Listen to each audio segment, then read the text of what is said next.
What is up, everybody? Welcome back to the City Light Project YouTube channel for another live fight companion. Here we are back, one championship. Let's go, baby. Round one, right off the bat. Let's get it all! First of two MMA fights here on the channel. I'll get into housekeeping notes in just a minute, but let's freaking go. We are back in Bangkok.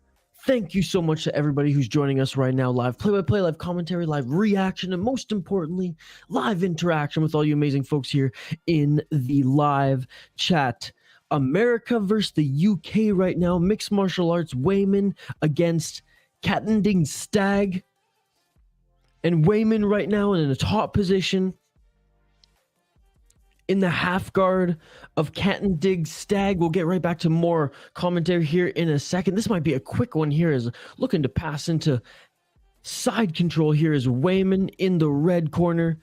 Katending Stag in the blue on the bottom, using his guard right now, trying to get a triangle choke or an armbar from the bottom position, looking very comfortable on the bottom position is Katending Stag. I'll get right back to your comments here in a moment here, folks. With 3 minutes and 25 seconds left in the first round. In half guard right now, top position is Wayman. Again, one championship, Friday fights too. Let's freaking go. What's up, Peak Master? Thank you so much for joining. Yes, everyone, like and subscribe.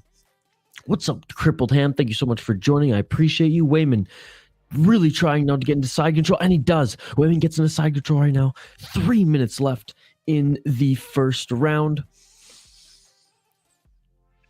Looking for, I thought he was maybe going to go for an arm triangle choke there, but instead just keeping that position. Now he gets the back mount. Gets the back mount. That was beautiful. Beautiful sweep into a back mount, and now back control. Are the hooks in? Yes, the hooks are in. Flattening out his opponent right now is Wayman, I should say. Katending Stag now back on his back. Wayman in half guard. So a good little roll there. I mean, these guys are constantly moving here on the ground. The ref is looking above them, but I mean, he does not need to step in to remind them to keep the action going, as this is a very active grappling here in the first few minutes of this first round. Again, like and subscribe if you haven't already. We do live fight companions every single week, and I'm very excited to have you folks along for the ride. What's up, Michael Jordan? Thank you so much for joining. Hernan, what's going on, brother? First round, let's go. It's going to be a banger. This whole card's going to be a banger. Only 2 MMA fights on this card, and the rest Muay Thai here at the Lumpinee Stadium in Bangkok, Thailand. Back control again, body triangle secured for Wayman. 1 minute and 40 seconds left for Wayman to work here, folks.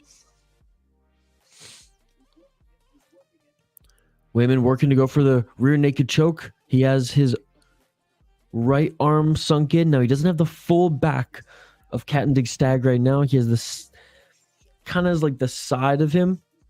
Still has the back control. I mean, still has the back take, still has the body triangle sunk into a certain degree, and he's going for that rear naked choke. He is not quite under the chin yet. He's not quite under the chin. He's got the position, but he's not under the chin. 1 minute left, and Wayman, he's committing to this rear naked choke for the end of this first round. Sorry I won't be here. I got school. No worries, buddy. No worries. Have a great day. I will see you later tonight for BKFC. Check out the stream schedule if you haven't already, folks, as we have a ton of streams this weekend. 4 minutes or 44 seconds left in this first round. Doesn't look like Wayman's going to get the rear naked choke, folks. Appreciate all you joining here. Like and subscribe. One championship, baby. Again, we have live streams every single day this weekend, folks. Friday, Saturday, and Sunday, we have live streams for you here on this channel. Live play-by-play, live commentary, live reaction, most importantly, live interaction with all you amazing folks here in the live chat. 1 of 2 MMA fights here, 15 seconds left. Wayman still going for that rear naked choke. Wayman winning this round with the dominant positions on the ground and winning the grappling match thus far. But there's 10 seconds left in this first round, and he's not going to sink in the choke here. And that is it for the first round. Wow. The commentators are saying save by the bell. I don't know if I'd say exactly save by the bell there. This Katending Stag did a good job not allowing that arm to go under the chin. Like, I wonder if he would be able to tire out his opponent there, and his opponent would have to maybe go for something else, or he could maybe get out of that. But saved by the bell for now. It's not like he was seconds away from tapping by any means. And the only thing that landed in the striking department was a nice left hand by Katendegsteig, as we saw there in the replay. Again, my name is Isha Dromi. Welcome to the City Life Project YouTube channel. We are back in Bangkok for another One Championship Friday fights, the Lumpinee Stadium. Beautiful, beautiful ring here for One Championship. This is the first of 2 MMA fights on this card, and then it's all Muay Thai, baby. Let's go. All right, round 2. Let's get it on! Let's get it on. Let's see if the rope stopped this. Good morning, brother. What's up, Eddie Rodriguez? Will you be at 4 p.m.? That's what I get off. No, I will not be streaming this all the way till 4 p.m., brother. Come on, come on. But I will see you for BKFC later tonight. Lumpinee Stadium kinda asked, the judge is quite biased towards the Thai fighters, even if the Muay Thai is performing better. I mean, there was one last week that was bias. The rest was they were pretty definitive.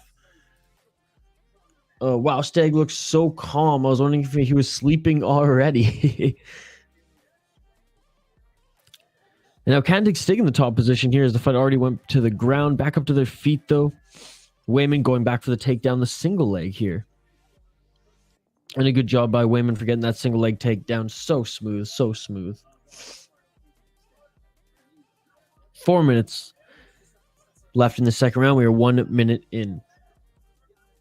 And yeah, crippled ham. Like, I'm not surprised. I'm not surprised. Like, if it's a close fight, it's going to go towards the Thai guy. But I don't know. Last week when we were doing this, Friday Fights 1, like I said, I can't even remember which fight it was, but I would say that there's maybe one that was a little bit sus, a little questionable. I'd say the rest, they were either finishes or they were good decisions.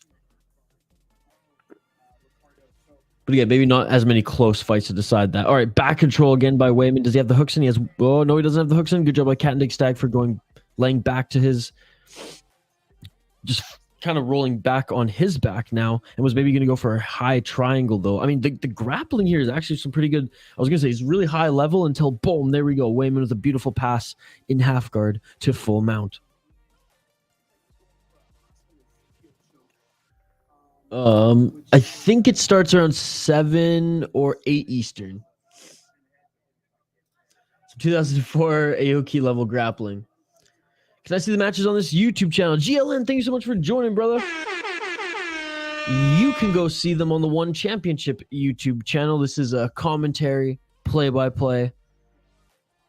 And we have a great fight community here. We do live fight companions every single weekend, up to 5 every single weekend. We have a great community here. So GLN, you can go to the One Championship YouTube channel, and they're streaming it there, brother. You should like McMuffins. Yes, I do. Yes, I do, very much. Usually go for the sausage McMuffin myself. GLN, like I said, buddy, you can go right over to the One Championship YouTube channel or fire that up on another screen if you want to watch it. They're free there. Arm and triangle choke right now. Wayman in the half guard right now. Knees to the body. It's kind of that modified half guard side control. He was going for the arm and triangle choke here right now. Decommits, lets it go. But it's still in that modified half guard side controls. Yeah, GLN, One Championship is streaming them live on their YouTube channel, brother. You can shout out to everyone who's joining us this morning or this evening if you are out east, Singapore time, or Thailand.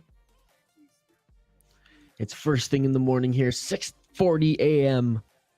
Central Time where I'm at, and I appreciate all of you joining us here today. We'll go through the fight schedule, the fight stream schedule that we have here on this channel later, but let's go right back to this fight here. 1 minute and 20 seconds left in the second round. Back up on their feet here, but Wayman trying to get the back, and he does. And I know what Peak Masters is thinking. Well, if there was a cage right now, he'd be able to, wall walk. Well, there's not a cage, and that's the beauty of this. Mixed martial arts without a cage is basically mixed martial arts without that tool of cheating, because when you have the cage, that is a tool for you to cheat, technically. He almost got that back take without having to wall climb. 50 seconds left in the second round. I tease. Peak Master hates hates the ropes for MMA. And I just am a huge Pride Fighting Championship fan. That when there's 2 fights on an MMA card, or 2 fights on a card, and the rest of them are Muay Thai, I'm very much okay with the MMA in the ring here. And the back take again here by Weidman as he falls back and secures the body triangle. 23 seconds left in this second round, and there we go. He's going for the rear naked choke again. It's still not sunk in under the chin. Oh, there it is. Now it's under the chin. 12 seconds left, but a good job by Katendijk for turning to his left side on the ankles of Weidman, relieving a little bit of that pressure on the body, and that is it for the second round.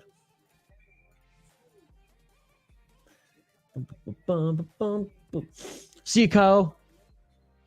I will see you tonight for BKFC. Have you ever tried Tim Tam? I've never even heard of Tim Tam. Kyle, 7:47 on Eastern time. Yeah, they're about an hour ahead of me. Thoughts on the return of Sage Northcutt? Guys, 20, I think he's 26. And the fact that he had, I mean, no, actually, you're right. Maybe he's 24. How old is he? I know he's super young, which is crazy because he got signed by the UFC at what, like 18? 18 or 19?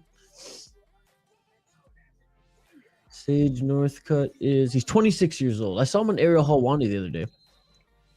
And the fact that he had that much technical experience is crazy. Yeah, I mean, his like karate stance and his striking was awesome. I saw that he had 1 year to recover from the injury, and then he was gonna fight Aoki, and then he got like COVID really bad, and then he like compromised immune system, and then he had a blood clot, and then eventually just like time continued to tick by. 4 years later, 3.5 years later, Sage Northcutt back, won championship. I got my tickets. I'm going to that show. I'm so freaking excited. I'm driving to Colorado from Minnesota. All right, round 3. Let's get it all. And we're about 20 seconds into round 3 here. They're both on their feet right now. First of only 2 mixed martial arts fights on this card. Honestly, Northcutt versus Lasiri real bad. Dude, if he can get past this one, that would be a good fight. That would be a good fight. Big weight difference. Style, not the best style matchup, and one championship kind of threw Sage Northcutt into the fire at the time that they did. Excited to see him back. And I mean, it's good that the one championship did this. I mean, he's an American on the roster. One championship's going to be in America for the first time. It's smart that they, this is the card that he comes back on. And I'm excited to see what the rest of the card will be like. I bought my tickets knowing only one fight on the card. That's how awesome one championship is, because I just know the whole night's going to be awesome. Again, shout out to you, Crippled Ham. Shout out to Kyle, Hernan, GLN, Peak Master, Eddie, Michael Jordan. You guys are awesome. Thank you so much for joining us early this morning. And a nice takedown by Weidman again. Weidman in the half guard right now, trying to pass in the side control, and he's almost there. And these guys don't have too much experience in mixed martial arts yet. Super Joke, Jacob Weidman. I mean, that's a terrible name. Oh, he has the full mount. He has the full mount, trying to spin on his back again. His cat and dig stag. Absolute domination in the grappling in this fight. And here we go. Weidman, top position now. Side mount, back mount. Looking to flatten out his opponent. He was laying some strikes there where the ref actually got in a little close to see and remind him to move his position. 1-0 is Jacob Weidman right now in his MMA career. Ricardo Katendijk Stag making his pro MMA debut. So very young mixed martial artists here professionally in one championship, opening up the card here this evening in Singapore, morning in North America. And happy Friday to you all. Happy Friday to you all. Arm and triangle choke here attempt by Weidman. It doesn't look like it's sunk in too deep yet here. Katendijk Stag. He is mounted right now. Arm triangle by Weidman, but it's more like he's just threatening with that, probably to get Katendijk Stag to move, and he does here. And Weidman with some shots for good measure as Katendijk Stag moves to his stomach, flattening him out as Weidman. Weidman now laying some punches from the top position as Weidman Postures up here. Punches coming from the side. Raining down. Katendiksteg moves back to his stomach. 1 minute and 40 seconds left in this third round. Go for the arm triangle choke again. Here's Weidman. And Weidman actually abandons the full mount to go into side control here to get that secure, that arm and triangle choke. And he's squeezing now in side mount. Knee to the liver. A couple knees to the liver from the side position by Weidman. Weidman looking to pass back into full mount. He's kind of got side mount right now. I mean, he's got 1 foot between the legs of Katendiksteg, but Katendiksteg, he's covering up now as Weidman's throwing down punches here in the top position. 1 minute left. And as soon as Katendiksteg gets into a kind of a flat sprawl position where he evades some of the shots there, Weidman is right back on him, threatening a submission. And Weidman now throwing the punches down. He has total control here, total back control here. 53 seconds left. The ref, is he going to end this fight? It doesn't look like. It doesn't look like he's taking too much damage here, but he's going further and further time between defending himself and rolling out of these positions is Katendiksteg. And that is it. That is it. With 40 seconds left. With 40 seconds left. The American, Jacob Weidman, wins this one in the third round, making his one championship MMA debut.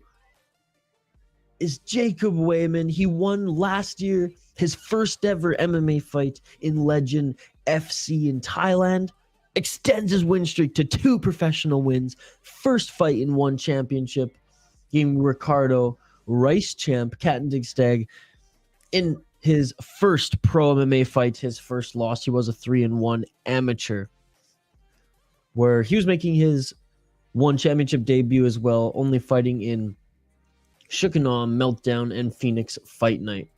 Was his opponent Ricardo Katendiksteg. So congratulations to the American there. First MMA fight on the card, ends in a submission.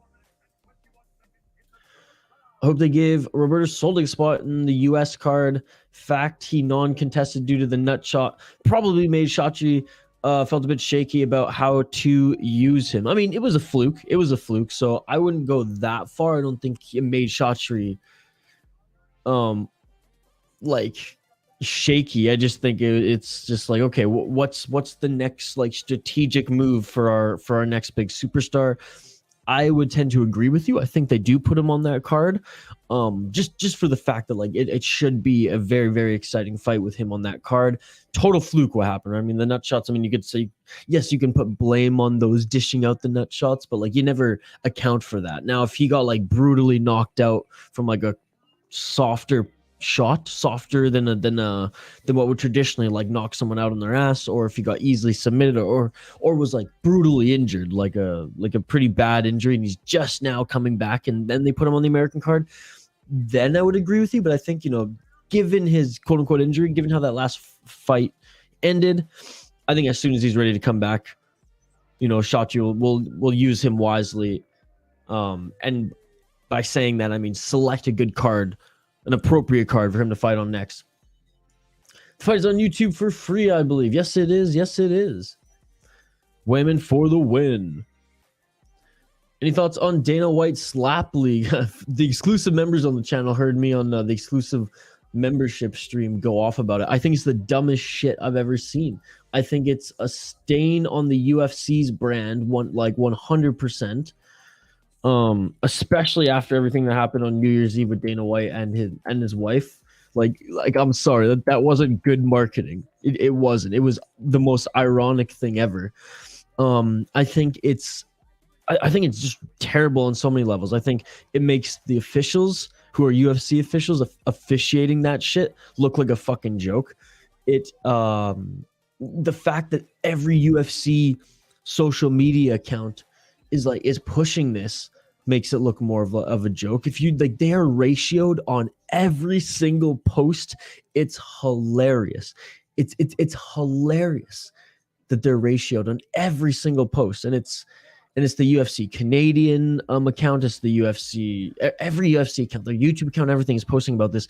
It's so dumb. It's just like, And it's just like the UFC versions of it is not entertaining because they just straight up palm strike each other. It's not slaps. We're like, again, I don't like the slap shit at all overall. But some of the other ones are around the world, even some Colwood ass ones, like from Russia or whatever, who again are and they have like some crazy and dumb sports over there, like jiu-jitsu and cars and fighting in phone booths and all that crazy shit. But and I've watched a couple of videos on this one. Most of their slap leagues, again, if you're into the slap league stuff, it's like there's rules to it. You have to actually like use like above like the top part of your palm and like fingers to slap. Like what the 5 fingers say to the slap. Or what did the 5 fingers say to the face? Slap. Like you go, Dave Chappelle up in this motherfucker. You don't palm strike someone to the face, give out CTE like fucking candy, and then pay these people $2,000 to show up, $2,000 win. It's like Dana White. If you're gonna allow this circus, at least pay the motherfuckers. So I think they're brutally underpaid for signing up for CTE. I think that the UFC fighters or MMA fighters, I mean, I saw Luke Rockhold talk about how it's just a joke, how it's kind of slapping the UFC roster in the face. That's how he would feel if he was still with them as he got out of his contract. Because it's like you're supposed to be the NFL, the NHL, the MLB of mixed martial arts, and instead you're co-promoting and just as much as you're posting UFC stuff and should be promoting your fighters and your roster, you're promoting that, which is getting terrible ratings on TBS, which everyone is making fun of. I think it's an absolute joke for the UFC. And if anything, it's a win for one championship, because one championship is the next best MMA promotion. And they're not doing jokes like Slap League. They're doing Muay Thai like our next fight here next. They're doing kickboxing, Brazilian Jiu-Jitsu, and mixed martial arts. Whereas the UFC has this stupid Florida cult following league where they palm strike each other in the face and give out CTE like candy on Halloween. I don't know. I think it's the dumbest shit I've ever seen personally. Like it's the dumbest shit I've ever seen. Isha, have you bought your tickets to the one in Colorado? It's Sage said they're going fast. Yes, I did, brother. Yes, I did. Never loved Dana or the UFC, but now it's just doomed. Well, it's far from doomed, but it's just a bad look. It's just a bad look. Isha, imagine if all the fighters had on light up gloves for blue and red. It'd be like a rave in the ring. That's what they could call the event, Rave in the Ring. There's this old show called Ridiculous on MTV. I believe it's much better with Ridiculousness. Didn't Rob Deerdick host that? I like my CTE candies banana flavored. Thank you very much. All right, folks, we have a Muay Thai fight here. Next, Marie Rumé against Tai Nang Lee at 115 pounds here. The Snow Leopard, Marie Rumé, is going to fight the Thailand native, Tai Ning Lee. Second fight of the event. We're going Muay Thai round 1. Let's get it on! Let's get it on. 3 3-minute rounds for those who are unfamiliar with Muay Thai. Push kick already. Looks like the ankle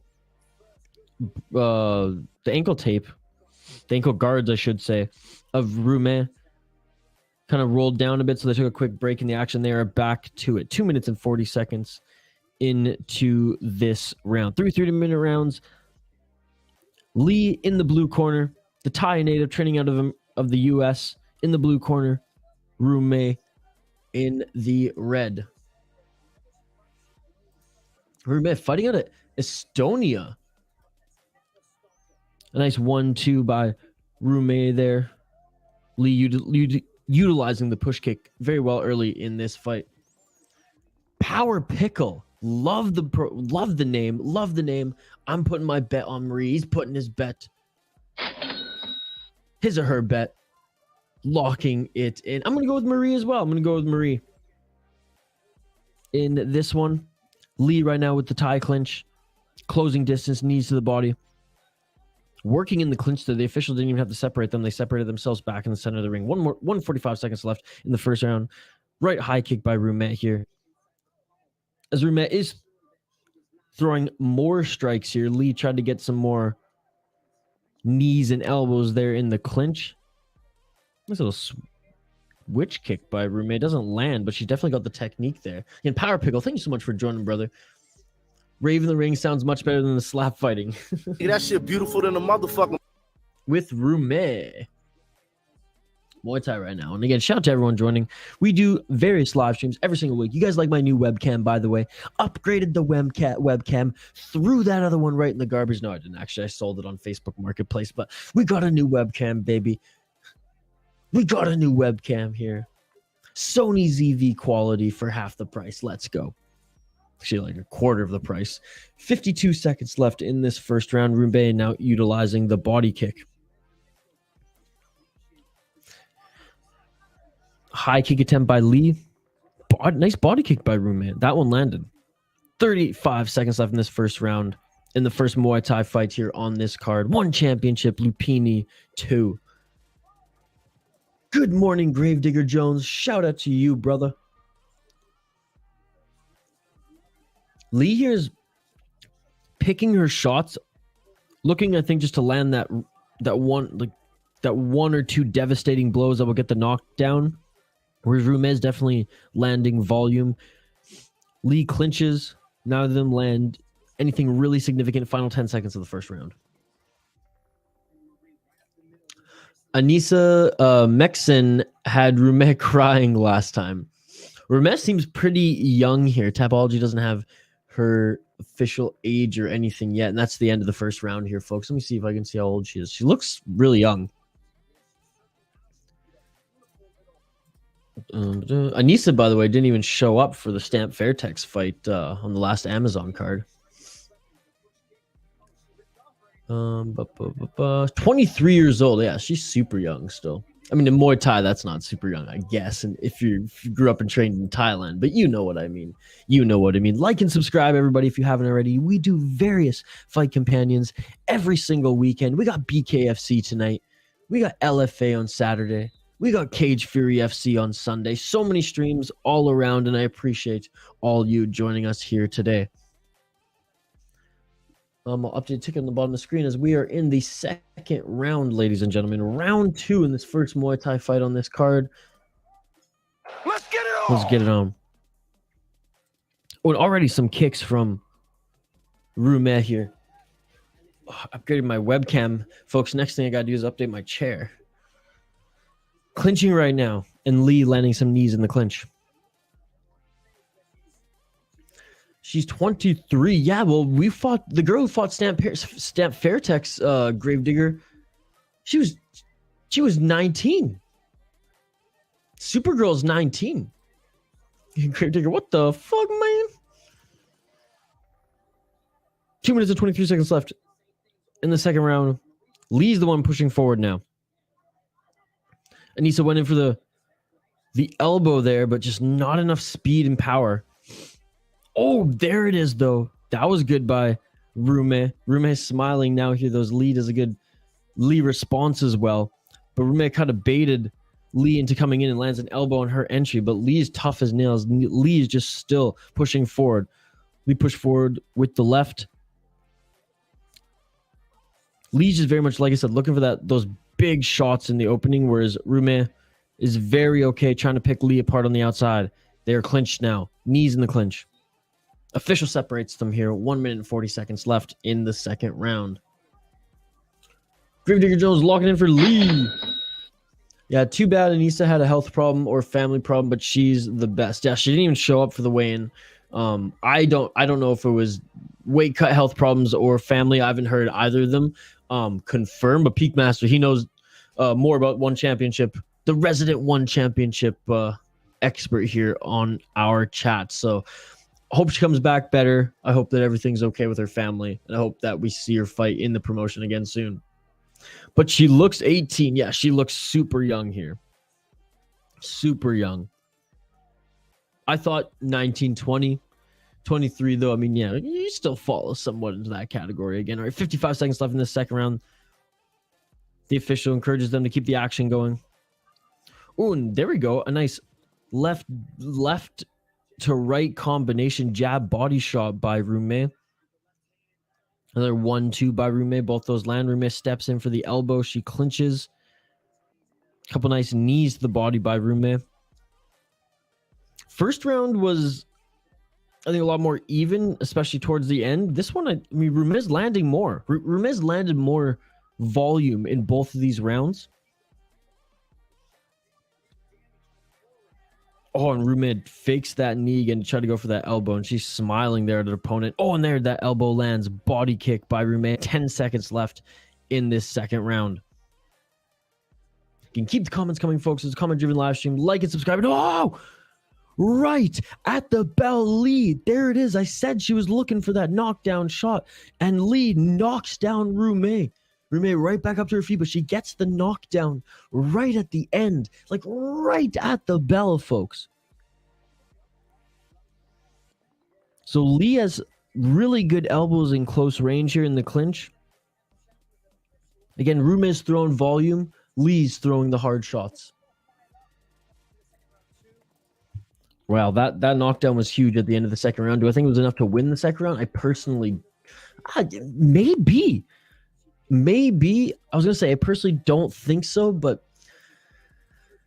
so far a close fight. Again, volume-wise, Rume is landing more. But there's been more like close clinch elbows.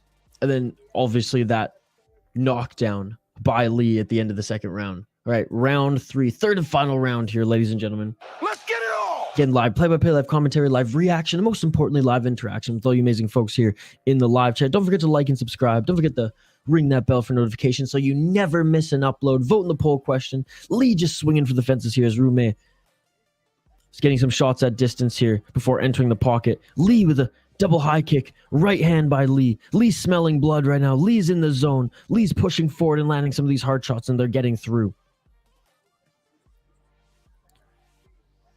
Rume has to kind of shift her game plan here and time more of her defense than being on the offense on the outside. Now, Lee's been the one who has been primarily walking forward in this fight.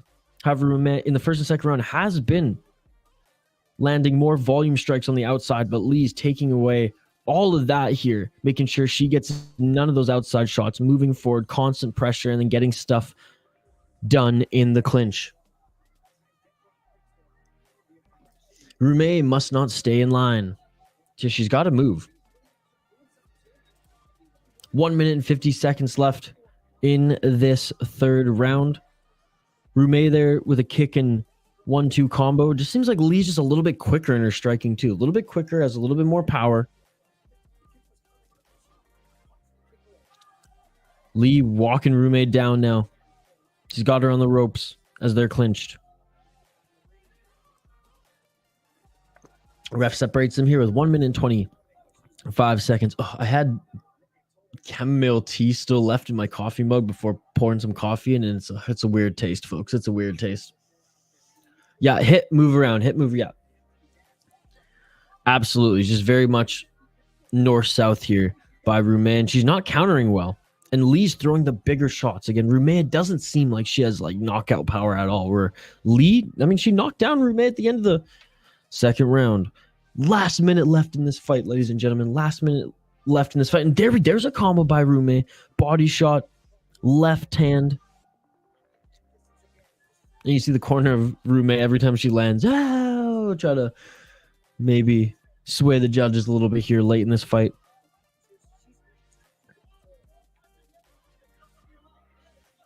And the official telling Rume to show some more action. Rume going for the clinch right now. Knees in the clinch. 30 seconds left in this fight. Ref separates them. 25 seconds. Combo there by Rume, but only one punch really lands. Overhand right by Lee. And Lee's still walking forward. Power pickle. I think Marie's got this. Many clean body kicks. It might come down to this third round, though. As even the broadcast said, it could have been 1-1 going into this third round. Lee could have done enough in that second round to get it, and she throws 2 more shots there, Lee, as she pushes Marie into the corner, and that is it for the fight, ladies and gentlemen. Volume-wise, Marie Rumid landed more shots. I think Lee landed the better shots. So how the judges are going to score that, how the judges are going to view that, I don't know. Third round, I'm giving it to Lee. I know there were more body shots by Marie in that third round, but Lee did land the more devastating shots in my opinion. I mean, it was a closer fight just because one landed less strikes, but power strikes than Lee, and Marie Rumid landed more volume. Because look at that, like even those elbows that we're looking at in the replay that Rumid landed, they were soft elbows, like elbows that land like that, you know, just graze the chin or whatever. They're not going to do much. But you are right. Body shots do score big. I got Lee winning personally. But it's a close fight. Coffee and chamomile are complete opposites in flavors and purpose, right? I didn't realize that I had a little bit left in the coffee mug and I didn't have the lights on upstairs where I went and got coffee because my roommates are still sleeping. All right. Unanimous decision. Marie wins unanimous decision. There you go. Power Pickle is right. Let's go, baby. I was wrong. Power Pickle's right. And Marie wins this with those body strikes. Let's go, baby. Much cleaner clinch, too, from Marie. No, like I said, it was close, and you're right. You're right, Power Pickle. Good call. Good call. Thank you so much for joining, Power Pickle. I appreciate it. Marie, yep. What? 0-1. Oh, no, not even close, JC. Not even close. Power Pickle had a perfect reasoning too here for why he thought that Marie won. Again, I said it was super close to. They gave a unanimous decision. I didn't give Marie clearly enough credit for the body kicks in that one. Lee kind of pushing forward, stalking and landing some of the heavy strikes is what influenced me. I definitely do think that Lee won at least a round in that fight, probably the second round over the third round. But it was a good fight overall. Good fight overall. All right, let's get rolling here right into the next one. I'll update the ticker on the bottom of the screen and the graphic on the screen here as the next fighters make their walkout.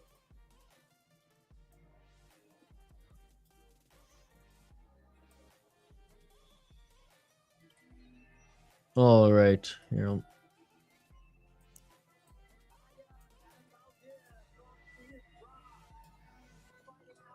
All right.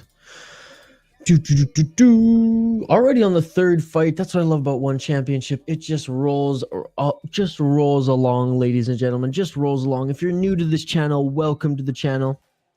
We do fight companions every single week.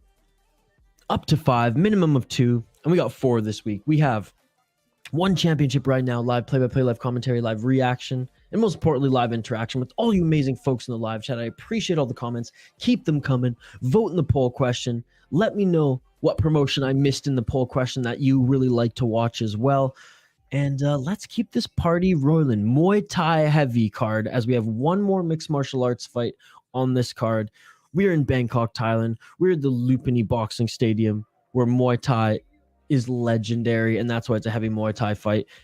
Or fight card, I should say, here in One Championship. We're back for One Championship MMA just in a few weeks here, where Linker will take on Andras 2. Speaking of nut shots with Soljic, I mean, the cup exploded. The cup exploded for Linker. That was crazy. That was crazy. We watched that together here. We were all devastated. That's how that great fight card ended. Excited to see the rematch. The fight continue, I should say, on the next Amazon Prime. I used to just calling it Fight Night now, for the next Fight Night card. But hey, I will take these Friday fights in between. I will take these Friday fights in between because I actually love Muay Thai.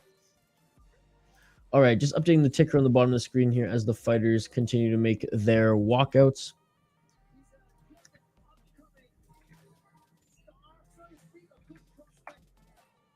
But yeah, let me know if or what promotion I missed.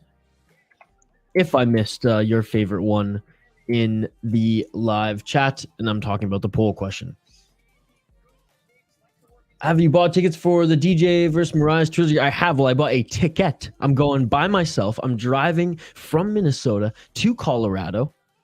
And I have some just like I know some people within the MMA community on Twitter that they're going to be there as well. So hopefully I can link up with them. Clean body kick, too many unanswered kick from the opponent, and superior clinch. Just soft shots though, you know what I'm saying? Like she had no power in those shots. Which I guess they're 115 pounds. So what are you going to do? What are you going to do? My man Elias is fighting. Let's go, baby. Let's go. We got Elias Ghazali out of Malaysia against Ayad Al-Badr out of Iraq, but training out of Thailand. Since one has Friday fights now, I'm seeing you every week, my dude. Hell yeah, JC. Hell yeah. And again, there's some people in the chat here who join on every single stream. It doesn't matter if it's one championship. It doesn't matter if it's BKFC, LFA, KSW, Cage Warriors. I appreciate all of you who just join me on the one championship streams, but I also appreciate all of you who drop by every single fight stream. You know, if your time zone allows, I appreciate you all. And again, the schedule here this week, we got BKFC, bare knuckle boxing later today. We have LFA tomorrow on Saturday, and we have Cage Fury FC on Sunday. No UFC for a 2-week stretch before we come back for Spivak Lewis, and then Australia, Volkanovski and Islam Makhachev. All right, next fight here. Keep the comments coming. Let me know your predictions. I'm going with the Iraqi fighter. Actually, you know what? No. What am I saying? What am I saying? I'm going with our boy Power Pickle here. I'm going with our boy Elias. Power Pickle, do you know or Elias? Do you know Elias? Do you train with him? All right, round one, ladies and gentlemen. Let's get it all. Since one has Friday fights now, yeah, seeing you every week. I'm a lurker. If I ain't watching, I'm usually listening. What's up, Mr. Grant Gregory? The real MVP, the star of the channel last weekend as he was dishing out memberships like Oprah Winfrey. Mr. Grant Gregory, thank you so much for lurking. Thank you so much for becoming a member. Thank you so much for supporting the channel. Again, let's continue to connect. I know we connected on Twitter there. We got to do a collab on the channel soon here, brother. All right, 30 seconds into this one, and there's already action here. Al-Badr in the blue corner. Ghazali in the red. Ghazali with a beautiful knee on the entry there. Oh, and Ghazali with the body kick. It is caught by Al-Badr. 135ers here, folks. Al-Badr trying to piece up that body with the leg kick. Inside low kick and a nice counter by Ghazali. Or by Ghazali. I mean, they're coming out hard and they're coming out swinging in this one, folks. Each landed an elbow there on the entry into the pocket there. Al-Badr doing a good job of each of them, I should say. Punch for punch landing, kick for kick landing, catching each other's kick here from time to time as well. 1 minute and 45 seconds left in this round. Ghazali walking down Al-Badr right now and employing some good body shots here. They're in the clinch. Some knees by both of them, and the official separates. Power Pickle trains and spars at the same gym. That's awesome, buddy. We're rooting for him. He's got a little size on his opponent here. A little reach and height. Oh, and a nice walk-in elbow by Al-Badr. For sure, man. Looking forward to it. Gravedigger Jones going for Al-Badr, locking it in. Elias is bigger than I expected. Yeah, he's a big guy for 135. Power Pickle, does he cut a lot of weight, or is this kind of his just natural weight, natural body? Nice sweep takedown by Al-Badr. 50 seconds left in this first round. Al-Badr with a left hook and body shot. Clinched now. Up against the ropes. Official separates them. 45 seconds left. Ghazali going for a right hand. Ducks is Al-Badr and clinches again. 35 seconds left. The official separates them. Go for the push kick, and good job by Ghazali for reading that, getting out of the way. Lands a 1-2 in the pocket, lands an elbow. Went for the body kick here, and Ghazali grabs it. Official separates them. 25 seconds left in the first round. Ghazali pushing forward. Al-Badr doing a good job of ducking the shots of Ghazali and then countering with ease. Looks like at the end of the first round here, though, Al-Badr, he's got his timing down. Ghazali's still moving forward. Yeah, as Ghazali's moved forward at the end of this first round, Albater's found a good job of either countering, ducking away and countering any of his shots, or landing more shots at the end of that first round. A close first round, first half of it, Ghazali, I mean, they were trading. Second half of it, Albater kind of got his timing down and was landing more of the significant shots, in my opinion. Again, shout out to everyone joining us live here on the City Light Project YouTube channel. Don't forget to like the video. Don't forget to subscribe to the channel. Live play-by-play, live commentary, live reaction, and most importantly, live interaction with all you amazing folks here in the live chat. Ring that bell for notifications so you never miss an upload on the channel, so you never miss a live stream. We have a new vlog dropping tomorrow. Yes, Kyle drops new vlogs on the channel every Saturday, so be sure to catch up on the latest vlogs that he's posted on this channel, as well as the new vlog that drops tomorrow. All right, round 2. Let's get it on! 1-0 for Albater. Power Pickles, I would agree. Natural weight cut. Attaboy. Attaboy. He couldn't cut too much weight with the hydration test for sure. And apparently in the US for one championship, when they're going to be here, they're going to test, they're going to actually weigh them after the fights too. To avoid, you know, things like Davison Figueiredo in the UFC, who weighed in for his fight at 140. Even though weighing in at 125 the day before. Albater defends well. Ghazali wants to hurt him fast. Albater had a way better second half of the first round, though. He didn't let Ghazali hit him as much. 2 minutes left in this second round, folks. And Ghazali still walking forward, employing the knees well. Push kick attempt. They trade kicks here. Albater lands on the body with a 1-2 counter.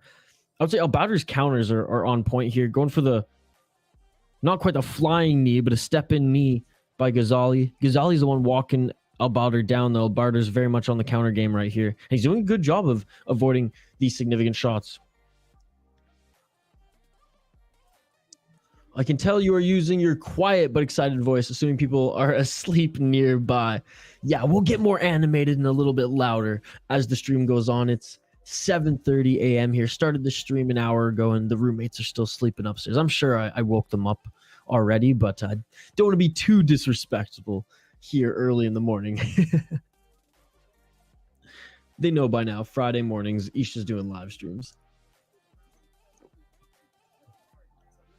1 minute left in this second round. Ooh, another nice 1-2 by Albater.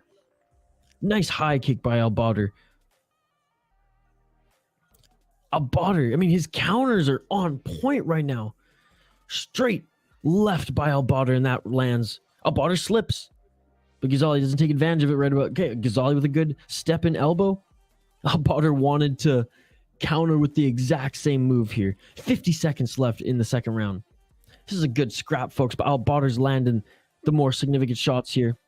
Both of them are active. Ghazali's just constantly stepping forward here, forcing Albater to play the counter game, but Albater is doing that just well. And Albater with the double kicks there, lands low, then high. Speaking of low, Ghazali landed a low kick. I think that was just an accident. I think just the knee hit the crotch there when he went for the high kick. Takes about 10 seconds. Oh, spinning elbow attempt by Albater, and it doesn't land. Hernan, Hernan, what kind of question is that? You know I haven't eaten breakfast. Dude, it was 6:30 a.m. when I jumped here. I literally rolled out of bed, poured some cold coffee into this mug, and started streaming, brother. I'm not gonna have breakfast. We're gonna roll right into lunch. All right, and that's the end of the second round. Breakfast, come on. When there's early streams, you guys should know coffee is my breakfast. Albater's winning, but not by much. I would disagree. I don't think Ghazali landed much in that second round at all, dude. Oh, that kick was right to the groin there. I thought it was maybe a knee. No, that was right there.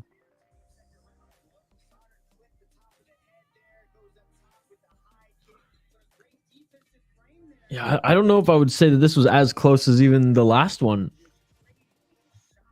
Again, the first half of the first round, back and forth with the shots.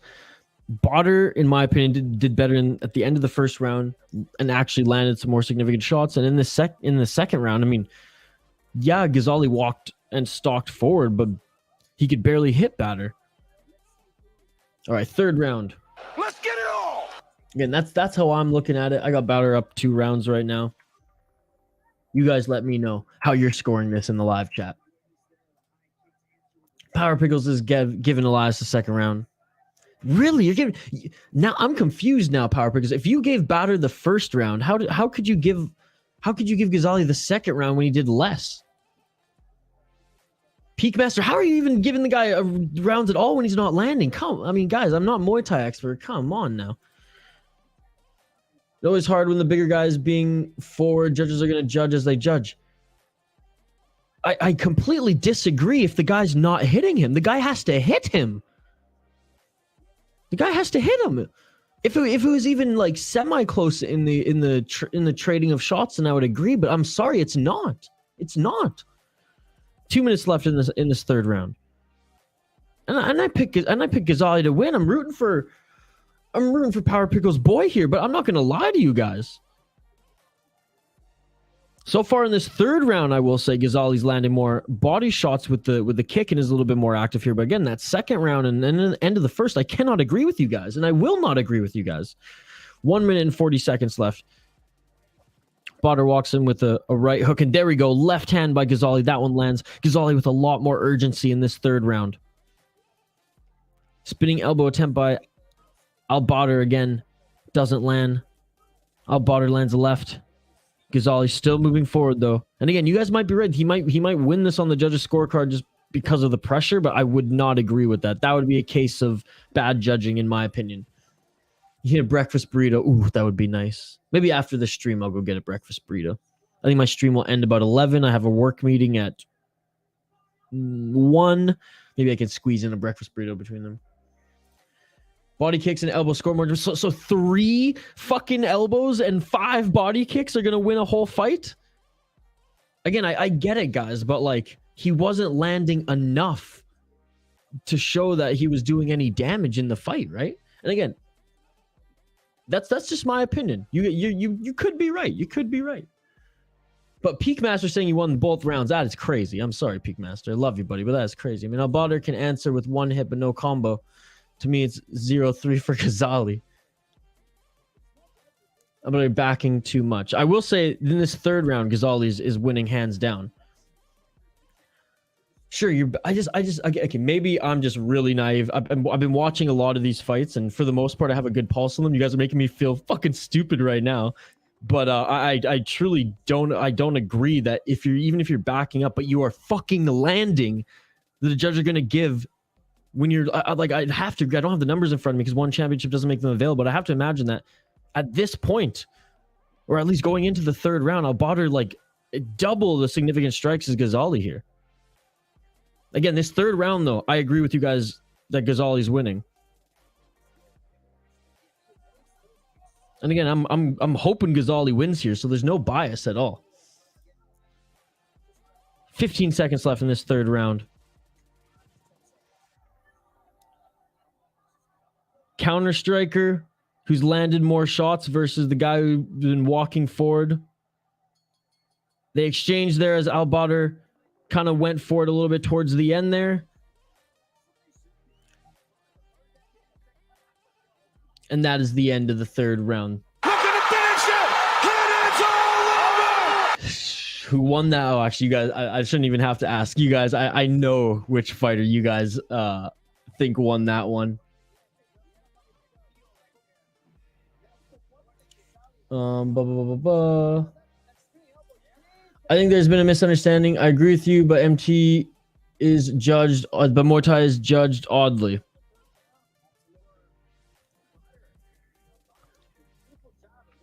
I mean, the third round, Ghazali made it close. Because the first round, I mean, theoretically, again, I could see how the judges maybe gave that one more towards Ghazali, despite what the chat was saying, just because it went back and forth, and I think he landed more shots than he did in any round in that first round because they were just exchanging so much. Bowder had a good end of the first round. The second round, again, I didn't see Ghazali land the shots that you guys said he landed as much. I mean, I saw him land a few body shots. I did land him. I see him like apply the pressure. The third round, though, I have to give it to Ghazali. So, I mean, It could go to Ghazali here. I wouldn't be surprised at all if it went to Ghazali here. I wouldn't be surprised if it went to Al-Badr as well. That's a big no-no for the judge. Good fight anyways. Good fight anyways. Pressure seems to mean more if you hit your opponent 10 times, but you move forward as if it didn't bother you. They favor that. And Ghazali wins this one. Well, there you go. There you go, Power Pickles. Your boy won. Let's go, baby. Yeah, that shit Let's beautiful than a motherfucker. Let's go. So there we go. The judges. Al-Badr won your heart, but Ghazali won on the scorecards. And look, I can see that. I'm not disputing that at all. I think going into the second round, Al-Badr won. Hell, going into the third round, I thought that he was probably up 2-1 or 2-0, but could totally see the argument that it was more even going into the third, based on the way you guys have explained to me how Muay Thai is different in its judging. I get it. And especially by the end of that third round where we saw Ghazali put on more. Again, it's just crazy to me. It's crazy to me that I thought the round that would probably gone to Ghazali more would have been the first round based on the second, but clearly the judges saw the second too, and clearly you guys saw it as well. So there you go. It's just I hate when a fighter is landing more strikes, whether it's a counter game or not, and it doesn't mean much. It's just like, I don't get it. I don't understand how if you can outland, and again, I'm not saying this one was a robbery at all. That third round went to Ghazali, and then he won one of the two other rounds there. That won him the fight. That's how if I was looking at this, 100% I could see that. So no robbery by any means. No robbery by any means. We continue to roll on. Told ya. Look at that. All right, I'm a fucking idiot. You're right. Not gonna lie, I'm a little worried for my guy Harry. All right, updating the ticker on the bottom of the screen, the graphic on the screen, and we'll get right to this next one. Guys, all I got to do to win in Muay Thai is walk forward and eat punches. All right, light heavyweight fight, MMA, the only other MMA fight on this card, ladies and gentlemen. As we are heavy Muay Thai, which I honestly love because it's so entertaining. It's one of my favorite parts about one championship. Yes, I love the kickboxing as well, don't get me wrong. And yes, the MMA, in my opinion, is second to only that of the UFC. But I love the absolute wars that we have here in Muay Thai. And it's good to have people who watch more Muay Thai in the chat here than I do. Again, like, I watch one championship. That is it. As far as Muay Thai stuff, I watch Glory kickboxing when it's on. But you guys are the experts here, and you guys teach me more about how Muay Thai is scored compared to other striking sports, kickboxing in particular. But I'll still be able to give my opinion, and I still want to hear your guys's. And again, I think that last fight, it was still close, just like the women's fight. They weren't complete one-sided ones, and Al-Badr, I thought he won 2 rounds going into the third. You guys said it was tied. And look at that. Third round win by Ghazali. Ends up pulling that one with the win. And it's our boy. His training partner and friend. All right, MMA fighters making their walkout right now. Light heavyweights. Arashi has my lock. Oh, this walkout is badass. All right, let's take a deep dive into the fighters here, folks. We have Harry Gretsch, Kimura, Harry Gretsch, out of Australia. He's 33 years old. He is 3-0 in his pro MMA career. And he had 2 fights on the amateur scene. He went 1-1 on the amateur scene, lost his first ever pro MMA fight, and then went on a 3-fight win streak that he's currently on right now. Making his one championship debut is Harry Gretsch. Looking at his opponent, Arash Mardani, making his pro MMA debut here in one championship. He's out of the Fairtex camp. Oh, I shouldn't say that, actually. He he does have a pro MMA fight on his. I don't know why it said 0-0-0. Oh, his amateur record 0-0-0. He is 0-1 in his pro MMA career as he made his one championship debut back in 2020. He lost that fight, went and boxed in different promotions. He had two pro boxing fights, and I think he was slated to have a bare knuckle. Oh, he had two bare knuckle boxing fights. I should say. Back in mixed martial arts, 3 years later for One Friday Fights, is Arash Mardani. Well, I'm going with the experienced one here. Despite my Persian roots, despite Arash being from Iran, I have to go with Harry Gretsch locking it in.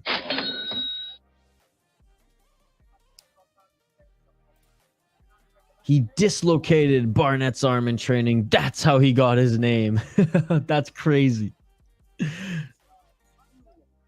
I don't get it when people don't tap when training. I don't get it either. Round one, ladies and gentlemen. Let's get it on. Let's get it on. Power Pickle, you've been predicting well. Who's your pick for this one, Power Pickle? And again, shout out to everyone who's joining.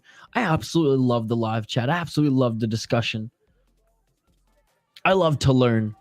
And I love to hear you guys getting your predictions right and seeing your friends win. All right, 3 5-minute rounds here. Mixed martial arts. They're on their feet here. Gretsch hands low as he walks down Mardani. Mardani with a nice low kick. Again, these are big boys. Light heavyweights here, but jacked up light heavyweights. At least Gretsch anyways on the jacked up side. Mardani, huge legs. You can see probably the wrestling background here. And probably wrestling base coming out of Iran, but then trains Muay Thai. You see that a lot of Persian wrestlers transition into kickboxing and Muay Thai, and they have just monster leg kicks. Move your body. Keep your hands up. I don't know much about MMA. Doesn't mean you can't make a prediction, buddy. We're all just having fun here. Especially with ones like this when they're both relatively new to the sport here.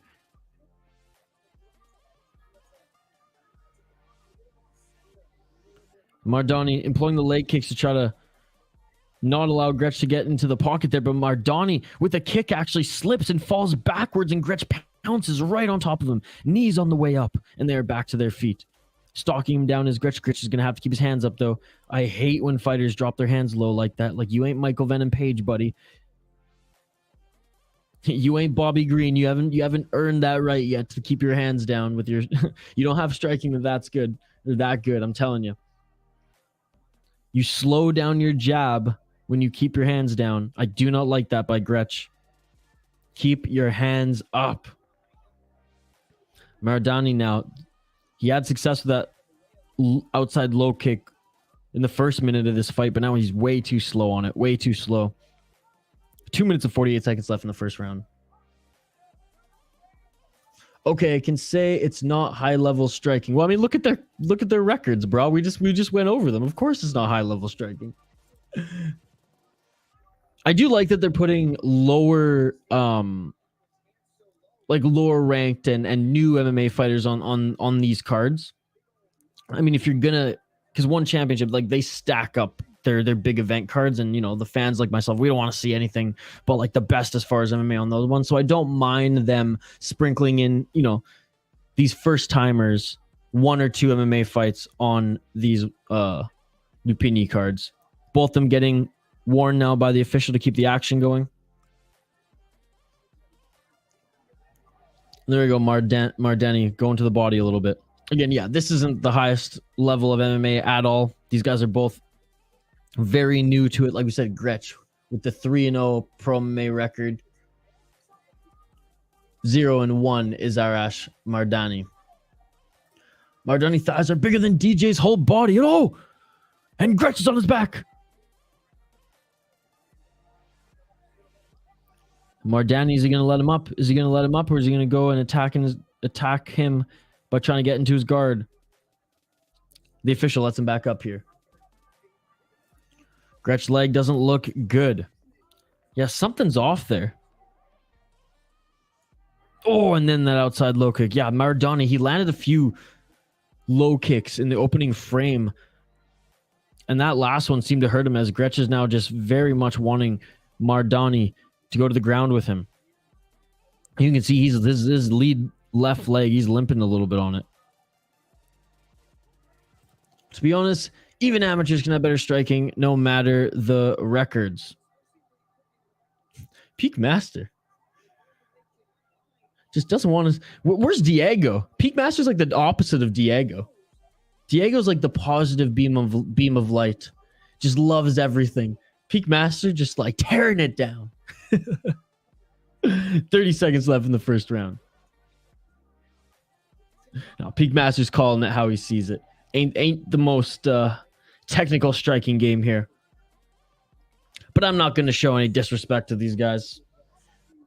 15 seconds left in the first round. Although I am critical of Gretch. He's got to keep his fucking hands up. I will say that. Right, Peak Master? This round treads like mud. Little eye poke there by Gretch. Or on Gretch. So I think Mardani's kind of in a little bit of a predicament here because he's getting the better of Gretch on the feet with the low kicks. But Gretch is now inviting him onto the ground. Again, I don't know the background of either of these two fighters. I don't know if Mardani is a very good wrestler. It seems like he's got like that wrestling physique and a wrestling base. And a lot of Iranian fighters do have that wrestling base even before they go into kickboxing. Oh, yeah. And there's...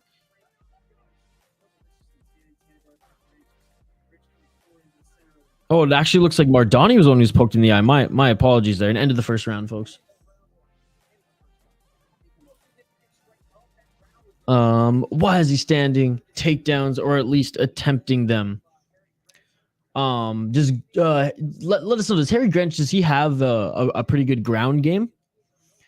Because it looked like Mardani was just like, I don't want to go to the ground with you. I'm landing leg kicks. They're seemingly working.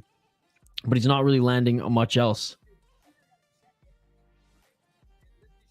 MVP, he is not. No disrespect at all. No disrespect at all. Yeah. Again, we're calling it how we see it. It's not the most entertaining MMA fight here. Let's be honest. Let's be honest. The striking is not the level that we'd want to see or that we're used to in one championship. But hey, they got to sprinkle these fights somewhere. They got to sprinkle these fights somewhere throughout their year. And doing it on these cards where it's like, yeah, you got two, pretty much amateur MMA fights on the Lumpinee card, on the Lumpinee prelims anyways, before we get into the main card. I don't have an issue with that. Now, if there were like 3 or 4 of these level, then that's probably a little bit too much. And catching the leg kick of Gretch as we're in the second round here. Let's get it all! Was Mardani. I'll update the ticker on the bottom of the screen.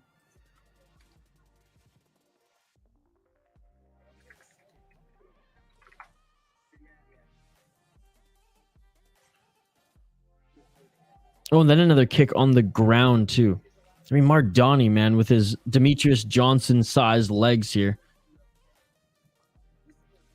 Oof. Those look like they hurt. His name is Kimura. He is a BJJ expert. Okay. Well, I know his name is Kimura, and you gave me that story there, but I didn't know if that was like just his main trade. And there's a dick shot. So we had an eye poke, a dick shot. Yeah, this is a slow-paced MMA fight. All right, they're back on their feet. They're back at this. Also scared to see a kick in the nuts. And drop to his back again is Gretch here. Pulling guard. Who does he think he is? Paul Craig? This is one championship. This ain't the UFC. Did you hear Jake Paul is fighting Tommy Fury next month? I've heard it. At this point, it's I mean,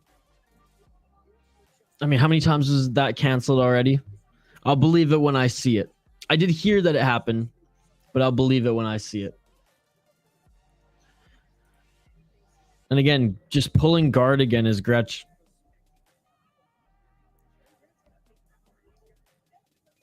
Four minutes left in this second round. Official stands him back up. I mean, I imagine the official's going to keep warning Gretch, like, hey, you can't just keep... Oh, and Gretch again pulls that kick and just throws that kick and just falls right back to his back here. Like, Mardani's not going to engage on the ground. Yeah, now you hear the crowd is booing. Again, this ain't going to fly in one championship, buddy. This ain't the UFC. And Gretch out of the Fairtex camp here. I think his leg, I think, is just super compromised. His lead leg here. Does UFC have a lot of robberies or not? It depends what state they're in, because every state is a different commission. But yeah, we had a pretty bad one with Paddy Pimblett and Jared Gordon as recently. But yeah, there's pretty bad robberies in the UFC. He's going to get a card soon.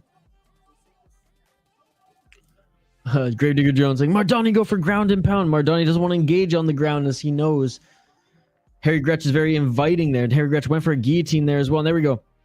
There was a little bit of ground and pound there by Mardani, but Mardani wants to keep this on his feet. Mardani wants to keep attacking those legs. Landing a 1-2 in the pocket and getting back out, whereas Gretch keeps just pulling guard and is very comfortable going to the ground. Gretch, though, with his hands down, he's not respecting Mardani's at least punching at all. And I get, like, there hasn't been anything too threatening there. 2 minutes and 26 seconds left in the second round. And Mardani with a couple shots there on his feet. Gretch pulls guard there, looking to maybe attack an arm.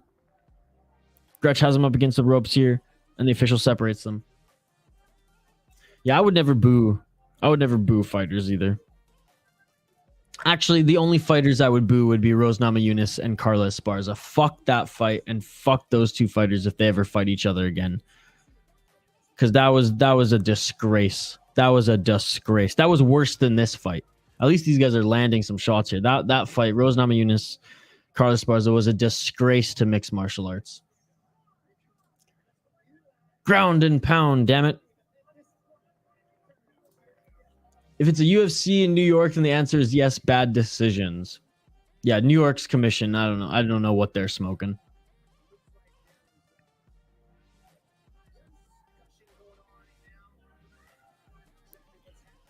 The official's talking to the judges here, and yeah, okay, the ref dishes a yellow card to Gretch.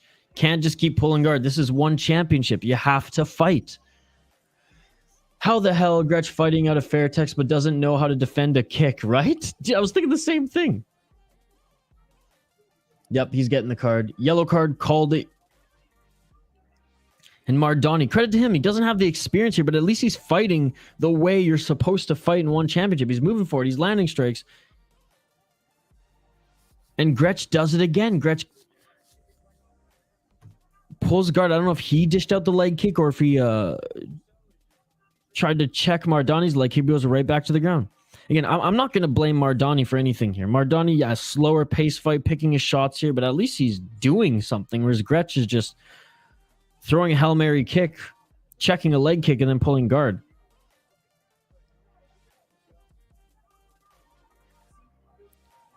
But to neither of them doing themselves any favors in the eyes of Shotru here to get another fight in this promotion. Oh, and was that a right hand that landed on Gretch by Mardani? And there we go. Gretch enters. Little Imanari roll here, going for the heel hook. Doesn't seem to be in tight there, but the fighters are on the ground, and Gretch can finally employ his skills here. He's going for the knee bar again. Only 30 seconds left in this second round. Mardani is kind of in just like a neutral position here, and Gretch isn't even really going for it. Gretch is not really cranking on it at all. Doesn't have a good grip on it. 15 seconds left here. I think the official might even stand them up here, despite him attacking the heel. There's only 10 seconds here, so the ref's not going to do much. But if there was more time in this one, he might have even stood them up here. And that's it for the second round.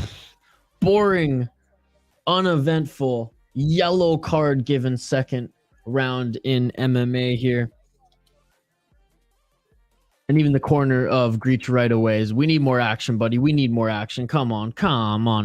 For the fans, too, give us some more action. Keep your hands up. Throw some fisticuffs. And if you're going to go for a heel hook, finish the fight.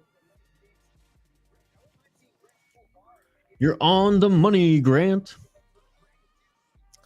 Do you guys think they're all natural? I do not think so. I would say that there's less all natural guys outside of the UFC. Well, outside of, I would say, the USA, because USADA is very much part of mixed martial arts in the USA and especially in the UFC. Peakmaster, I don't think so. That Madani dude built like a bull.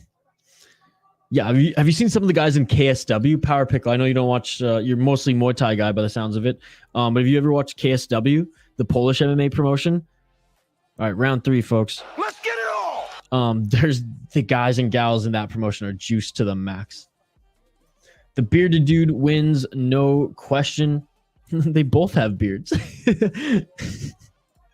Aussie guy was born. The Persian guy wins, no question. I know what you're saying. Maradani gonna go for the pocket and strike like hell. Again, doesn't have clean striking, but he has been landing more shots. 420. Smoke him if you got him. 420 left in the third round here. Peak Master, I love this comment. Yeah, that shit beautiful than a motherfucking KSW. They have steroid brand tattoos. You can get your brand of steroids as your sponsor in KSW. That's how jacked up these guys are. Hey, despite that, they're good fights. And, you know, we've seen guys in one championship too. Like, they can get past the hydration tests. They can weigh in and everything, but their performance enhancing tests, again, not as strict as the UFC. I think the UFC, for the most part, okay, bold, for the most part, is pretty clean.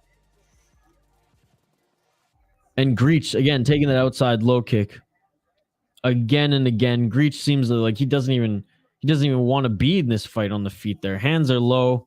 I mean, again, if Maradani had more experience, he'd be able to exploit this a lot more, but Maradani doing what he can based on his limited MMA experience. Again, shout out to Peak Master, shout out to JC, shout out to Power Pickle. Thank you so much for joining, Power Pickle. I appreciate you, brother. Shout out to Gravedigger Jones, Mr. Grant Gregory. You guys are awesome. Hernan as well. Thank you so much for joining, Hernan. Shout out to, I'm just going to give some shouts to Benjamin. Shout out to you, Benjamin. Thank you so much for joining. Appreciate you all. Crippled Ham, Kyle, GLN. Thank you guys so much for joining. Keep the comments coming. It's a comment-driven live stream. And now another yellow card is being dished out to Greach. So isn't that, and a yellow card being dished out to Aradani. So these guys are just forfeiting their money here in this fight.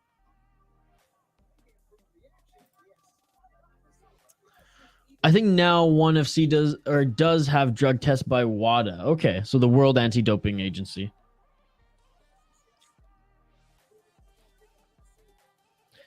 I still don't think it's as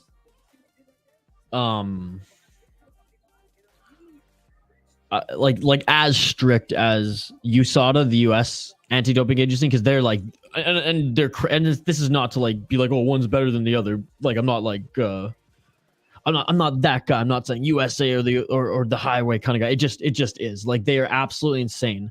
Like, they track all the fighters' locations and shit like that so they can send people for random piss tests like whenever they want. No joke. It's absolutely insane. Some fighters get tested like randomly up to like 60 to 70 times outside of even their fight camps and stuff a year, which is just crazy.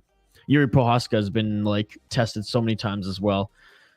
Oh man, the referee now is going to dish out even more cards here. 2 minutes up. This is embarrassing. This is embarrassing for all the MMA fans, because I know we have to just, whenever we do one championship, we have a lot of kickboxing fans and Muay Thai fans, much like Power Pickles here in the chat. And again, shout out to you, man. Thank you so much for joining. I appreciate it. This fight's embarrassing for the MMA fans here, and you know, the MMA, the more MMA leaning supporters here on this community. Red card dished out to Greach. Dude, this guy's losing money left, right, and center. That is crazy. The fight is over. Greach gets the red card. I have never seen this before. This is an absolute embarrassment. This is an absolute embarrassment for mixed martial arts in this promotion booking this fight. And this is the only time I've ever said that. And I say one championship, I like it more than the UFC. Wow. So disqualification based on lack of activity is Harry Greach. Despite being the more experienced one, he cowards in that one and decides not to exchange. Wow. 3 yellow cards and a red card in one fight. I don't want to make fun of fighters, but hey, end it. Hey, in this case, Peak Master, we can poke a little bit because that was an absolute embarrassment. WADA doesn't test in Thailand, Philippines, or China. So there you go. There you go. Mr. Grant Gregory hitting us with the facts. Thank you so much, Mr. Grant Gregory. Red card. This is a shameful display. That's not good for anyone. By the rule of 1, he cannot win by red card if the other has had a yellow card for the same. This fight doesn't look good for MMA. Good call by the ref. Yeah, and you know what, Power Pickle, I will say, this just really sucks for one championship because their matchmakers booked this, and usually, even with the lower ranked MMA, like we saw it in the first fight when we jumped on this stream, it was a heavy grappling match, but it was still a great display of grappling, and it ended with a submission. So I would say that came out, you know, even though it wasn't the most technical fight, even though there wasn't a lot of striking, I would say that we came out as fans on top. I would say that one championship came out on top after that fight because there was a submission and the grappling was very, very entertaining. This last fight was a mistake to book that one. And man, it just sucks for me now because I'm always arguing with UFC people about how awesome, like tunnel vision UFC fans who don't watch any other promotion, who don't watch KSW, who don't watch One, who don't watch Rising, who don't watch Cage Warriors, who don't watch LFA, who don't watch any of the other promotions. And I try to tell them how awesome one championship is, and now they're gonna be like, "Oh yeah, is it that awesome? A guy got red carded out of a fight here, brother." That was a one-off case. That was a one-off case against a guy 3-0 fighting in lesser promotions, and Arash Madani, who now is 1-1 in his pro MMA career, but off a red card disqualification. Damn, I think UFC has boring fights as well, but no red card. Yeah, I mean, again. This is an outlier. I've been following one championship for like religiously for like a year now. Like I have not missed an event in pretty much a calendar year. I've never seen anything like this before. One championship, they want violence. Wow. This is the first time ever kickboxing, Brazilian jiu-jitsu, mixed martial arts, or Muay Thai that I will say that I'm very disappointed in the promotion for that one. All right, ladies and gentlemen. Anyways, we are on to the featured fight on the prelims here. PK.Saenchai against Ferzan Sicek. Excited for this one. Let's get back into some real fighting here. Let's get back into some Muay Thai, baby. It'll be overturned as a no contest due to 5 cards being issued. Who don't watch Eris? Oh yeah, Eris as well. Sorry, I missed that one as well. Eris, the MMA promotion in France, the new MMA promotion in France. By the way, to anyone who's like just getting into watching more MMA from around the world, Eris, the French promotion, is an awesome promotion. And I love the way they build their cards where like they put the shittier and less experienced fighters on the bottom, and then they kind of work their way up. So like the prelims, they'll have like those type of fights. They won't look like those type of fights, but they'll have guys who are like 1-0 or guys making their pro MMA debut, guys and girls. And then they kind of, as the card goes up, then it's like 3-0 guys, then it's like 5-1 guys, and it's like 10-2 guys, and then you have like the cream of the crop in the division to end off the card. 1 and 2, I feel like I'm a bit robbed with this match. Yeah, this has been a weird one out of the gate, Gravedigger Jones. 1 should happen in a round cage at first. Peak Master, it does, dude. It does. Peak Master's doing this only to troll me because he knows that I get all pissed off about it. Peak Master, I have 2 keyboards. You're going to make me break this one? I broke the last one after the stream. I was so mad. Peak Masters made me so mad I fucking broke a keyboard. Peak Master hates the ring. I think it's appropriate in certain times. Peak Master, they're not going back to the ring here. This is Lumpinee Boxing Stadium. And you cannot tell me that last fight was influenced by the ring, because it wasn't. 2 MMA fights will be fought in the ring tonight. That's it. That was it. Thank God, by the way. The rest is Muay Thai, which should be fought in a ring. I don't care if Muay Thai is fought in a cage. That's fine. But, I mean, Muay Thai and boxing in a ring, that's where it's at. Peak Master hates the ring. I love it for nostalgic reasons. Now, Peak Master, Peak Master's clogging up the comments here because he knows I'm not going to stop commenting about this. He knows he throws this out there. Isha's going to go off. So, Peak Master, this is on you. This is your fault that I'm behind on the comments right now because you know I'm going to talk about this. In doses, I absolutely love the ring because it's throwback to Pride. It's throwback to Dream. Those savage MMA promotions that we grew up on loving back in the day. And I have no issue with it. Again, I would rather the overall, and this is me, I would rather it, but I'm okay with the cage now. Like, if anything, I'm used to, like, I don't even know why I'm like having to make this fucking argument. It's nostalgic to have the ring. I see personally no issue with the ring because the cage actually gives you an extra tool. Like Joe Rogan says, if you're going to do real MMA, fuck the cage. Have an open canvas so that no one can wall walk on the way up. Now, I get that's not entertaining. So that's why when they do the ring and the refs can actually get involved and separate them, then there's no issue there. You're not, quote unquote, using an object outside of just your body to fight, which ultimately at the end is a little bit more fair, if I do say so myself. But anyways, from the nostalgic aspect, absolutely love the ring in doses. You know, I do think that we are in a day and age where mixed martial arts has progressed and evolved to a point where, like, the cage is part of the game. Not in Ryzen still. They're going full, you know, old school Pride Championship, which is how they shape their league, and you know that's fine. But for someone in North America, I'm used to the cage. I'd like the cage. I have no issue with the cage. It's not like I'm lobbying for the. And again, Peak Master, this is all your fault. Bringing it up again, by the way, that I'm getting behind the comments. It's all your fault.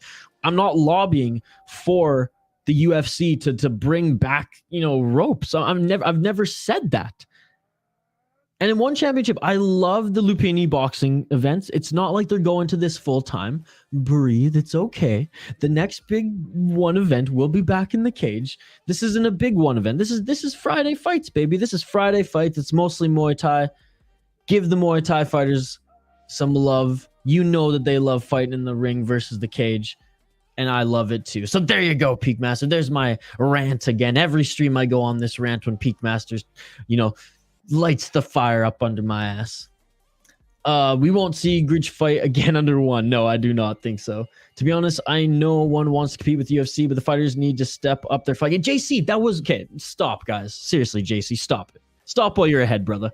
That was, I just said, that was one fight out of a whole year that was bad. And even for guys who were like at a low level. Like I've seen, like I said, I've seen guys in one championship who've come in with like a 1-0 record. I've seen guys who come in, you know, from a kickboxing background, a wrestling background with a small MMA record and put on better fights than them. That was on, yes, I will say that was on one championship for even signing those guys and making that matchmaking. But for the most part, we don't see that, JC. We don't see that at all. Like, that's why I'm shook right now. I'm a little disappointed that we even got to see that, because for the most part, and this is why I defend one championship so much, they have the good matchups and we never see that. So I'll push back on you a little bit, JC. I'll push back on you a little bit. I don't think that this fight is going to tarnish my argument that one championship is a close second as far as the entertainment factors to the UFC, especially like JC, if you're going to dog on that, you have to dog on a fucking championship fight in mixed martial arts in the UFC when Carla Esparza and Rose Namajunas stared at each other for 5 fucking rounds. That is a disgrace on the sport. That is at the highest level, and that is in the NFL of mixed martial arts that happened. That is inexcusable, way more inexcusable than the fight we just saw where the guys were pretty much amateurs fighting, if you catch my drift. Saving grace is it was not on the main card. I know. And again, it sucks that they used that as an MMA. Oh, now I'm super behind in the comments. God damn it, Peak Masters. God damn it, Peak Masters. Muay Thai now. Let's go. Aris finally as a champ. Going for PK, locking it in. Aris, they have a very good matchup. Thanks to Fernando Lopez. I don't hate ring. I love it for boxing. One of DJ's best fight. for one was in the ring. Yeah, the tournament they had, right? I bet on Pongsiri, that man, Lumpinee, fighter level, locking it in. I love the comments, by the way, folks, and I hope you dig my personality and how animated I get in the world of sports and mixed martial arts, because I absolutely love it. Round one, ladies and gentlemen. Let's get it on! I'll continue to get to your comments here just in a second here. I just want to update the ticker on the bottom of the screen and continue to provide my play-by-play as we continue here. My apologies for getting behind the comment, but when Peak Masters gets me talking about the ring, you know Isha's going to go off about the ring in mixed martial arts. All right, round one in the feature fight on the prelims, ladies and gentlemen. Let's go. Pongsiri against Sisek. Or Sicek, I should say. Thank you so much, Mr. Gregory, for the $2 donation, brother. Oh, my goodness. Oh my God! Thank you so much. I appreciate it, brother. Shout out to you. Shout out to Peak Master, the conversation creator. Shout out to Peak Master. Shout out to you, Mr. Grant Gregory.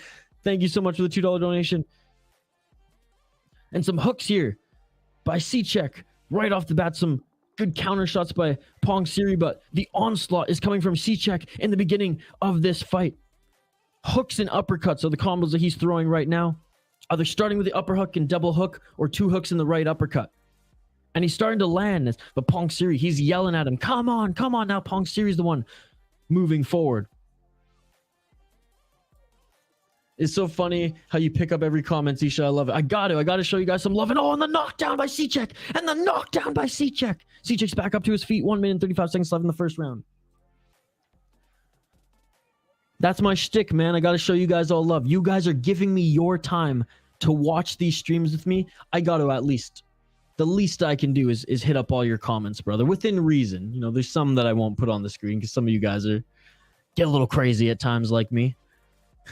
Even crazier than me at times. So I put every comment up with reason. I want to show you guys the respect that you deserve. Thank you so much for joining these streams. 1 minute left in this first round. And Pongsiri with some solid knees in the clinch. Solid knees in the clinch by Pongsiri here. And the official separates him 50 seconds left.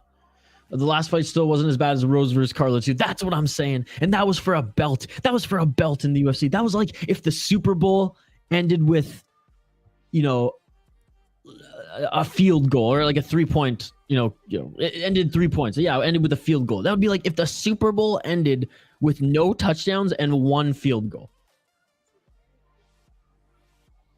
To put in North American style terms. That was Carla Esparza Rose Namajunas 2. It was a disgusting representation of championship level competition in the UFC. Love the traditional music in the opening, absolutely, before this round started. 10 seconds left, and oh my goodness, that was beautiful. That was beautiful. Pongsiri with a beautiful entry there on the 2 shots there to end the round. One may have been after the bell there, but Pongsiri looking so good the second half of that first round. Sicek, he came out swinging, and he had some good, like I said, either started with the uppercut double hooks or the double hooks and uppercut combo. Pongsiri, though, took a couple shots, started yelling at him, and just went into beast mode there and did a tremendous job in the clinch and got the one knockdown on Sicek as well. I got Pongsiri winning this first round despite the early onslaught by Sicek. Let me know what you guys think in the live chat. I go with ropes for Muay Thai this time. I go nostalgic like you. It's a legendary stadium, etc. There we go, Peak Master. There we go. That shit beautiful than a motherfucker. And by the way, Peak Master, I fucking love you, brother. You know that the jabs that we throw back and forth on this are just all for fun, buddy. And I appreciate all you guys. It's good when you guys get me all jacked up and ready to go this early morning. It's 8 a.m. right now. It's 8 a.m. I've only had 1 cup of coffee. I need my blood to boil a little bit. All right, I'm going to update the ticker on the screen, and we'll get right back to it. Again, shout out to everybody who's joined us thus far. I appreciate you all. Keep the comments coming. Like and subscribe if you haven't already. Ring that bell for notifications so you never miss it. Uploading again. Pongsiri knocks down Sicek. Round 2. Let's get it on! About 30 seconds in, or 25 seconds into this second round. Sicek, early onslaught. But Pongsiri now walking down his opponent. Here, forcing Sicek to counter. And Pongsiri dodging now the uppercuts. He's got his timing down. Pangsiri going for the overhand right dodge by Sichek.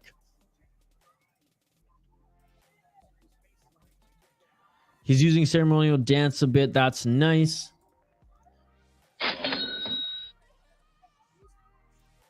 Watch out for Pangsiri clinching elbows. He looks so good in the clinching elbows. Pangsiri, man, he's so good. You can see he's just so technically sound here. My goodness. Oh, left hook going for the high leg kick. Doesn't land. Pangsiri with the walk-in. It looked like he was maybe going to go for the elbow there, but he went with just like a short hook. Oh, and beautiful elbow in the clinch. Just a downward elbow in the clinch by Pangsiri. Sichek is good at boxing, though.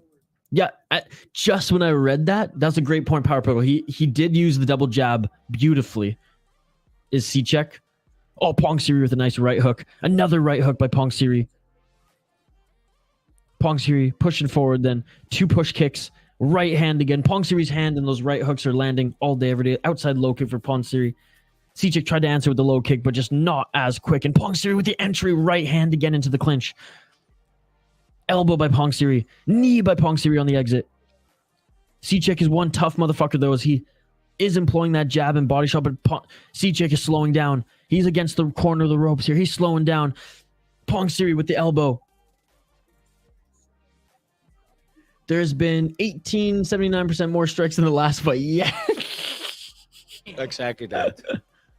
Those knees hurt Sichek. Absolutely, Power Pickle. Pangsiri is damn good. Oh, Pangsiri almost set up that Leon Edwards style high kick. Pangsiri went in for the entry uppercut. Doesn't land, but was almost able to enter the clinch. I will say Sichek's jab is still landing, but you can see he's labored. He's breathing heavy. His hands are in. Pangsiri smells blood. Pangsiri goes in for the step knee to the body. Pangsiri dominating this round as Sichek is dead tires. Those body shots compromising him immensely. 10 seconds left and Pangsiri is absolutely dominant against Sichek. He's tough as Pangsiri says, let's go, let's go. Moving forward still is Pangsiri, and again, Sichek, he's got heart to be in this, but he's in for a tough third round, and that is it for the second round.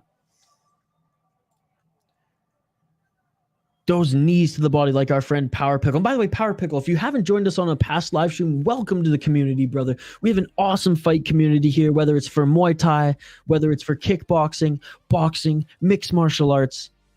We do a minimum of 5 streams every single weekend, 5 fight companions. We do up to 5 fight companions every single weekend, a minimum of 2. This weekend, we're doing 4. We got 1 champ. We never miss 1 championship, brother. We never miss 1 championship. 1 championship today, this morning. BKFC later today. It's bare knuckle boxing here in North America. Then we have LFA, one of the best feeder promotions to the UFC on Saturday night, and Cage Fury FC, another great feeder promotion to the UFC on Sunday. So I hope to see you all there as well. But if not, just excited that you are here with me today. Like and subscribe if you haven't already. And please vote in the poll question as well and let me know if your favorite promotion is missing from the poll question. Last round to decide it. Let's get it on. Let's get it on. And again, Pangsiri, if he just keeps doing what he's doing, he's got this fight in the bag. No discussion here, folks. No pushback here for me on this one. Pangsiri is dominating and is winning this fight. 2 minutes and 40 seconds left. Nice body shot to the right side of Sichek. Pangsiri just so explosive with his strikes here. And Pangsiri, I mean, he's taken some, like you said, he's taken a lot of shots. So Pangsiri going in for the jumping elbow. Pangsiri saying, let's go, let's go. 2 minutes and 15 seconds left in this third round. Again, Sichek doesn't have a lot of gas in the tank. Doesn't have a lot of gas in the tank. You can see his boxing background on display here. But he's just not quick enough in the striking right now as Sichek in this third round. He's labored. They're slow, and Pangsiri, despite being tagged with that left jab still, and there was a left hook, and Pangsiri's like, yeah, let's go, you hit me, come on. Pangsiri is way more the fresher fighter in this third round. The officials telling Sichek for more action there as Pangsiri's just bullying him, son. Ooh, and a good left jab by Pangsiri, followed by the elbow. I mean, Pangsiri's pressure is like no other, folks. No other that we've seen on this card thus far. This is unbelievable stuff by Pongsiri. I can't believe he hasn't cut Sichek up yet with some of the elbows that have been landing. And Pongsiri slips there with the kick. Back up to their feet. 1 minute and 15 seconds left in this third round. Going for a kick is Sichek and caught by Pongsiri, and he goes in with the knee into the clinch now. And again, in the clinch, Pongsiri has been tremendously active, folks. And keep the comments coming. It's a comment-driven live stream. Love the interaction. Even if I get fired up, let's freaking go. Friday fights, ladies and gentlemen. Pongsiri just lighting up Sichek right now. There's a good combo by Sichek. Again, this is it for Sichek. The last 50 seconds of this fight. Whatever gas he has left in the tank, let's see if he can drain it now and get some shots on Pongsiri. Earn some more respect back from his opponent here.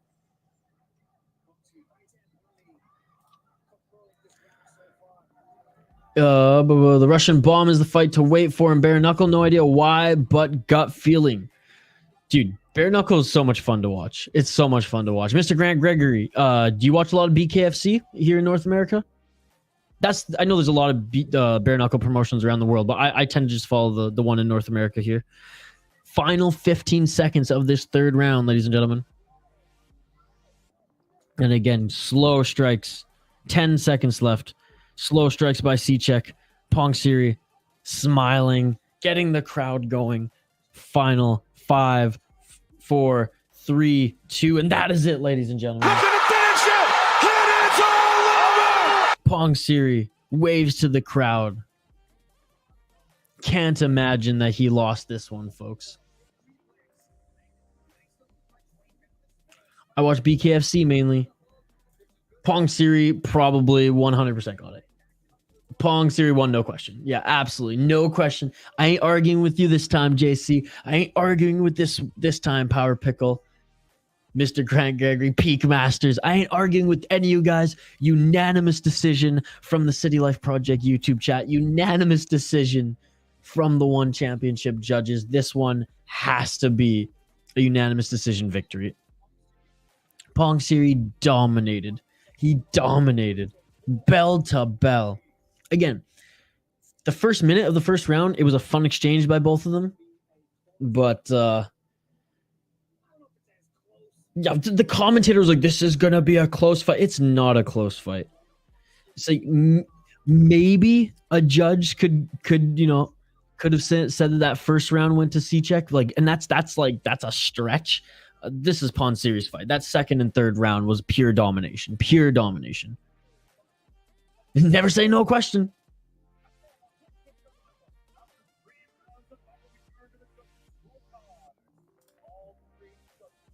No worries, JC. Sichek should use more kicks, elbows, and knees. Maybe forgot this was Muay Thai. Yeah. And there it is. Pongsiri, PK.Saenchai wins this one. No, I mean, you're right, Mr. Grant Greg. We've seen worst robberies. You are right. But I have to imagine, based on how tonight has been scored in particular, and what I've learned about Muay Thai scoring tonight. Thanks so much, guys, for continuing to educate me here on the stream. I think this one was pretty much in the bag, even if it was 2-1. The pure domination the second and third round. Pressure, strikes, the whole 9 yards, baby. Gravedigger Jones 2-2 in his predictions. Never say no question. Another one wrong. No, this one was right. Pongsiri won this one. Pongsiri won this one. Sichek didn't win this one. Pongsiri 100% won the second and third round for a pure domination, unanimous decision. Wait, Pongsiri lost? Are you serious? Hold on one second. I'm going back here. Are you fucking with me? Hold on. Am I going crazy here? I thought it's a Pongsiri won. One sec. I just rewound it.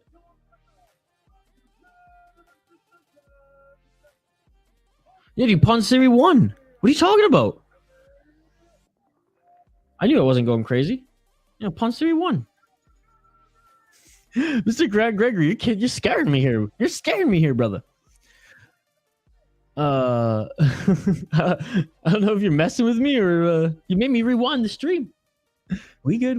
You're going to watch ACA MMA at 11 a.m. ACA, what is that? Isn't ACA on Monday? Monday super early? I don't think it's on the schedule, Leo the Don. I think we're doing BKFC tonight. We're doing LFA tomorrow, and then Cage Fury FC on Sunday, brother. How's it going, Leo the Don? Thank you so much for joining. Yeah, Ponsiri won, my dude. Oh, okay, you're fucking with me. Oh my god. Yeah, that shit beautiful than a motherfucking. Mr. Grant Gregory, I've had 1 cup of coffee this morning, brother. You can't fuck with me like that. Oh my god. Oh my goodness. You got me, brother. You got me. And again, by the way, shout out to Mr. Grant Gregory. He was giving out a ton of memberships on the last stream. I appreciate it, buddy. We're going to collaborate on some content soon. If you guys haven't already, check out his channel. What is it? 80,000 subscribers? Is that correct, Mr. Grant Gregory? You have 80,000 subscribers. That is amazing.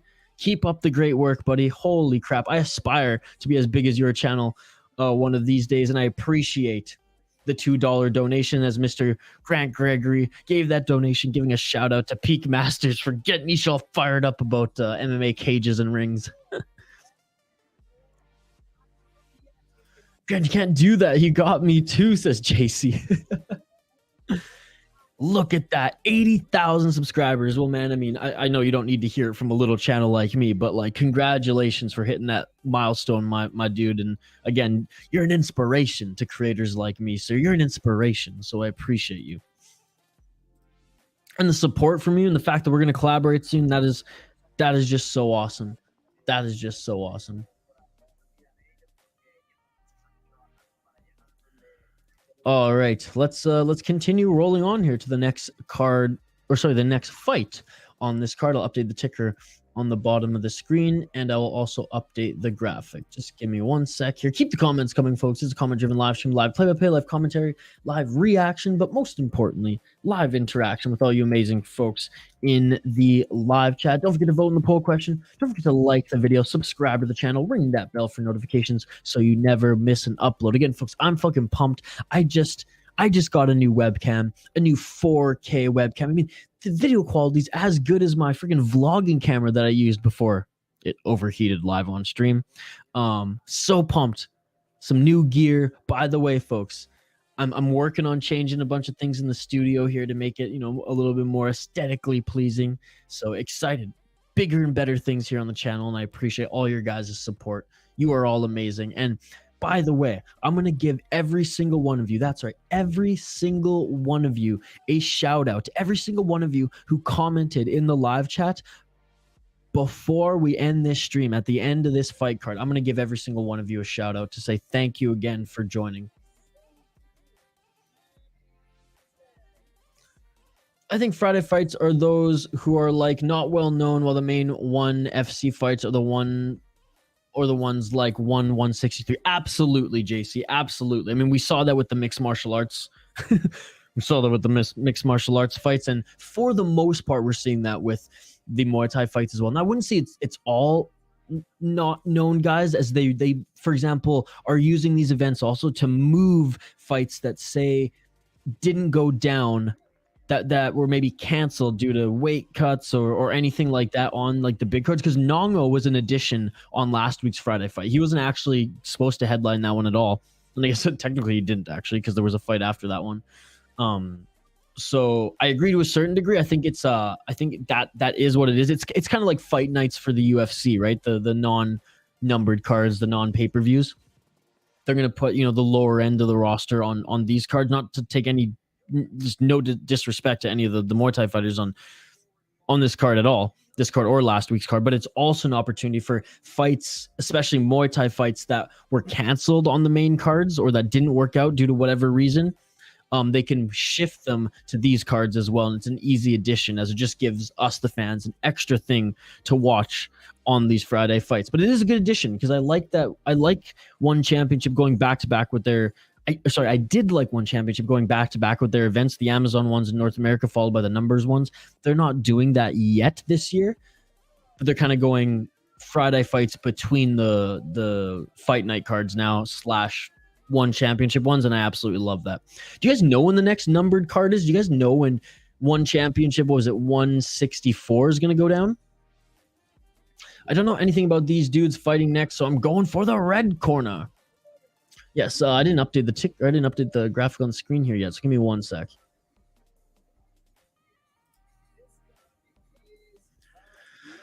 All right, so we got Piek against Vitez. Piek out of Thailand here, 28 years old. Let's give him. I'm gonna look him up here. Against the Romanian 27-year-old Silviu Vitez. Let's do a quick little Wikipedia search.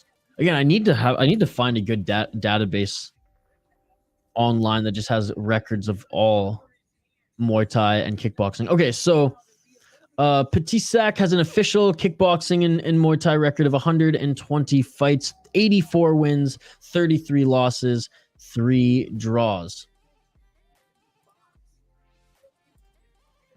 Looking at his opponent, Silviu Vitez. Let's see if we can find him on Wiki. Okay, he is up here as well. He has a pro kickboxing record of 40, 31 wins, 6 losses, 12 wins coming via knockout, 3 draws, and he's only been knocked out twice. So 31-6, 12 of his wins have been via knockout, and he's lost 6 times, 2 of those being of knockout, and he has 3 draws. Now, again, take those stats with a grain of salt. Obviously, there's more pro Muay Thai fights that just aren't recorded, but that gives a good idea, a good map of these guys' experience. Again, Vitez, 31 wins, 6 losses. His opponent out of Thailand, I'll tell you guys one more time his record. Again, one more time on Vitez, if anyone's just joining, and shout out to you guys who are just joining. 31 wins, 6 losses. His opponent, who looks absolutely dialed right now, Piek, 120 total kickboxing fights, 84 wins, 33 losses, 3 draws.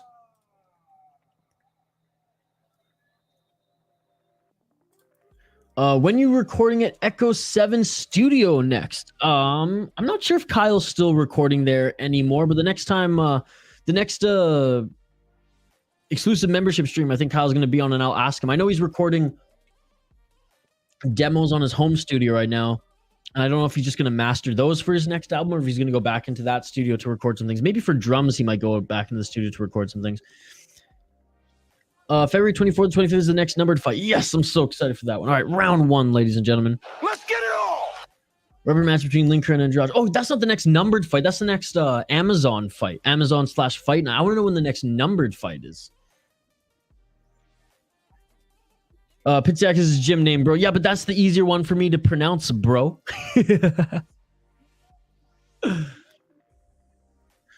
Yodlekpet.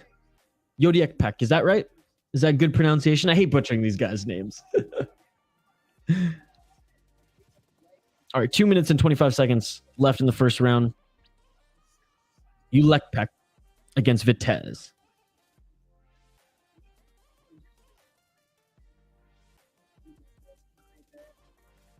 Vitez going with the high kick.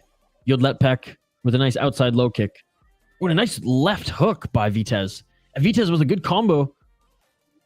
Good combo to open up this round. 1 minute into the first round. Outside low kick by Yodlekpet. Now I know. Piek is the gym name. Uppercut left hook combo by Vitez. Only the left hook landed. Inside low kick by Yodlekpet, and he went to answer with a kick, or Vitez went to answer with a kick, and Yodlekpet just threw him to the ground. They're back up to their feet, though. Catching the leg kick of Vitez again is Yodlekpet, and he answers with a kick of his own. Yodlekpet, the speed and power of his strikes, my goodness. Like, Yodlekpet's leg kicks look like they would break mine in an instant. He's throwing with so much power there. Uppercut. Nice uppercut by Vitez. Yodlekpet lands with the left. 55 seconds left in the first round. Good round here. Nice body shot by Yodlekpet. A nice 1-2 by Vitez. And Vitez catching the kick of Yodlekpet and lands a left and sends Yodlekpet to, stunned backwards. Oh, high kick land by Vitez. Vitez just putting it on Yodlekpet right now. Yodlekpet, he's got a hell of a chin, though, as he continues to walk forward again. But good round by Vitez thus far. A nice 1-2 by Vitez. Again, he's starting to land with the uppercut. 33 seconds left here. Spinning back fist attempt by Vitez. Doesn't land. But he's getting some confidence here, knowing that he can stand and bang with this guy. Yodlekpet doesn't look that phased, but again, Vitez doing a great job in the boxing here. Takes that leg kick. Goes in with a clinch. Nice knee by Vitez. I mean, Vitez is holding his own in this first round. Final 15 seconds left in the first round. In the clinch here, Yodlekpet with some nice elbows in the clinch. And that's it for the first round. Great first round, folks. Great first round. Wow. I'm impressed with that one, folks. I'm impressed with that one. There are good moments by both of these guys. All right, so the Muay Thai experts in the chat here. How you scoring that round? How you scoring that round?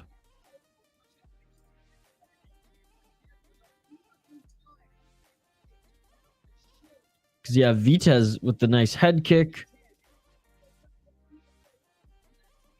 He actually stunned Yodlekpet. Sent him wobbling backwards for just a moment.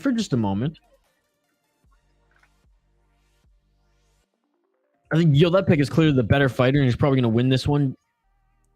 Unless Vitez lands like a big head kick again and just knocks him down. He's got the speed in his striking for sure. He looks like he's unfazed by the damage that he did take in that first round. But hey, I'm impressed with Vitez off the bat. Damn, Vitez fast as fuck. Vitez got that round for me. Power play given the first round to Yodlekpet. Again, it was so close for me. It was so close for me. Yodlekpet with the leg kicks, though, as Vitez continues to walk forward and try to land with the striking. And he can't, though. Vitez was unable to land there. He lands a 1-2. Finally, 30 seconds into this second round. Walks in with an elbow, does Vitez. Front kick by Vitez. It lands, but nothing too crazy. Oh, a jumping knee by Vitez in that land as well. I mean, Vitez he's putting it on Yodlekpet. Now, Yodlekpet doing a good job of weathering the storm right now and landing some good shots in the clinch. But hey, credit to Vitez where credit is due, ladies and gentlemen. Based on watching Yodlekpet in the opening 2 minutes of that first round, I thought he was going to run away with this. And Vitez, no, comes back strong and is actually putting a show on for the fans. And he's giving Yodlekpet a fight. Yodlekpet, though, man, he hits hard. You can see that there. He lands a combos of him for himself, and you can see that Vitez is not liking this at all. But they're just swinging now, both of them here in the pocket, picking each other's shots, standing and banging. Outside low kick on Vitez, though. Now, when you can see, hurt him a little bit. Inside low kick on Vitez. High inside low kick again. Low inside low kick. I mean, the way that Yodlekpet just throws those kicks out. Oh, and another one by Yodlekpet, throwing him out with speed. And Vitez, credit to him. The boxing is there. But Yodlekpet starting to employ those leg kicks so much, and that's his game plan. He's slowing down Vitez as he's throwing like 3 or 4 leg kicks. Oh my goodness, how is Vitez taking all these leg kicks? How is Vitez taking these leg kicks? You can see he's slowing him down. He's cut now. Elbow by Yodlekpet. Cut in the forehead of Vitez, and he's just leaking blood right now. Yodlekpet utilizing that right jab as he goes in on the entry. But how much of a warrior is Vitez right now? As he's still almost limping at this point, walking in, starts laying down the combos on Yodlekpet as Vitez bleeding like a stuffed pig, barely able to walk.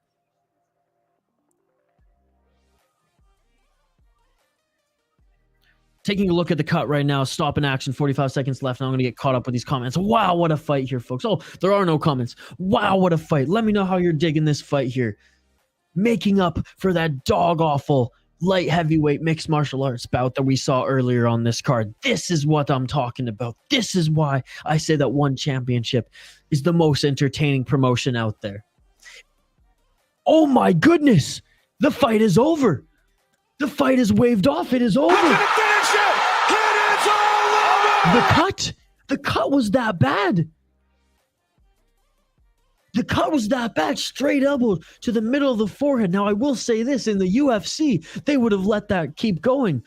But Yodlekpet with the finish. Because of the cut. Vitez was still in this fight. Don't get me wrong. But Yodlekpet was an absolute beast with the leg kicks. There it is. Was a left elbow. Boom, coming down on the forehead, and that cut him wide open. Can we all just give like a round of applause to Vitez, though? Look, Yodlekpet, he's the legend. He was the better fighter. Overall, I get it. But my goodness, Vitez, this guy's like, how do you get kicked in the legs that many times and still have the cojones to walk forward, get in the pocket, and lay down combos the way that he did striking? Nothing but respect for Vitez, and I love Yodlekpet. I cannot wait to watch him fight again. The Thai wants to destroy Vitez's legs and finish him in the third round. Oh, come on. That must have been a deep cut. Absolutely, because I didn't think they were going to stop that. And he's not even he's not even standing there in the ring, so it must be a bad cut, man. Oh, my goodness. Yeah, got to give Vitez props. He's fast as fuck, and he has heart. Unbelievable. Yodlekpet wins this one. Let's go, baby. Let's go. Oh, I need to get a better chair. Oh. Wow. Great fight. Unfortunately ended a little too early. A little too early for our fans' liking, but hey, fighter safety first and foremost. I love Yodlekpet showing his elbow off. Showing his elbow off there. His nickname's the Destroyer, too. My goodness.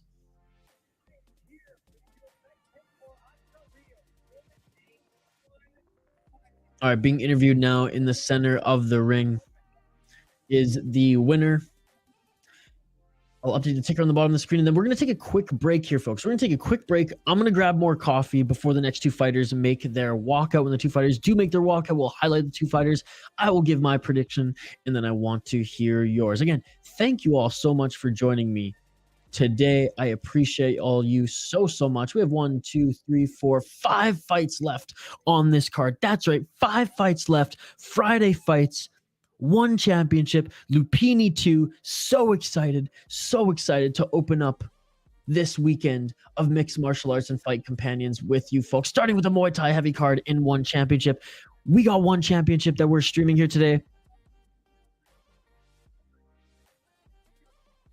Chatri's giving him $10,000, by the way, folks.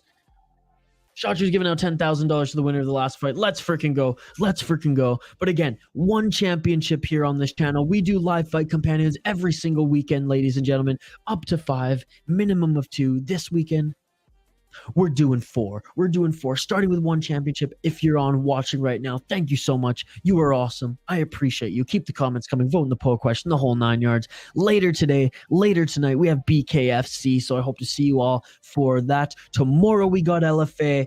Sunday, we got Cage Fury. We have so much violence this weekend. So much violence. YouTube, in a professional sporting domain, we got professional sports violence this weekend, folks. I'm excited to have you all along for the ride. If you're new to the channel, again, like and subscribe. Ring that bell for notifications. Check out some of the other content that we post on the channel as well. Saturdays are vlog days. Every Saturday, a vlog drops on our channel as well. So check that out tomorrow morning.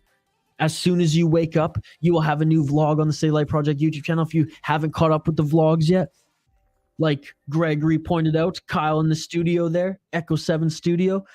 Check them out. We really appreciate it. Looks like he's getting 50K. I think he's getting 10K, but he's still getting money. I'm getting for the guy who's from Thailand, whose record I don't know. I know, Tapology, they don't have all the Muay Thai records on here, which is why I really want a database for some of these fighters. Okay, I'm going to take a quick break, folks. I got to refill my coffee. Back in 2 minutes' time as these fighters make their walkout. We'll be back to highlight what we can of them. I'll give my prediction. I want to hear yours. Again, thank you, Power Pickle. Thank you, JC. Thank you, Mr. Grant Gregory, Peak Masters, JC. Leo. You all are amazing. Thank you so much for joining. I appreciate you all. Back in 2 minutes on the other side after this quick break. You're watching the City Light Project YouTube channel for yet another fight companion, this time in Bangkok, this time for one Friday Fights Lumpinee 2. Back on the other side for some more Muay Thai here live. Like and subscribe, and we'll see you folks for the next fight. 2-minute break. Don't go anywhere. We'll be right back.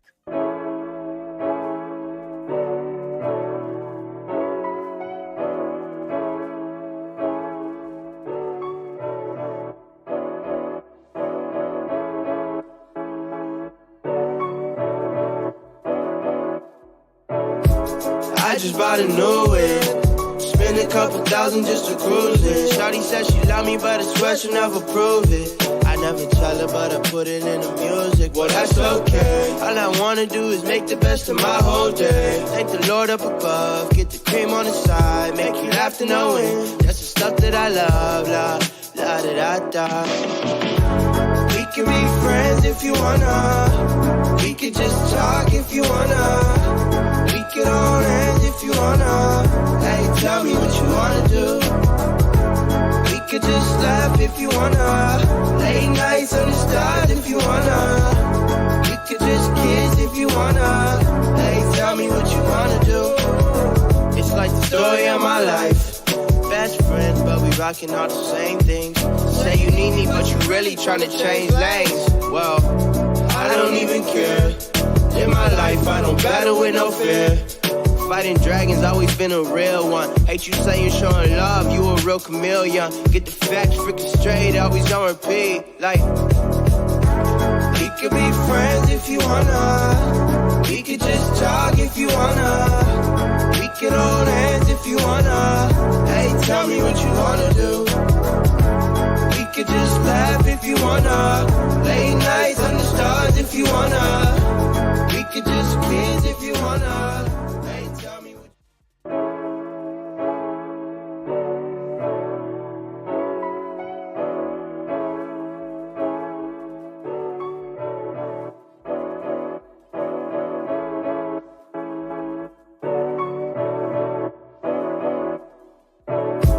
I just bought a new whip, spend a couple thousand just to cruise it. Shawty said she love me, but I swear she'll never prove it. I never tell her, but I put it in the music. Well, that's okay. All I wanna do is make the best of my whole day. Thank the Lord up above, get the cream on the side, make you laugh to no end. That's the stuff that I love, la da da da.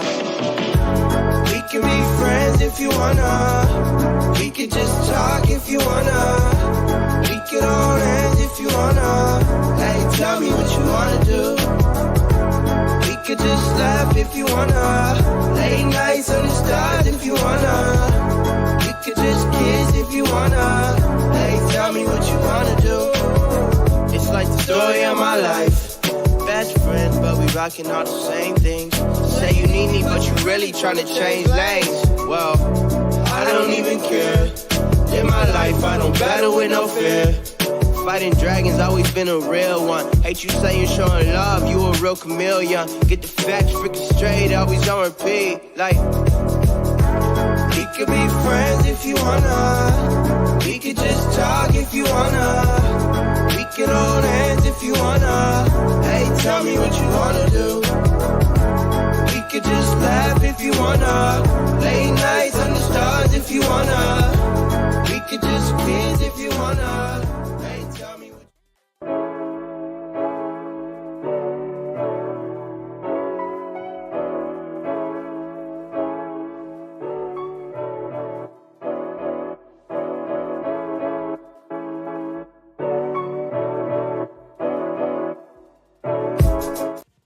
And we are back live here on the City Light Project YouTube channel for yet another live fight companion.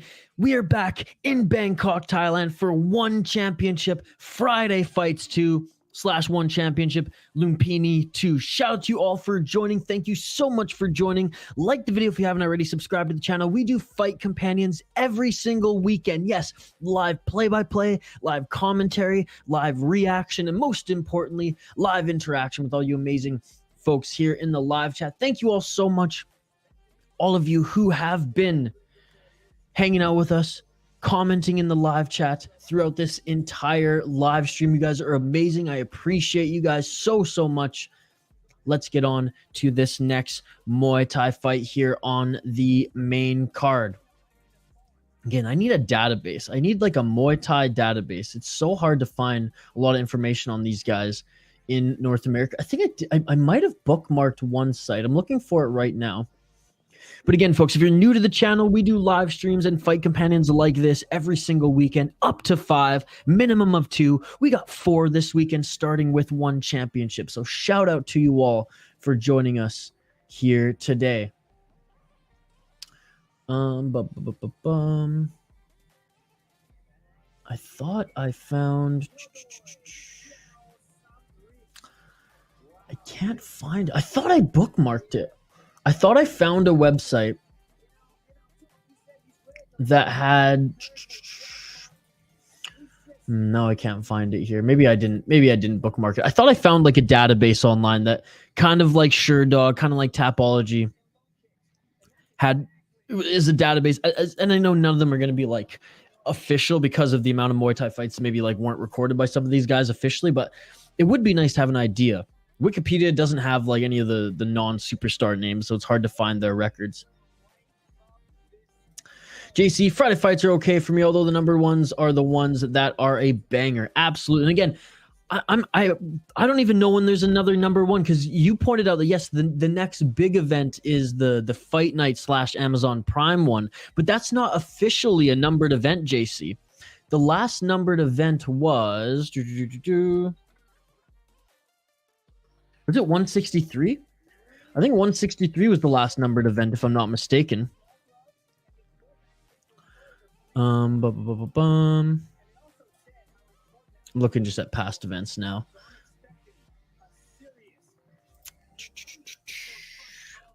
This 163 was the last numbered event, and I'm not counting the I'm not counting the Amazon Prime / Fight Night events as the numbered events. They're big events, and I get what you're saying, and I agree with what you're saying. But they're not officially the numbered event. Okay, 164, that was the last one. Pasio versus Brooks. Which, what a main event that one, where Brooks won the title. So they were doing them back-to-back. So they did the one on Prime Video 5 to Ritter versus Malkinen, and then literally 5 hours later, they did 164 on both of those cards. Like Superlek was on that card again. Brandon Vera was on that card. Like they were back-to-back super cards, where now their cadence is, you know, they'll have 2 big fight night events every month, followed by Friday fights kind of sprinkled in between. Again, appreciate you all joining us live here on the City Light Project YouTube channel. If you haven't already, please like the video, subscribe to the channel, ring that bell for notifications so you never miss an upload. Friday fights are like filler fights. Then the number ones are the canon fights.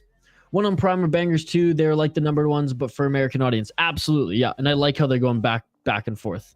They've renamed them now. Now they're just called Fight Nights, because I think they've struck a deal with Amazon that they don't have to be like as specific in their name anymore, that they just have a deal with them and they're going to go the distance, which is awesome because North Americans are loving it. And let's go. Round 1, ladies and gentlemen. Let's get it on. Let's get it on. Oh, and a push kick already by Songchainoi in the blue corner on Yoddoi. Yoddoi in the red, Songchainoi in the blue, and Yoddoi answers.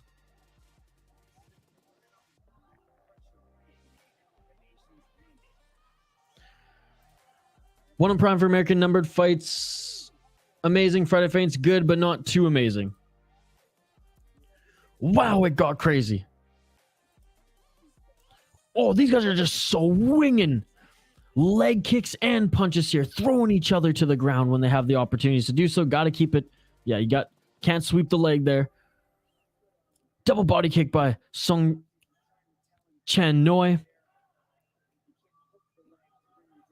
And man, they're aggressive in the clinch here.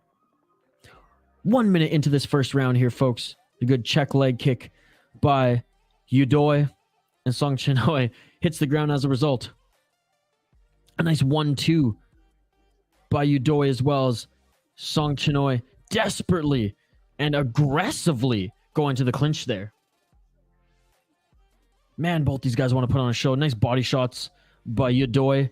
Uppercut by Yoddoi on the clinch entry. I mean, these guys are just going for it. These guys are just going for it with the aggression here early in this fight.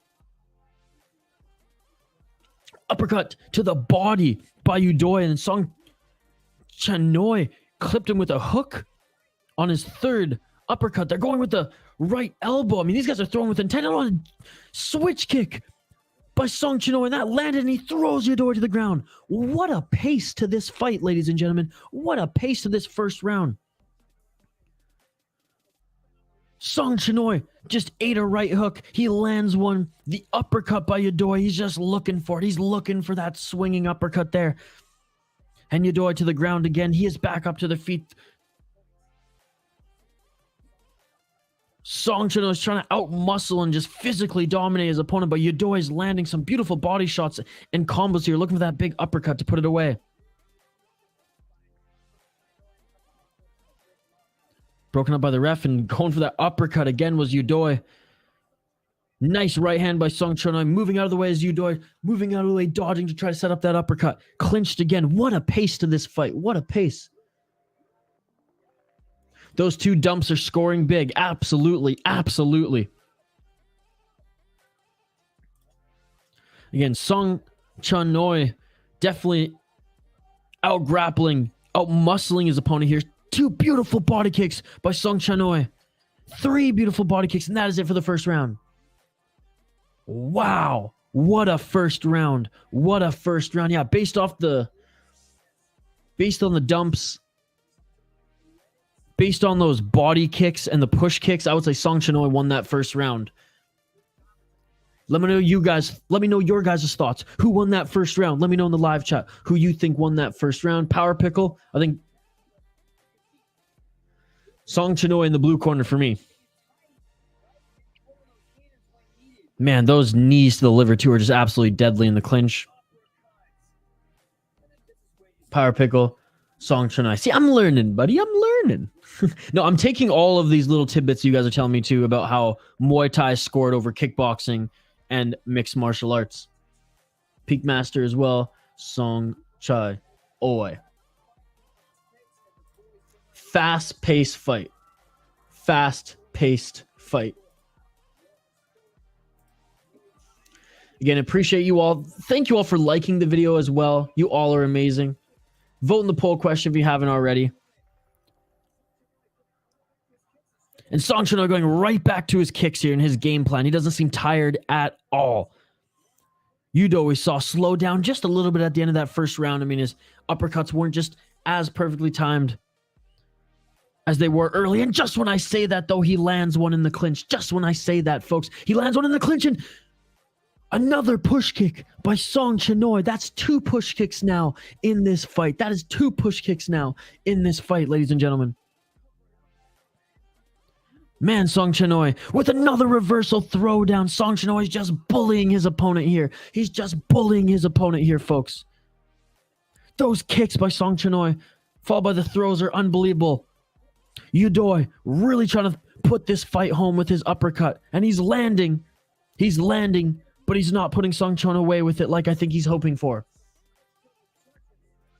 Songchainoi either is winning or losing, I reckon. Vicious uppercut versus lethal left leg. This is a great fight, guys. This is a great fight. The pace to this fight. This might be the best fight we've seen on this card thus far.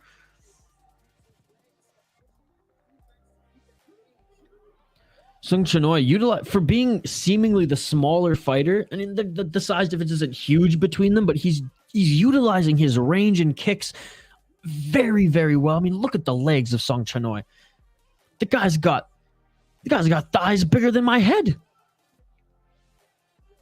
Oh, man, these leg kicks to the body by Songchainoi, they're absolutely deadly, and he just keeps landing. Before he gets in the clinch, he just keeps landing.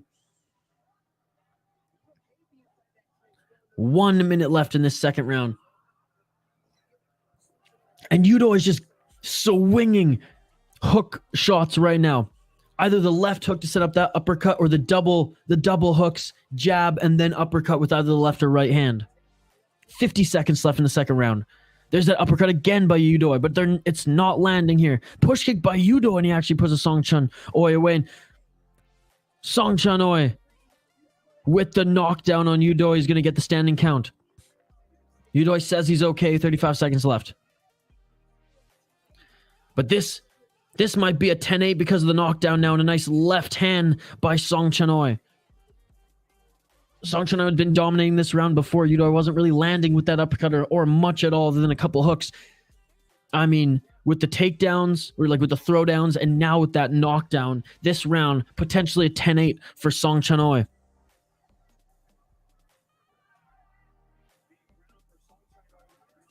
You look like a vicious rapper. Andrew B., how is your Florida vacation going, buddy? I appreciate the compliment, I think. End of the second round. I can't hear you because it's in my ear. I don't know what that means. How's it going, Andrew?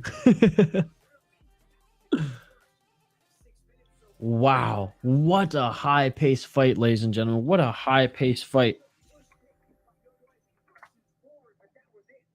Yeah, Yoddoi had like 2 hooks, like a 2-hook combo and a push kick in that fight, or in that second round. The rest was all his opponent there.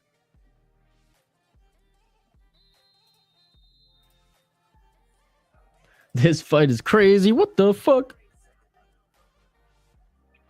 The pace is next level. I absolutely love it. Getting stretched out by their coaches are both these fighters. Coming out for the third round.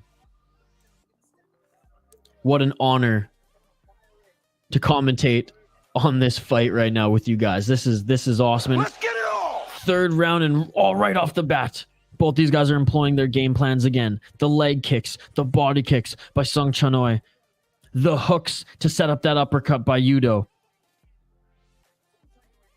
Peakmaster 2-0 Songchainoi. Anything can happen, but Peakmaster, I agree with you, sir. I agree with you.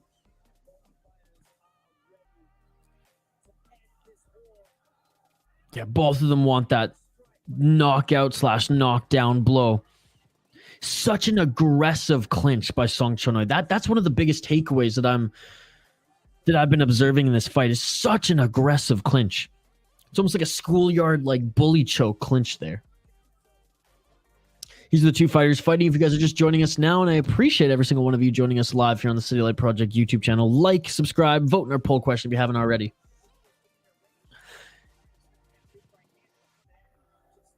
Another nice right hand. But Songchainoi just absolutely dominating. Absolutely.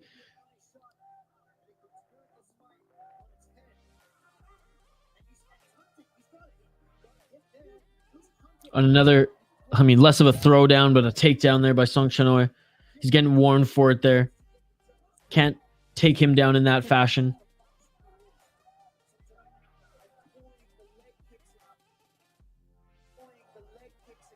Songchainoi with these leg kicks are so deadly, ladies and gentlemen. They're so deadly. Clinched up right now, 1 minute and 26 seconds left.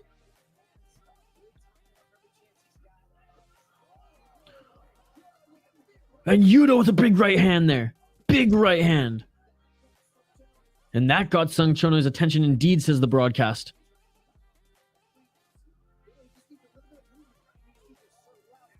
Body kick again. Yoddoi, I mean, credit to him. He's walking forward. He's got power. He's been trying to land that big uppercut. At least he was trying to land that big uppercut in the first and second round, but does land a good right hand there. 55 seconds left in this exciting and high-paced Muay Thai fight and third round here, ladies and gentlemen.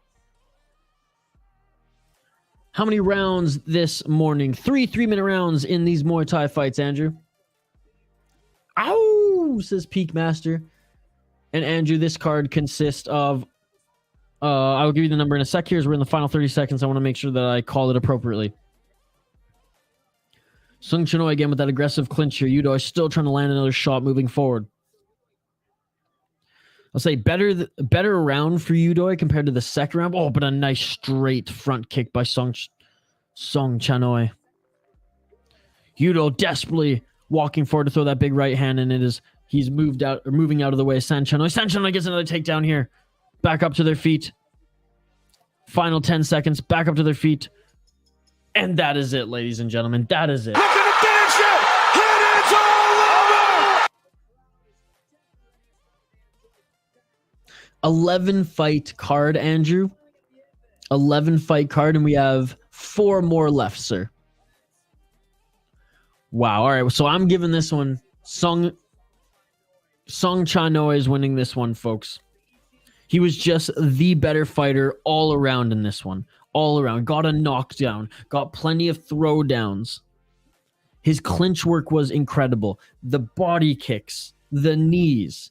I mean, maybe his, hand strike, his punches weren't on the same level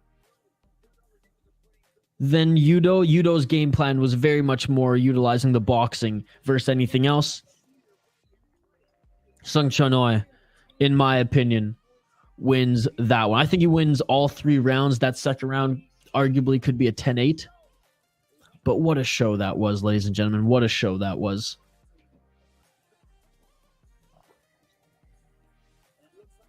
And a good display of respect by both of these fighters as well. Center of the ring, let's hear the official decision. 4 more fights left on the card, ladies and gentlemen, as we have our first and only Fairtex fighting on this card next year.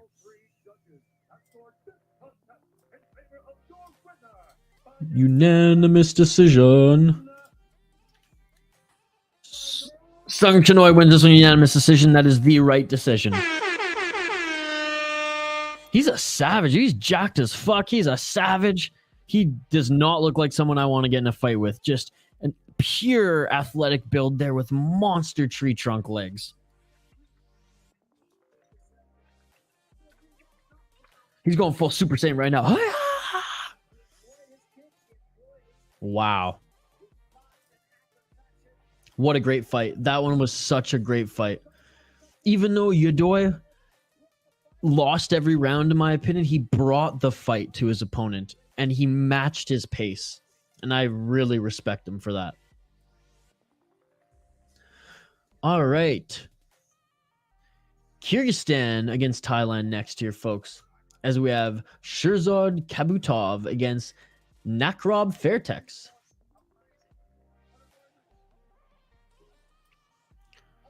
All right, here. Nakrob Fairtex. Let's see if we can get any info on this bad boy. Keep the comments coming, folks. By the way, it's a comment-driven live stream. Like the video, subscribe to the channel if you haven't already. Vote in the poll question, and let me know. Let me know if your favorite fight promotion isn't listed as a poll option. Let us know in the live chat.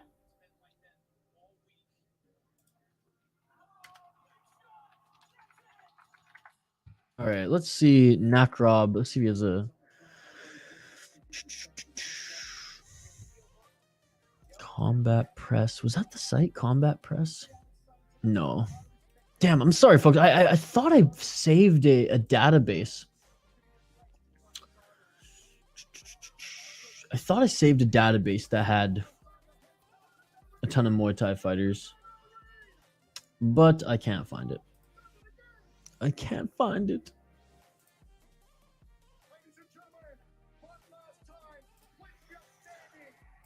Anyways, let me know in the live chat who's the better fighter here. Who are you familiar with? I mean, I know there's a fighter with Fairtex in his name. Doesn't mean that he's necessarily going to be the best fighter, despite him being from Thailand. All right. Yeah, better game plan. Songchainoi, absolutely. Insane, says Andrew. Power Pickle says, I'm gonna bet on Sherzod. Okay. I haven't seen either of them fight, Power Pickle. Why are you picking Sherzod? Like, is he just overall the better fighter in all areas, or is there a particular aspect to his game that you think is gonna shine brightly in this bout here? Andrew, no, check out the community tab, buddy. I am doing BKFC later tonight. Tomorrow we're doing LFA, and Saturday and Sunday we're doing Cage Fury. Sherzod Kabutov, you know what? Power Pickle's been the voice of reason. The voice of reason in this chat today. I'll lock in that one. I'll lock in Sherzod. All right, they're about to make their walkouts now, ladies and gentlemen. Sherzod, Kabutov against Nakrob, Fairtex. Fairtex will be in the blue corners. He's making his walkout. Hell yeah, Andrew. You gonna watch some BKFC with us later if you're up? Ooh, I like the walkout music for Fairtex. Some good rock and roll.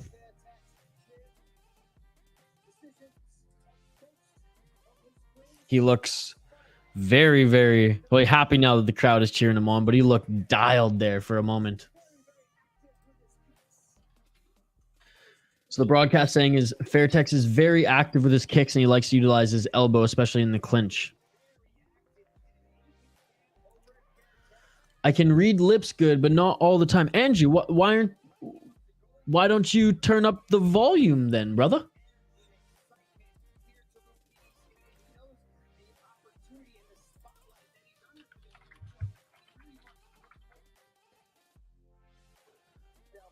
Fairtex. Ooh, I like his shorts. The purple Muay Thai shorts there. I don't know why the lights just went out. There we go. It's like the lights went out as soon as the officials checking on him before entering the ring.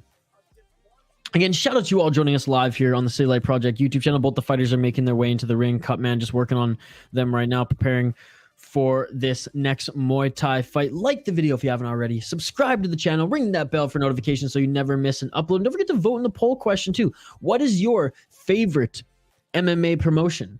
Is it One Championship? Is it the UFC? Is it KSW? Is it Ryzen? Or is it one of the other ones? Is it one of the other ones that I have not mentioned yet? Let me know. Let me know. Vote in the poll question if you haven't already. Let's try to get to at least 100 votes here. We're about halfway there. One championship right now. Surprise, surprise. 57%, followed by the UFC at 36. KSW and Ryzen are tied at 4. Diego, what's going on, Diego? Thank you so much for joining. Our most positive and most likable community member, I think. Diego is here. Good morning, Diego. Happy Friday, bro. I'm doing great. How are you? Check out this new camera I got, Diego. So excited. So excited. Sherzod style, bad matchup for Nakrob. I might be wrong. Nakrob is a very active fighter. Okay, again, Power Pickle. I appreciate this as a more, like, admittedly, I follow mixed martial arts more than just Muay Thai, but being a fan of One Championship, I've really just fallen in love with it, and I look forward to it on every single card. 135ers here, folks.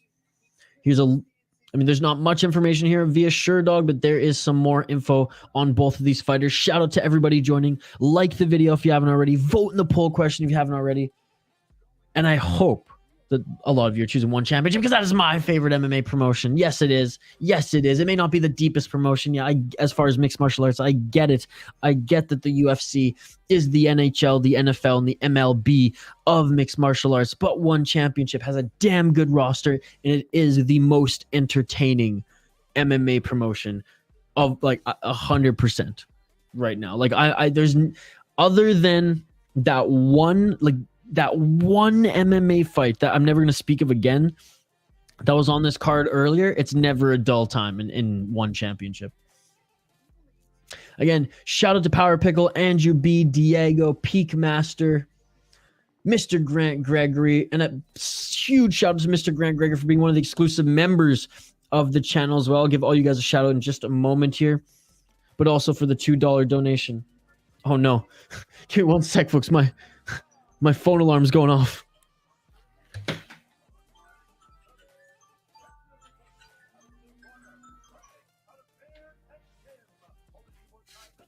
Oh man, my phone alarm was going off there. Sorry about that. All right, we're back.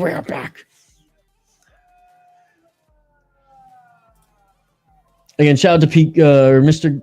Grant Gregory, Peak Masters, Power Pickle, JC, Andrew B, Leo the Dawn. I know you dropped in. Gravedigger Jones, if you're still here. I'll give you all another shout out at the end of the stream as well, but just want to show my appreciation. Hernan, thank you so much for joining, brother. Can you guys spend your time watching us I know watching fights, but also hanging out with us here today. And I want to show that I respect your time and I respect you and I appreciate Benjamin. Appreciate every single one of you who joined us here. Benjamin, shout out to you, brother. Kyle, Crippled Ham, GLN, thank you all so much. I love you all. Thank you so much for joining. Nakrob will win, and he is a winner, says Andrew B. Power Pickle, I'm going with your boy, Sherzod. Sherzod. Not Sherdog. All right. Round 1, ladies and gentlemen. Let's get it on. Let's get it on. Live here on the City Light Project YouTube channel. Friday fights. Kabutov, Nakrob. Nakrob with the reach advantage and wide stance here. Spinning backwards attempt already by Kabutov. God damn. God damn. Next fight. Let's go, baby. Andrew B again. I hope you're enjoying your vacation, bro. Spinning heel kick by Kabutov. It seems like just a little bit of height. Oh, spinning backwards, and that one lands. Followed by a left, straight left on Nakrob. That lands by Kabutov as well. Man, Kabutov is skilled. My goodness. A nice right hand lands on Kabutov now by Nakrob. Fighters in the center of the ring. Nakrob was stunned just for a moment there, folks. Sherzod with some good head movement. Nice combo by Sherzod Kabutov. Spinning elbow by Kabutov. Doesn't land super clean, but it did land. Kabutov, he's thrown like 4 freaking spinning moves in the first round. 1 minute and 45 seconds left. They are clinched. They are clinched. They escaped the clinch.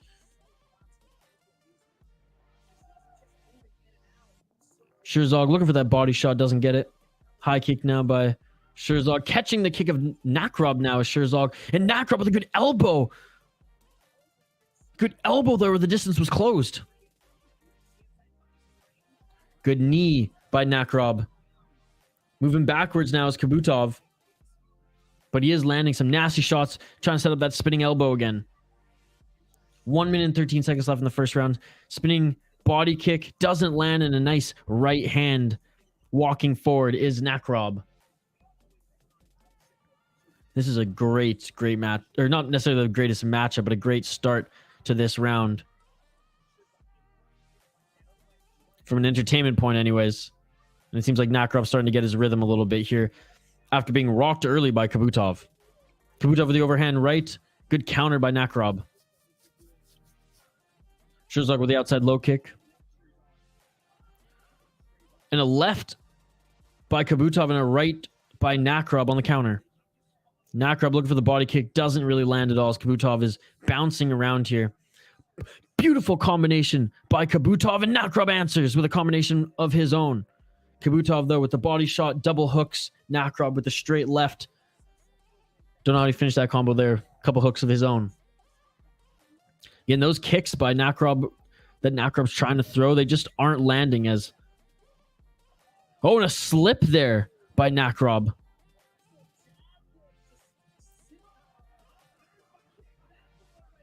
The commentary is saying that the jab is what knocked him down. I think the jab, like, he hit him, but he also slipped. End of the first round, folks. What an exciting start to that round. Let's see the replay. I mean, jeez. Sherzod, he loves those spinning moves.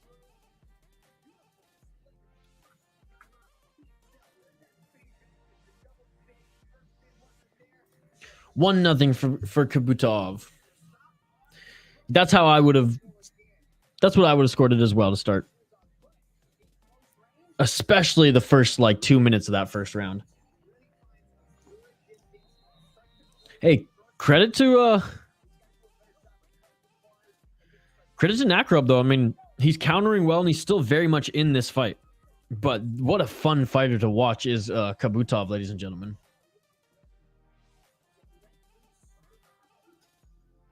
All right, round 2. Let's get it on. And already straight left jab by Kabutov. As looking to clinch is Nakrob, and Kabutov just not letting him clinch at all, just piecing him up with that jab, catching his kick. Nakrob's got to be careful every time he catches the kick of Kabutov because of threatening with some of those spinning moves. Outside low kick by Nakrob. Kabutov, great head movement there. Dodges the right hand of Nakrob. Comes in with a double combo and then clinches up. He's got to be careful of that spinning heel kick, though. It hasn't landed pretty much at all here. Oh, and a nice right hand by Kabutov on the counter of a leg kick of Nakrob. Nakrob comes in with the low right leg kick. Checked there by Kabutov on that second one. High kick by Nakrob, and ducking out of it is Kabutov. Kabutov sends a right high kick of his own, and it's followed by a straight left jab. It's like Kabutov is just one step ahead of Nakrob. These guys are going crazy, says Diego. Ooh, elbow attempt by Nakrob there in the clinch. I don't think it landed cleanly. Hey, good on Nakrob, though. He's still moving forward, landing. Threaten with a high kick, step in with the elbow. Kabutov has this typical Venom Gym Muay Thai style. It's a fun style to watch, man. It's a really fun style to watch, utilizing his left jab now. And great head movement by Kabutov. It's definitely not as traditional as some of the Thai fighters, I will say, Power Pickle, from what I've seen, but it is very fun to watch. It is very fun to watch. I'm going to a hockey game with my family and close friend to watch the Everblades. Dude, that's awesome. Hockey in Florida. Let's go, baby. What other plans do you have this weekend, Andrew?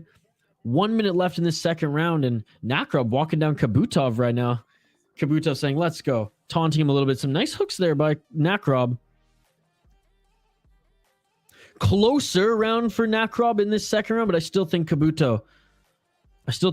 Oh, and just when I say that, Nakrob just tagged Kabuto. Nakrob just tagged Kabuto with a right. Stunned him for a sec, forcing Kabutov to clinch.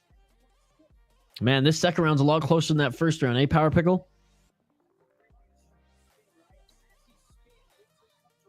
Nice 1-2 by Kabutov, but Nakrob really getting into his own zone here in the later parts of this second round. Yeah, Nakrob's kicks, though, have nothing for Kabutov. He's either checking them, dodging them, or catching them, depending on where they are.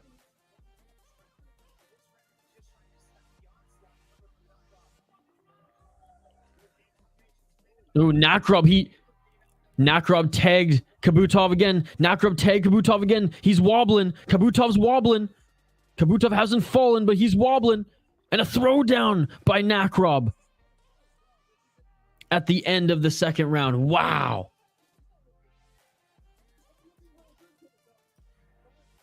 Wow, what do you think? Was that enough to win that second round? Was that enough to win the second round by Nakrob? Oh, that right hand to negate that spinning. Man, it could be a round apiece right now. It could be a round apiece.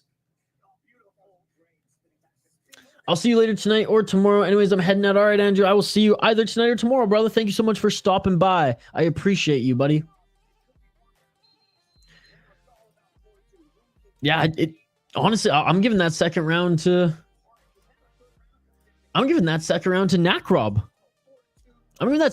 Nakrob. It is. I think it's one apiece right now. 1-1 Nakrob, the clinch and near knockdown. Yeah, and he rocked him twice. He stunned him twice too with that right hand. All right, here we go. These are the best fights when they're going to the third round, tied 1-1. Let's go, baby. Round 3. Let's get it on.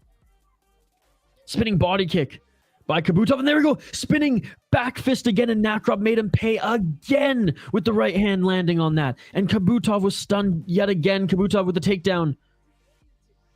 But Kabutov is definitely disoriented right now. He's still wobbly a little bit. He's not all there. Throws the overhand right and gets tagged again. Knocks the mouthpiece right out of Kabutov's mouth, does Nakrob. I think Kabutov just got a little too cocky here. What are you doing with all this spin stuff? It's not working. It's not working. Stick to what was working. Another spin kick by Kabutov. 1-2 by Kabutov as he goes for the clinch. He's got to fight smarter in this third round if he wants to win it.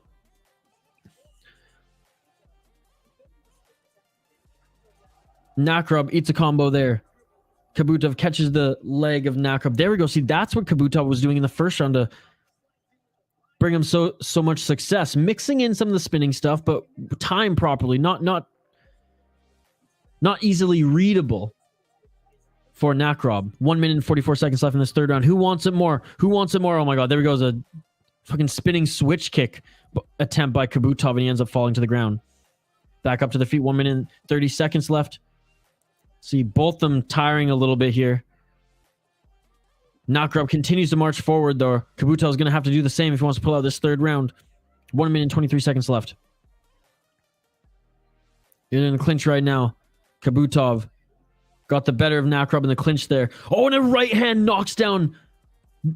A right hand by Nakrob knocks down Kabutov. Oh my goodness, that is huge for this fight. Getting the 8 count right now is Kabutov. Kabutov's going to have to knock down Nakrob if he wants to win this fight, because that just solidified that third round. Spinning back fist by Kabutov. Not even phased is Nakrob. And another right hand on Kabutov. Kabutov's covering up. Kabutov is desperately trying to clinch. Nakrob is winning this third round. Nakrob is winning this fight. 42 seconds left. The crowd is going wild, folks. The crowd is going now wild. Nakrob is going to win this. 30 seconds left. Kabutov just got tagged again with the right hand. Kabutov doesn't even know where he is right now, folks. Okay, it's not that bad, but still. Elbow by Nakrob. 20 seconds to go, and Kabutov is desperately clinching. Kabutov, he looks half asleep right now. Push kicking clinch. 10 seconds left here. 10 seconds left here. 5, 4, 3, 2, 1, and Nakrob was gonna win this fight. Look at the finish it! And it's all over! What a comeback too, as he was losing that first round. Ends up narrowly winning the second round. And if anything, and I don't want to take anything away from Nakrob here, but if anything, Kabutov, he shot himself in the foot in this fight, trying to be fancy versus technical. Turning it up in 2 and 3 was Nakrob, 100% says the broadcast. But I have to say, getting a little bit too comfortable with that spinning shit was Sherzod Kabutov. If he stuck to his game plan, if he stuck to what primarily brought him success in that first round, he very well may have won this fight. That fight was great, man. Indeed, it was great. JC saying, how is Kabutov still standing? My goodness. I mean, wobble, wobble, baby. Wobble, wobble. A great display of respect by both these guys. They put on a hell of a fight for us this evening. 3 more fights left on this card. That spinning stuff counter, game changer. Absolutely. And you know what? Great job by the corner and by Nakrob Fairtex for adjusting mid-fight to go for those right-hand counters on the spinning stuff. I mean, I tip my toque. I tip my hat to the Fairtex team here on that one. Unanimous decision.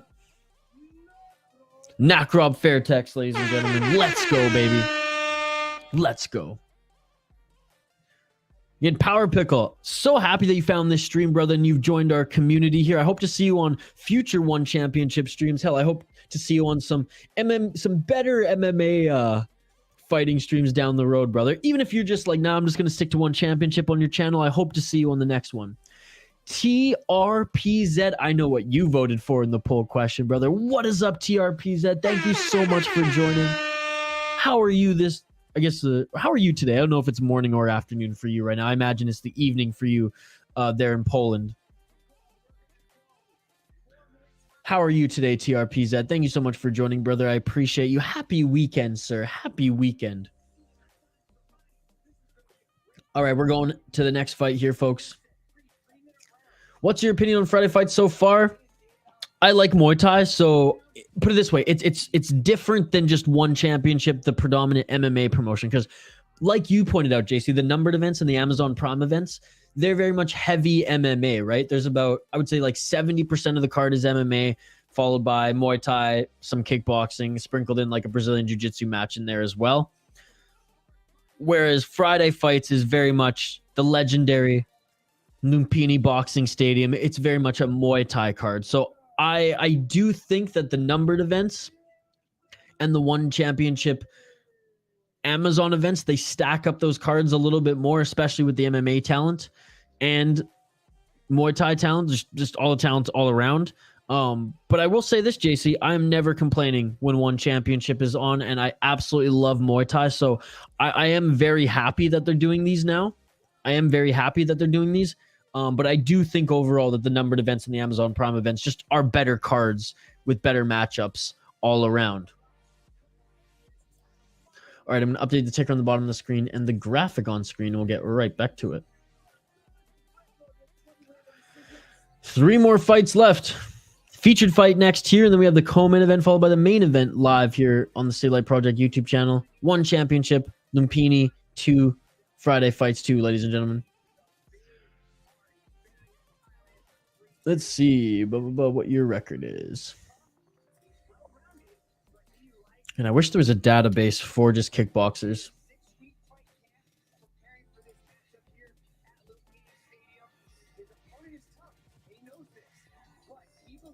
Anyways, the Persian fighter, Mohammed Siasarani.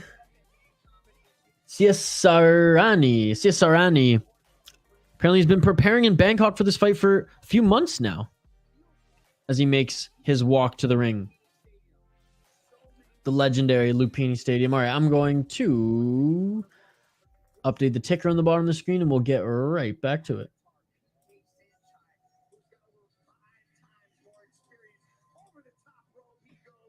All right. The more experienced Saenchai, Avatar PK.Saenchai, is making his walkout right now. Thailand versus Iran. Let's go, baby.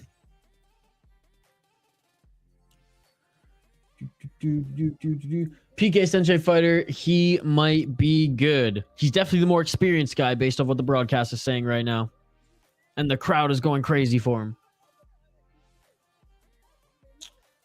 I am doing great, bro. How are you? I'm hoping one would make it big in the West. Like it's one of the best promotions. And JC, it is becoming big in the West. It is becoming bigger in the West. And put it this way, in the West, kind of like the NFL, like the NHL, like the MLB, like no one watches Japanese baseball in the West, but Japanese baseball is really good. However, one championship, people are watching one championship now. They are watching this predominantly Asian promotion now because of the Amazon Prime deal, because of the Muay Thai guys. Like, I don't think you understand how awesome this is for North Americans. North Americans' biggest complaint about mixed martial arts is the grappling. They don't like guys laying on each other. They don't like the wrestling portion of it. So I keep telling them, watch fucking Muay Thai. It's a better version of boxing, kickboxing and Muay Thai. And it is growing on them. The reason, JC, that it was hard for them to watch it, North Americans, my fellow brothers and sisters out here, was because it was hard to find a place to watch it outside of YouTube. So if the event wasn't on YouTube, you couldn't watch it easily out here. Now that they have their deal with Amazon, now that Demetrius Johnson is going to be fighting in the USA, I mean, I feel it's just getting better and better and gaining more recognition and more recognition. I'm holding the flag up high for one championship. I think it's the most entertaining fight promotion out there right now. Not a good look on the Venom guy. They haven't won a single fight. Damn. I'm good. Happy weekend to Polis. It's 16 p.m., so weekend starts now, baby. Let's go. Let's go. Happy weekend, TRPZ. TRPZ, how about that KSW last week? Unbelievable. And did you hear Todd Duffy signed to KSW? He's going to fight for the heavyweight championship right off the bat. Heard that on Ara Hawani's show.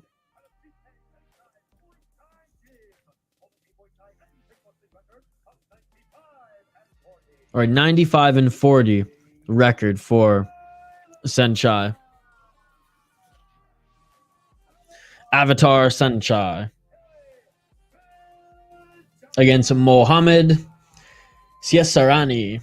Siasarani, the younger up-and-comer, up against the veteran. And look, a great display of respect by both these guys before they even start fighting.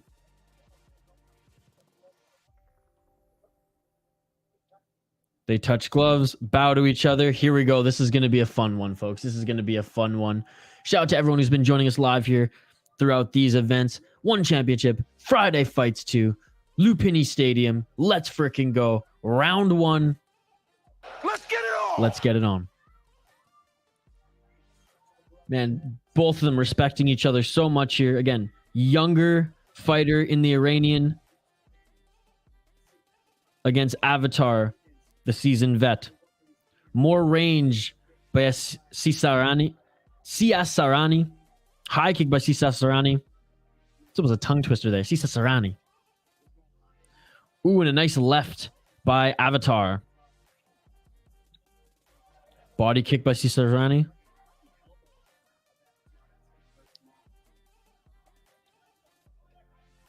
Slow, methodical start here as they gain each other's range. Catching the kick of Siasarani as Avatar and a nice right hand. Good morning, hockey fan. How has the shoveling been going? Thank you so much for the scores last night. I checked them early this morning. Yes, I see he's signed, but he don't want to fight since 8 years, but I want to see him against dominant champ DeFries. It hasn't been 8 years. He fought 4 years ago. It's not 8 years. It wasn't that long. He fought 4 years ago. He fought in 2018 in the UFC. Avatar is going to win. He has all 4 elements by his side. That shit beautiful than a motherfucker. JC, that might be comment of the night, buddy. Didn't do any shoveling. My brother and dad did it all. We got a good brother and dad there. And not many media cover 1FC, which is such a shame. They got elite strikers for Muay Thai and kickboxing. They're starting to, Power Pickle. They're starting to. I promise you that. It's not as prevalent yet, but they're starting to. And again, the Amazon deal was huge. The fact that like now North America, because everybody here has Amazon Prime, the fact that it comes free with Amazon Prime, it's starting to gain some traction. Up until last year, I'll say it didn't. But this year, I mean, 2022 and start 2023, it's definitely getting the attentions of North Americans. But yes, the media does have to cover it more. That's on Helwani and the boys. They don't do it enough. Outside low kick by Siasarani. This is a very like methodical fight here. Each of them trading shots here, not just getting into a brawl. Avatar looks like he just hits a little bit harder, while Siasarani, he's got a little bit of height on him and reach. But that was a nice straight left jab by Siasarani. This definitely looks like more of a power fighter is Avatar. He's trying to walk down Siasarani and land a big shot there as Siasarani a little bit quicker with his striking and letting off his kicks a little bit faster and pushing Siasarani pushes Avatar to the ground after catching his high kick there. Final 10 seconds of the first round. But lucky for high schools in Toronto, my dad does most of the shoveling in my house. End of the first round, folks. And they end in the clinch there. Hockey fan, I do most of the shoveling in my house, but I like it. My roommates they're sizzled Minnesota vets, and I come from a part of Vancouver Island that doesn't get too many snow, or doesn't get much snow at all, or a part of Canada that doesn't get much snow at all. So I'm embracing the shoveling. I love it. Peak Master saying, ooh, I think I'm giving it to the Persian guy.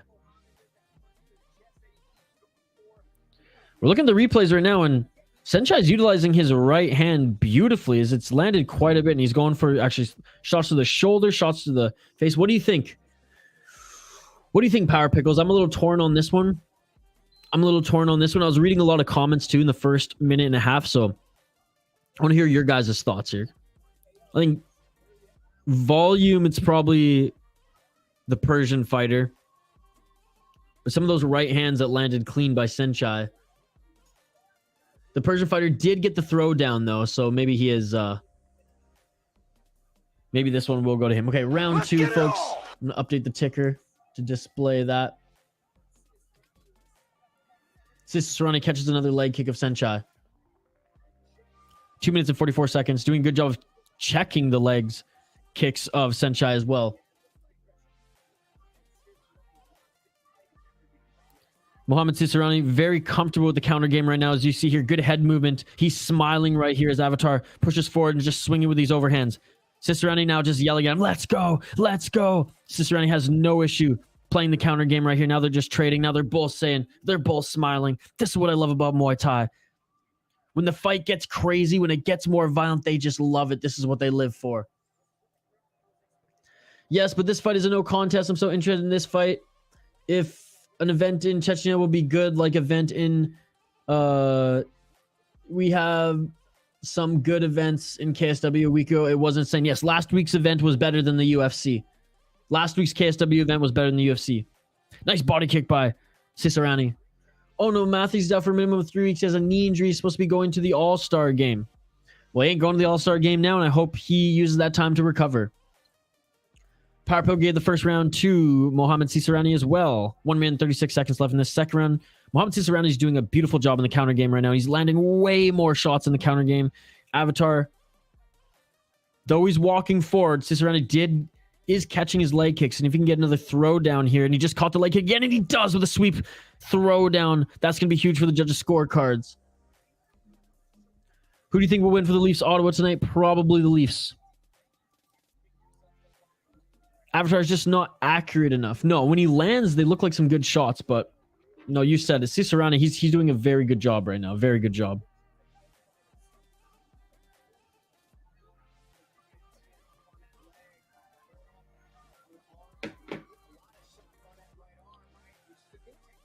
$50 left in this second round. Siasarani with a double body shot. Avatar goes in for the elbow, but misses.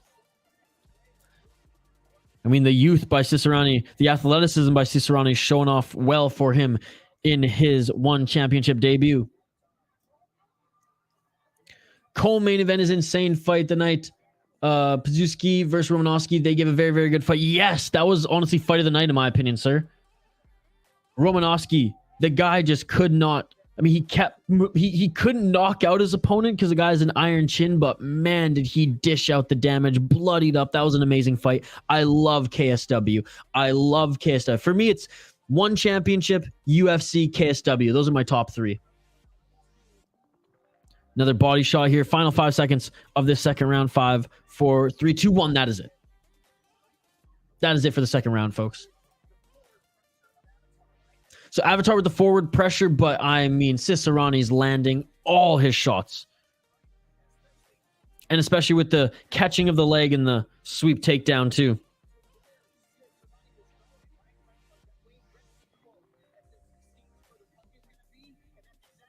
Whoa, throwing out Wayne Gretzky hockey quotes is the broadcast right now. As Wayne Gretzky says, go to where the puck is supposed to be. Unbelievable. Unbelievable. I gotta go. I'll be here for tonight's stream. Got class in 5 minutes. We'll have a great class, hockey fan, and I'll see you later for BKFC. All right, folks. Third and final round here. I have the Persian up 2 rounds to none, in my opinion. Let me know what you guys are thinking right now.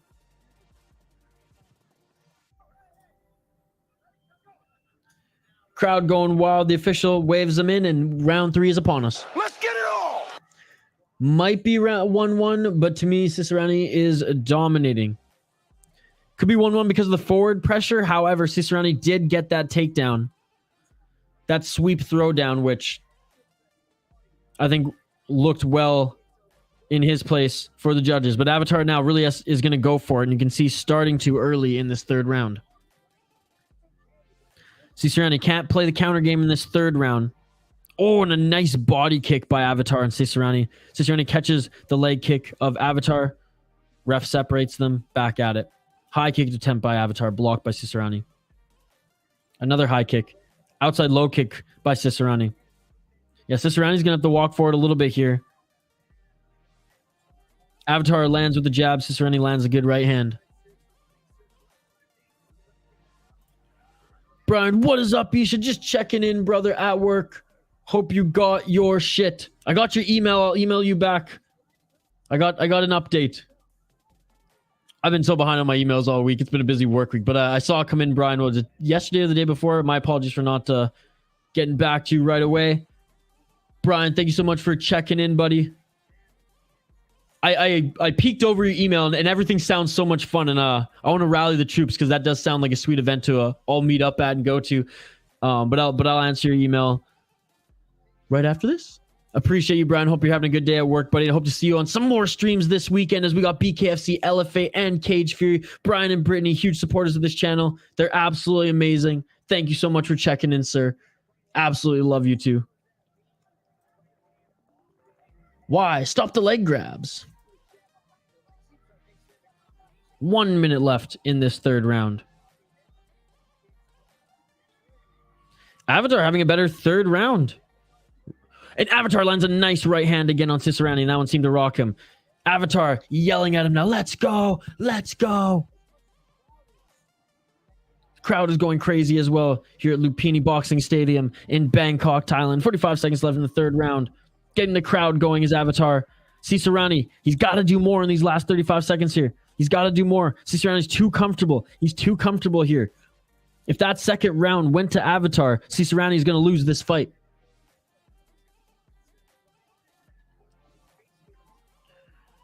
Siasarani's 100% in retreat mode right here. He's not landing the counter shots that he did in that second round. I mean, Avatar is winning this third round, folks. Avatar is winning this third round.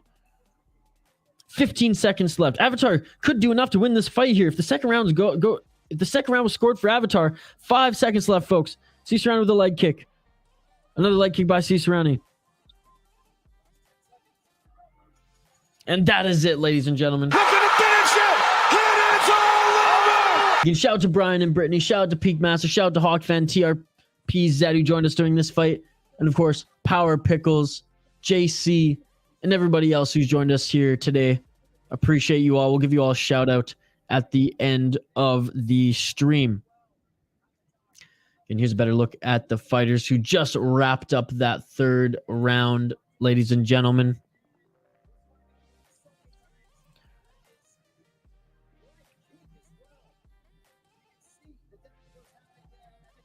Yeah, I mean, honestly, Avatar could have pulled this one through, folks. Avatar might have won this fight. It either went the first 2 rounds for Siasarani or the second and third round for Avatar. Siasarani definitely won that first. And Siasarani definitely lost the third. So it all comes down to that second round and how it's scored. Power Pickles giving it to Avatar. Siasarani felt like he won, but when needed the judges the most, they vanished. I think Siasarani got way too comfortable going into that third round personally. Because that second round was close. I mean, Power Pickles is giving that second round to Avatar. Fun fight for sure. Fun fight for sure. All right, let's see who won that second round and who ultimately won this fight. Prov Avatar says, Peak Master showing off the City Life Project emojis. That's right, exclusive members. You not only have a badge next to your name, you not only get perks on this channel, you not only get shoutouts, you also get emojis to play around with. All right, majority decision. Mohammed Siasarani wins majority decision. So Mohammed Siasarani won that second round because that's what it came down to. That's what it came down to. Avatar, in the eyes of the judges, lost that second round.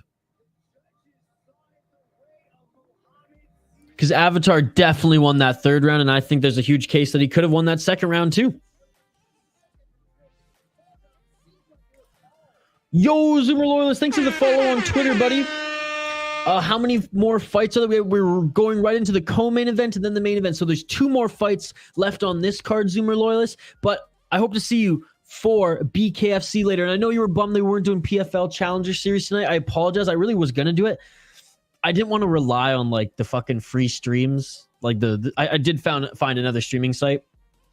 I found a couple of them for like UFC mixed martial arts. I didn't want to rely on that, because it might have just like, it might have crashed or whatever for PFL. Because I mean, how many people are really tuning in for PFL on like one of those streaming apps, right? Because it's the Challenger Series. So again, long and the short of it, it was a 4 or 5 fight. I think it was only a 4 fight card for the Challenger Series. And I actually put a poll question out to some of our exclusive members and some others on the channel. And they're like, can you just please do BKFC over Fubo TV's fucking PFL that's not even on ESPN? And I was like, I can do that. I can do that. So this is a violent day. This is one championship Muay Thai and BKFC. There will be blood. Zoomer Loyalist, shout out to you, brother. Thank you so much for joining. Surprise, but it's fair. Welp, I was wrong. This was the only time you were wrong today, Power Pickle. Power Pickle, the Muay Thai expert over here. Jordan saying, no way. What if there was a tournament, KF Power kind of fight, but instead of the 12 universe, why not the MMA promotions? Oh, dude, I wish there was. I wish there was. Kind of like the old days where the UFC would send their best fighters to Pride. When Chuck Liddell was sent to Pride to fight their Grand Prix. All right, co-main event next year. I'm going to update the ticker on the bottom of the screen. I'm going to update the graphic on screen, and we'll get right into it.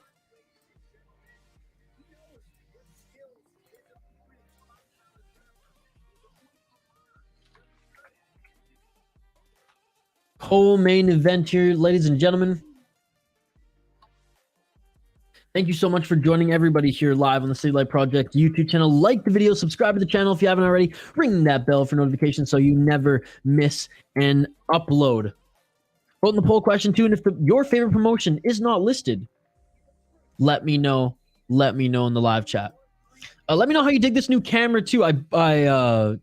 It's got like the same stats as my vlogging camera, except the bitch doesn't overheat. Replaced my old webcam with this new one. And I was doing a bunch of research on it, like watching YouTube videos, like what's a good like 2023 4K streaming camera. This one came up, looked it up on Amazon, and I was like, oof, that's pretty expensive for a camera. Looked on Marketplace, got it for $130 off. Brand new in the box. So thank you so much to the person who sold me that webcam. Sorry, graphic on the screen here. I'll get right back to the comments, folks. I see that they're piling up. I apologize. We'll get right back to them. All right. Another Saenchai making his walkout. But yes, I would love to see like a World Cup of MMA, the best of KSW, the best of ONE, the best of Rise, and the best of Bellator, the best of PFL, the best of the UFC, all going and competing. I feel you, G. PFL has long intermission, so I'll probably watch both. Why is it on Fubo, not ESPN?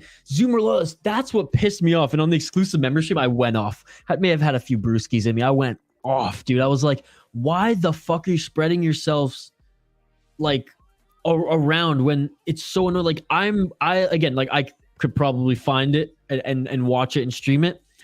But you know me, I like to have like the actual broadcasters in case it crashes. I can continue to do my play-by-play and commentary. I was just like, I don't get why you're forcing fight fans to also get Fubo to not watch like a high level event, to watch the fucking Challenger series. Like, why is it not on ESPN when their deal is with ESPN primarily? I don't know, man. I was trying to find some answers. I have no idea why. But again, whatever. Credit to the PFL. They're getting a revenue stream from Fubo. They're getting TV money, and it's helping the league. So in that sense, I can't be upset. But as a consumer, it's like, what the hell? I guess the silver lining, though, Zoomer Lois, and you're going to be switching back and forth between the two, so you're just living the good life. BKFC is always a fun time on this channel. BKFC loves us. Every now and then, BKFC jumps, like the official BKFC account, jumps in the live chat and hangs out with us. So hope to see them on our stream tonight again. Shout out to BKFC. No way, bro. UFC versus ONE is my dream fight. Like, imagine if ONE just dominated the UFC champs. I mean, Mighty Mouse against Figueiredo. Let's go, baby. I've been up since 6 and forgot all about this. Bro, fuck this. My day is ruined. Your day is not ruined, J Herbo, because we have another stream later, and you've just joined us for the co-main event. So sit back, relax, enjoy the co-main event, enjoy the main event, and I'll see you back later here, bro, for BKFC, baby. Let's go. But good morning, J Herbo, one of the exclusive members here on the channel. All right, co-main event here, folks. Co-main event. You all are amazing. I appreciate you all. Excited to see you folks for BKFC tonight. And some of you Muay Thai and just one championship loyals. I cannot wait to see you on the next either Friday fights or Amazon Prime fight. I think it's Fight Night 6 we're on, or Fight Night 6 or 7. All right, round 1, folks. Co-main event, Muay Thai. 100 and what are we at? 125 pounds. Let's go. Let's get it all. Oh, J Herbo's disappointed. Get me a beer. Ooh, sidekick by Chalamkhao.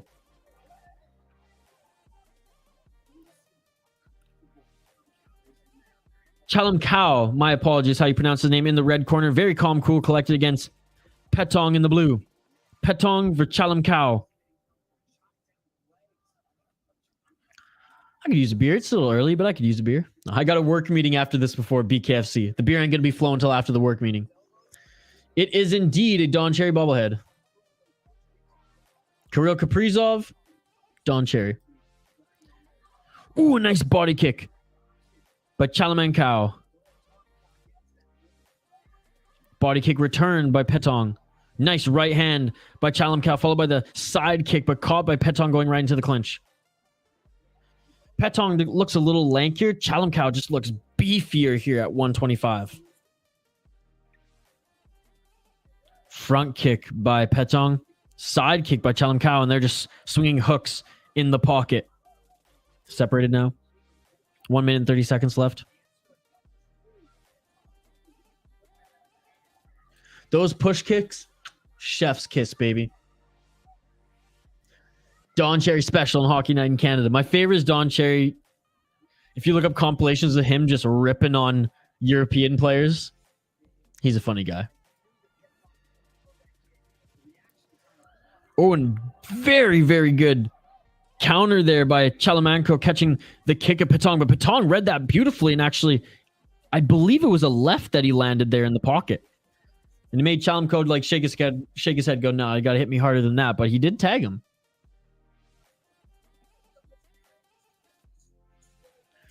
That Jamal Hill and Ariel interview was kind of sus, to be honest. Ariel got it cool at sometimes. Jamal, a good dude. Yeah, there were parts of that interview I didn't really like either, to be honest. I didn't watch the Guru's video on it. Now, I think the Guru like blew it out of proportion a little bit, but as he does, and that's why I dig the Guru. That's not a knock on him at all.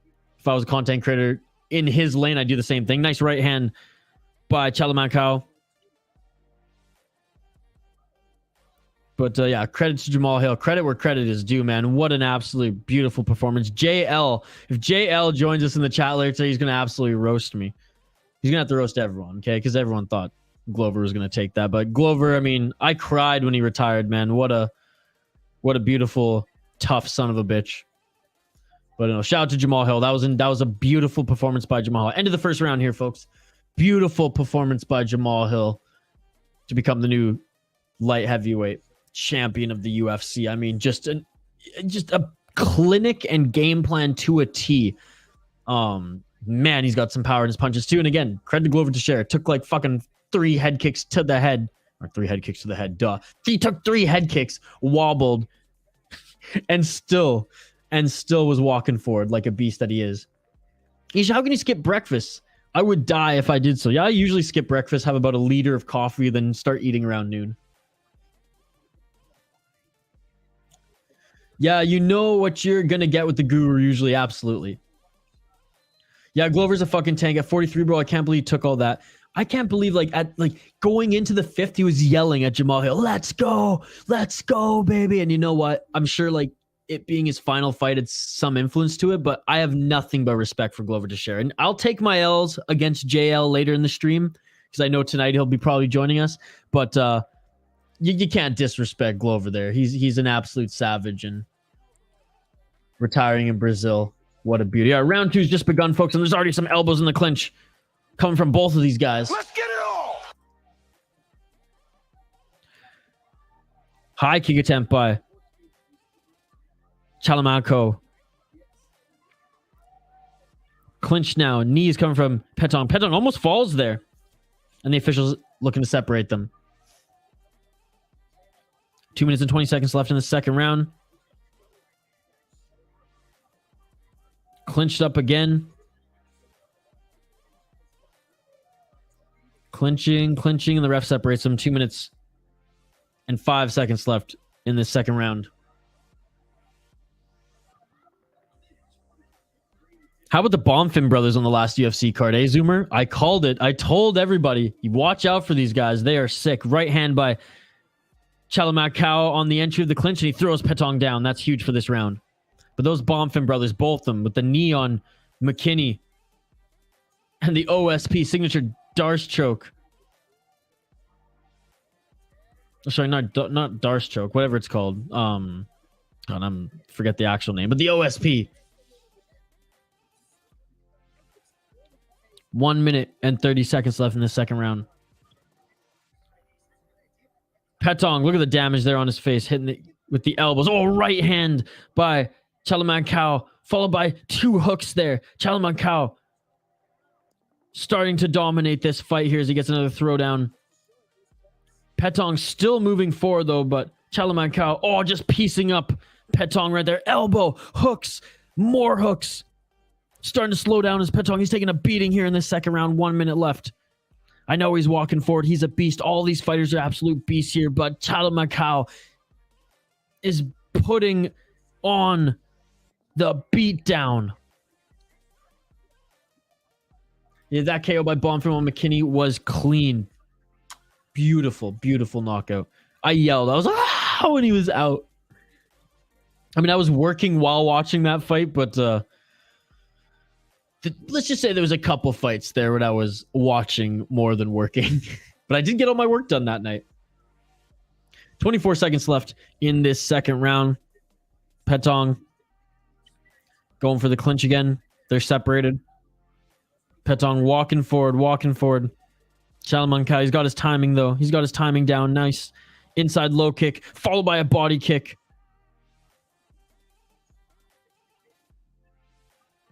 Oh, and a leg kick. I was going to say a sweep kick, but a leg kick knocks Pettong down right at the bell, and that is the end of the second round. Pettong blocking well in his face for the most part, but man, there's been a few instances where he's taken a lot of damage, and you can see it in the replays, and you can see how bruised and battered the right side of his cheekbone is, and I'm sure his nose is bleeding a little bit as well.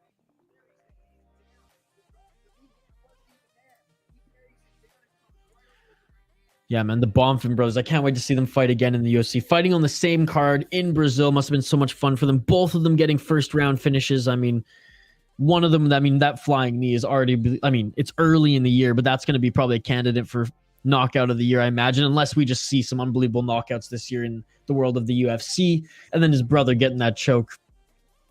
What, a minute into the fight? Unbelievable. Unbelievable. Great first round. All right. Round 3, ladies and gentlemen. Let's get it on. Let's get it on. Both these fighters utilizing their elbows beautifully. Clinched right now.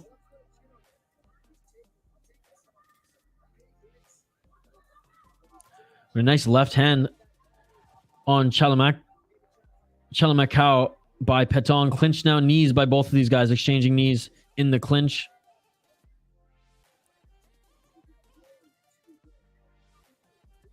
Official separates them. Chalamkhao just looks a little too crisp and clean, and he's putting on more damage on Pettong, but credit to Pettong, he is still attempting to walk forward and get some shots on. There's a nice combo by Pettong. Body shot, misses with the right hook.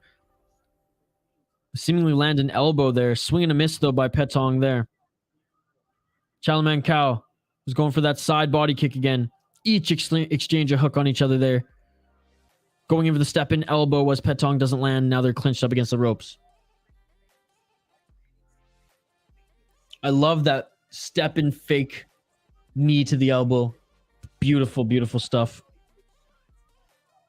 Right hand by Pettong there as he goes back into the clinch. 1 minute and 32 seconds left in this third and final round of the co-main event of the evening. Nice side kick right to the face of Pettong. Right to the lower chin of Pettong, followed by a right high kick that lands clear on Pettong. Pettong in the clinch is just going for blow here. And Pettong knocks down Chalamkhao. Pettong knocks down Chalamkhao. In the clinch, just swinging right, left, and he knocks down Chalamkhao. What a round for Pettong as he knocked down Chalamkhao. There, Chalamkhao had him in the clinch and he was right, left. And he ended up knocking him down in that exchange. 1 minute left in this third and final round. I think Chalamkhao is up 2 rounds, but Pettong, for his honor, to potentially get back in this fight on the judges' scorecards, he's having a tremendous third round, is Pettong. Separated. 35 seconds left in this third round. Swinging right hand by Chalamkhao. Chalamkhao lands a right hand, and that seems to stun Pettong just for a moment there. Pettong going back to the clinch. Pettong has a freaking chin, ladies and gentlemen. Chalamkhao has landed clean with that right hand so many times, and Pettong will not go down. 15 seconds to go.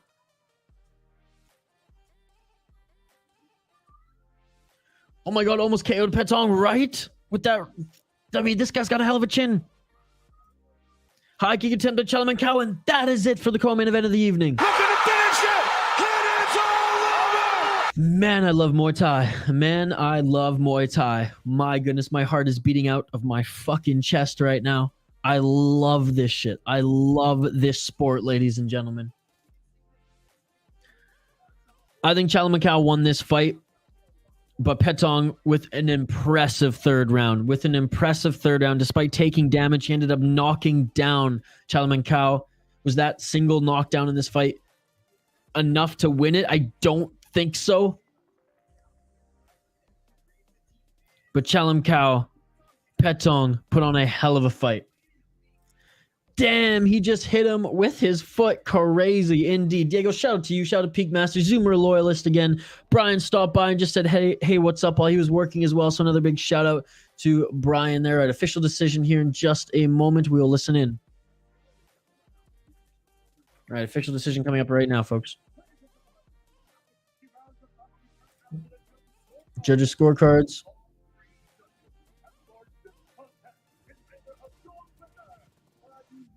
Unanimous decision.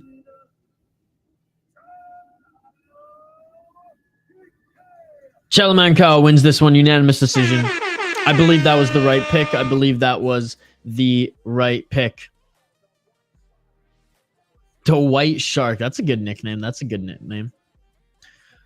By the way, shout out to our exclusive members here live on the City Life Project YouTube channel. Gravedigger Jones just renewed his subscription. Thank you so much, Gravedigger Jones.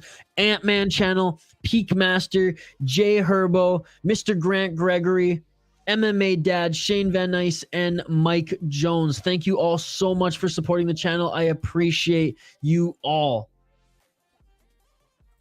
All right, main event of the evening next here, folks. I'm going to update the ticker on the bottom of the screen and the graphic here on the screen. We'll get right to it. 3 3-minute rounds in this main event of the evening. The moment we've all been waiting for. 145 pounds. Let's frickin' go. Update ticker on the bottom of the screen. I'm just going to actually share this quickly on social media to see if there's any other fight fans out there who want to join.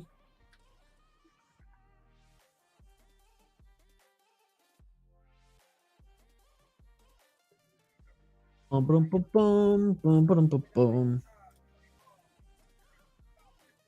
right, folks, last quick break, 2-minute break here. We've only had one break on this show thus far, so I appreciate you all. Last break, quick 2-minute break as this intro for this main event is going down right now as they start to make their walkout. We will be back. We'll highlight what we can of the fighters. I will make my prediction, and then I want to hear yours. Power Pickle right off that. I'm betting on Kulabdam by knockout.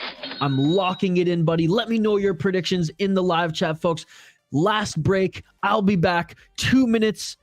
Back for the main event. Live play-by-play, live commentary, live reaction, and most importantly, live interaction with all you amazing folks in the live chat. Don't go anywhere. We'll be back in 2 minutes for the main event of the evening. Live here on the City Light Project YouTube channel. I appreciate you all. Like and subscribe. Ring that bell for notifications so you never miss an upload. We have streams all weekend. This is just the beginning. So don't go anywhere. We will be right back after this break for the main event of the evening. One championship fight, Friday fights to Lumpinee 2, ladies and gentlemen, at the amazing, at the legendary, at the extraordinary Lumpinee Boxing Stadium in Bangkok. Back in 2 minutes for the main event of the evening. Don't go anywhere.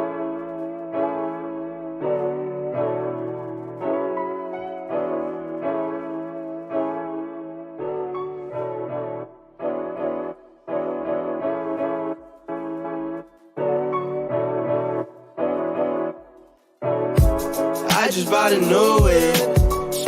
couple thousand just to cruise it. Shawty said she love me, but I swear she'll never prove it. I never tell her, but I put it in the music. Well, that's okay. All I wanna do is make the best of my whole day. Thank the Lord up above, get the cream on the side, make you laugh to know it. That's the stuff that I love, la da da da. We can be friends if you wanna. We could just talk if you wanna. We could hold hands if you wanna. Hey, tell me what you wanna do. We could just laugh if you wanna. Late nights on the stars if you wanna. We could just kiss if you wanna. Hey, tell me what you wanna do. It's like the story of my life. Best friends, but we rockin' all the same things. Say you need me, but you really tryna change lanes. Well, I don't even care. In my life, I don't battle with no fear. Fighting dragons, always been a real one. Hate you saying showing love, you a real chameleon. Get the facts freaking straight, always on repeat. Like, we could be friends if you wanna. We could just talk if you wanna. We could hold hands if you wanna. Hey, tell me what you wanna do. We could just laugh if you wanna. Late nights on the stars if you wanna. We could just kiss if you wanna. Hey, tell me what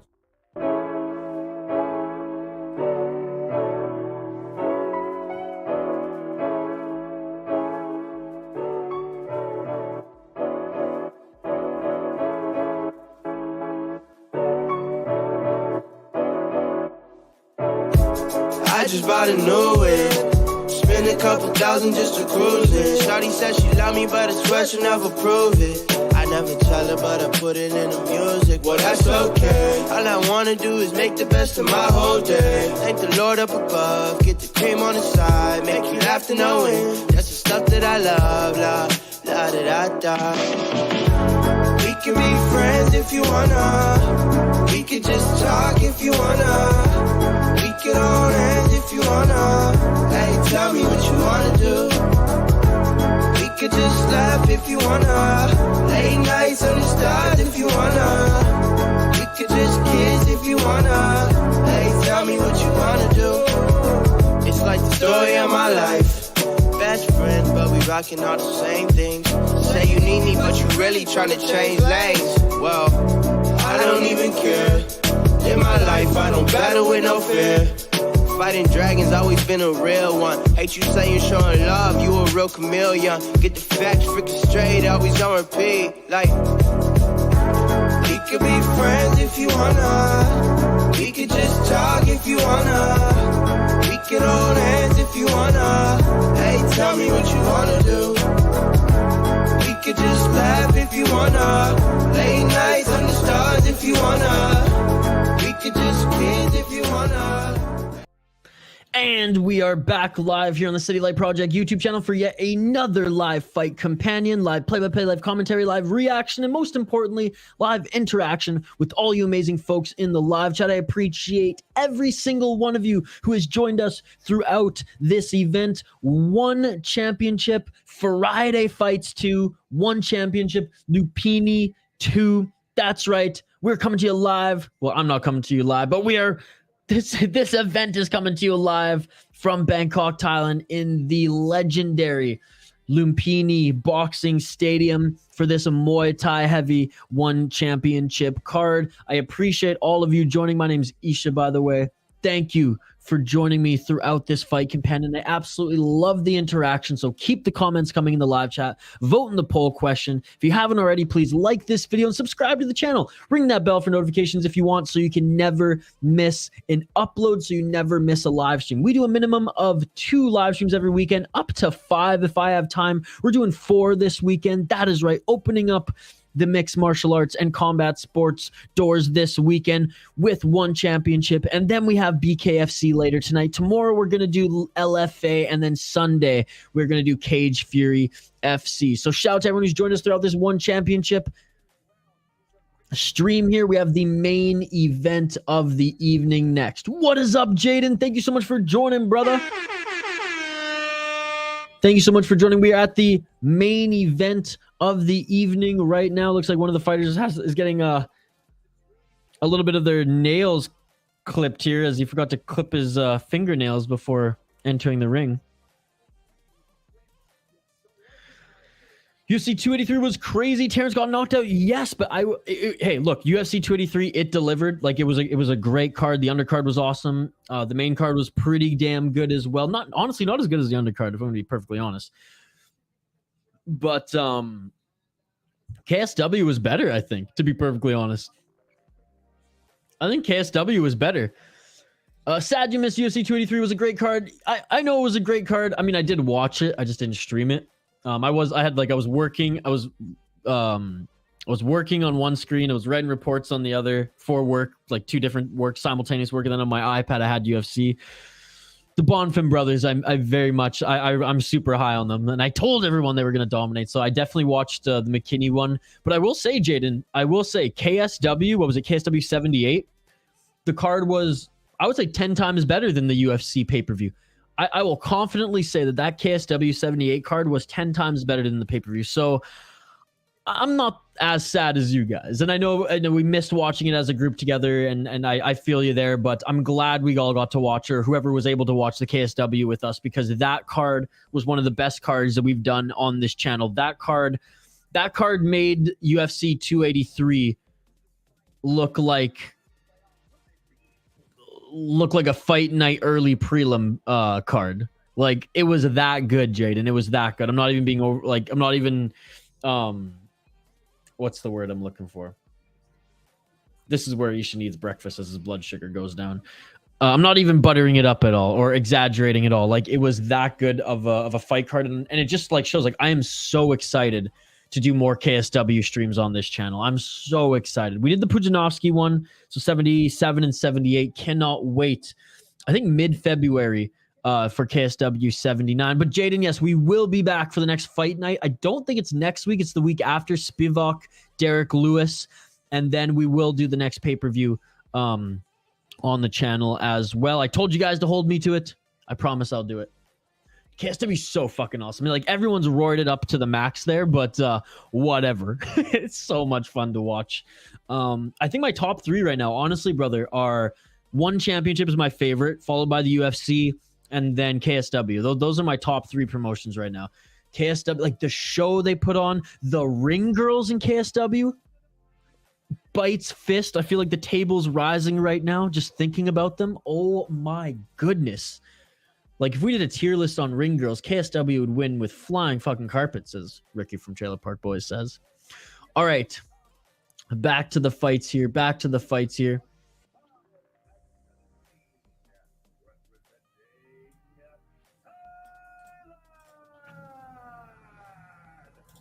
Fighters are being announced to the audience in the center of the ring.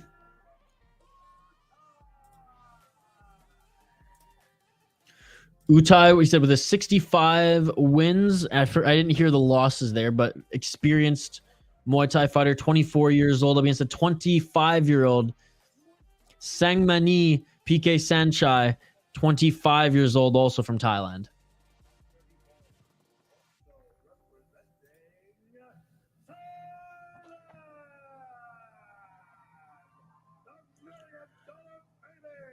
Bumble Isha over Ariel all day. I'm sure Ariel would 10-7 me, but I appreciate it. I do like Ariel though, and I remember we talked about this on one of the last streams. So I understand how not everybody digs his vibe, and I understand that sometimes he kind of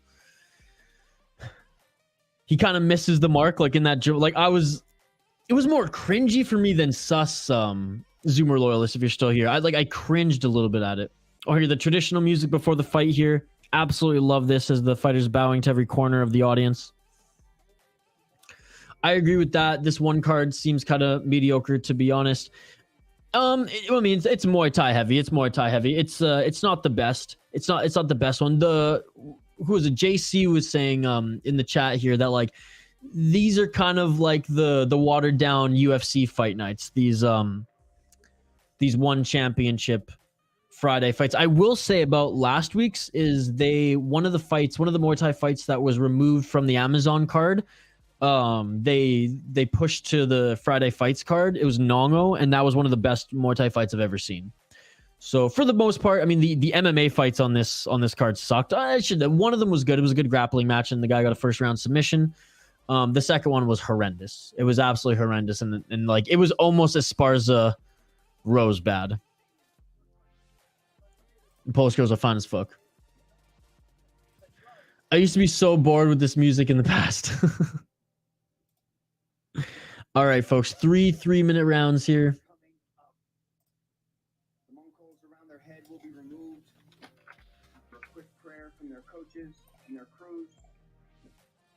Main event of the evening. Sangmanee against Uthai. Let's go, baby. Let's go. Thank you all again for joining us. I'll give you every single one of you a shout out at the end of the stream. Keep the comments coming. Live play-by-play, live commentary, live reaction. Most importantly, live interaction with all you amazing folks in the live chat. Get your comments in the live chat. Vote in the poll question. Like and subscribe, and let's get to the main event here. Let's get it all. Both of them looking to crack the top 5 in the stacked bantamweight division, says the broadcast here in Muay Thai. Outside low kick on Sangmanee. Kulabdam in the blue corner. Sangmanee in the red. Ooh, check leg kicks there. Kulabdam checking the leg kick assignment. Sangmanee. They're standing right in the pocket right in front of each other right now, just trying to gain some timing, being a little methodical right now. Outside high low kick by Kulabdam. A nice combo there with Sangmanee, but the leg caught by Kulabdam and a nice left. Sangmanee did land a kick to the body in that exchange before the second kick being caught. Straight left jab by Sangmanee. Right jab, my apologies, by Sangmanee. 1 minute 52 seconds left in this first round. Ooh, no, Sangmanee checked the leg kick of Kulabdam. Very even thus far. Very even thus far. And there we go. A 1-2 combo by Sangmanee. The right hand landed. I don't think the left one landed clean. Both of them smiling at each other. Here we go. The fight is on, baby. The fight is on.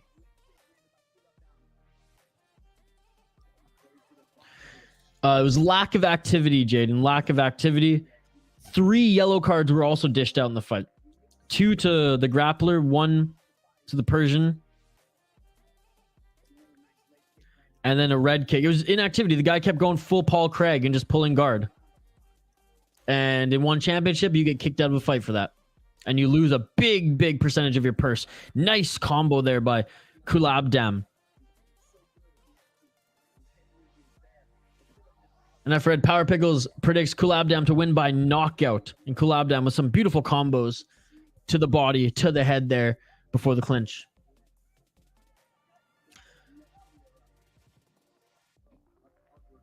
But yeah, Jaden, it was a bad fight. It was really bad.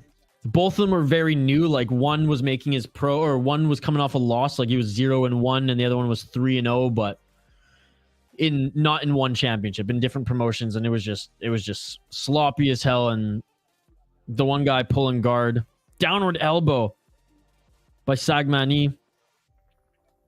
Ooh, and a nice outside low kick by Kulabdam. That one seemed to sting. Head kick attempt by Sangmanee misses. 15 seconds left in this first round. Nice right jab by Kulabdam. Good counter combo by Kulabdam there. Body shot by Kulabdam. Elbow by Kulabdam. None of his combo shots in that last flurry landed, and that is the end of the first round. Kulabdam is feeling it in the first round. I would say that Kulabdam is winning that first round. Landed more of the significant shots. It was a good job of getting out of the way of some of the big shots that Sangmanee threw at him. Sangmanee's doing a decent job at covering up to. Not all the hooks are landing. And Sangmanee did land a nice left elbow. Yeah, there it is. They just showed it in the broadcast there. But for the most part, Kulabdam, I think, is just getting the better of him. For example, when he lays 2 hooks and he's blocked, then his third one to end the combo will be to the body. Like, he finds those openings. He's been finding those openings. Sangmanee changing his style a bit, says Power Pickle. Jaden, what streams are you doing this week? They all are posted on the community tab, brother, so you can check those out. But I'm doing BKFC tonight. We're doing LFA on Saturday, and then Cage Fury on Sunday. All right, round 2. Let's get it all. Again, if you want the exact times and any more info on them, brother, I did post them all on the community tab on this channel. Left hook by Kulabdam, and a good job by Sangmanee. Using his head move and getting out of the way of that one. Ooh, and a nice right hook by Kulabdam at the end of his combo there. Sangmanee answers right back. And again, that left hook by Kulabdam lands again on Sangmanee. Sangmanee with the outside low kick checked by Kulabdam. Kulabdam dishing his own low kick on the left side. Right jab by Kulabdam, keeping Sangmanee out on the distance. Leg kick again by Kulabdam. Oh, and Kulabdam with a 1-2 there. Good combo by Kulabdam. Overhand by Sangmanee. That right jab by Kulabdam is working out here, but Sangmanee, good job by adjusting here and going for the body shot. But Kulabdam with the beautiful combos there. The hooks aren't necessarily hitting, but that uppercut did, and they're clinched now. 1 minute and 44 seconds left in the second round.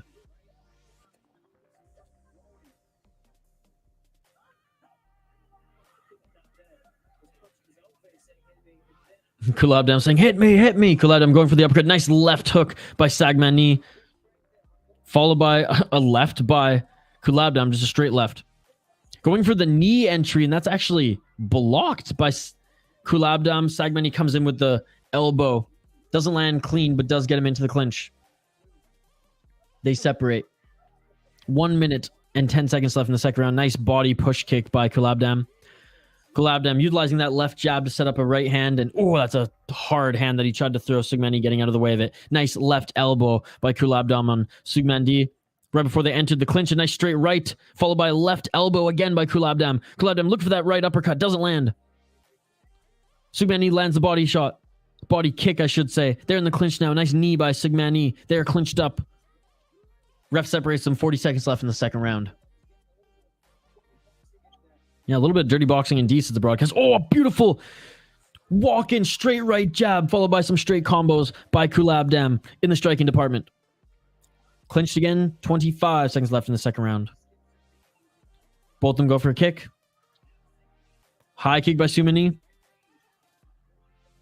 Leg caught by Sangmanee. Kulabdam just swinging with some hard combos here. Actually misses those ones. Clinches up. Final 10 seconds. Ref separates him. Sangmanee got the better of him in that last exchange. Sangmanee walking forward here.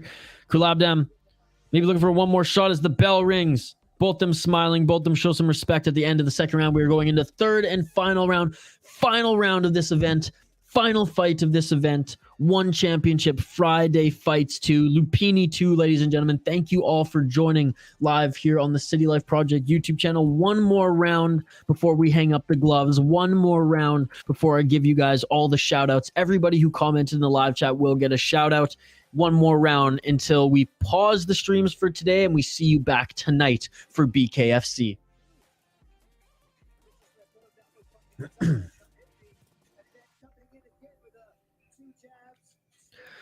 I have Kulabdam winning this fight thus far. I think he won the first round, and I do think he won that second round. Look, the little elbows coming in by Sangmanee. That's my favorite part of his game. I'm not afraid to throw the kicks either, though not all of them are landing. I would say Kulabdam's up 2 rounds to none. Let's see if Sangmanee can put it away in the third.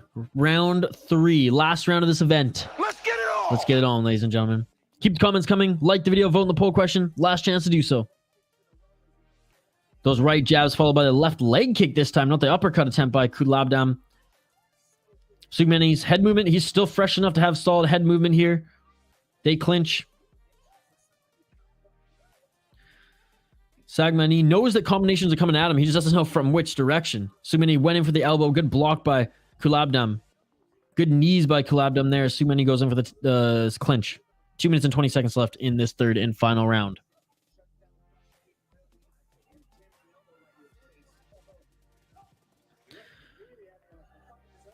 Two minutes and 15 seconds.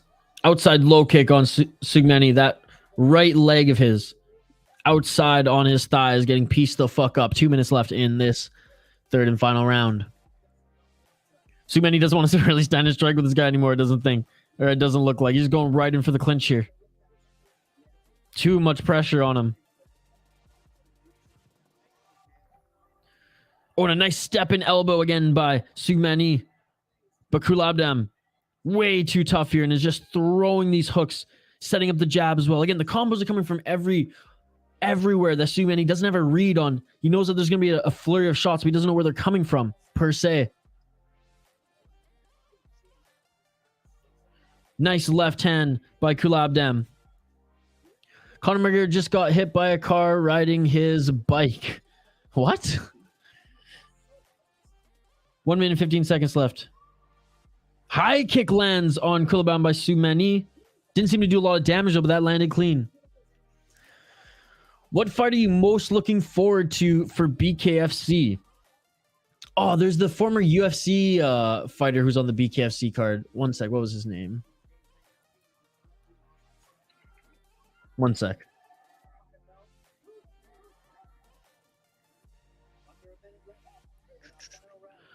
$45 seconds left in the third round here.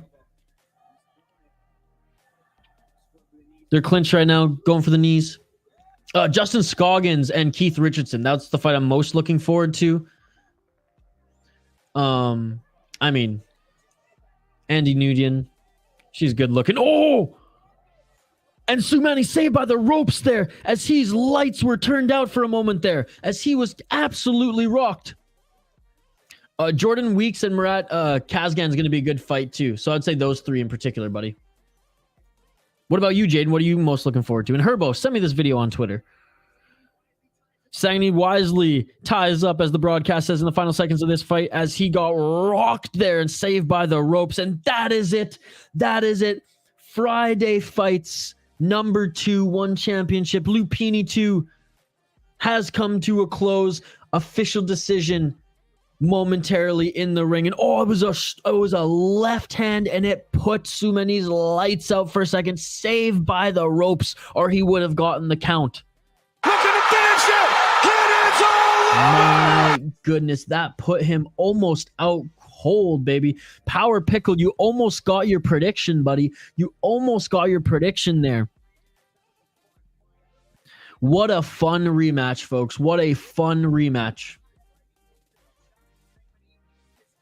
By the way, assuming Conor McGregor, I know he's alleged for doing some pretty fucking terrible things. As of late, if he's cleared from that legally and everything, him and Masvidal, Ultimate Fighter, ooh-wee, it will save that show. But if Conor McGregor did abuse those women, then fuck him. He's now in Jon Jones fuck you territory in my books. All right, judges' scorecards. Can't imagine that Kulabdam didn't win this one. Yeah, unanimous decision.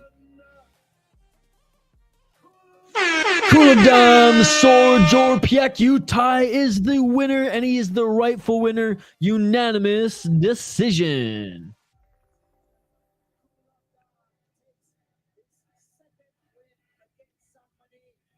Kulabdam now takes his second win against Sangmanee here. No rubber match. This rivalry is over.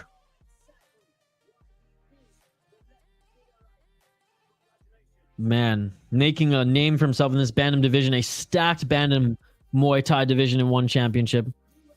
Kulabdam being interviewed now in the center of the ring.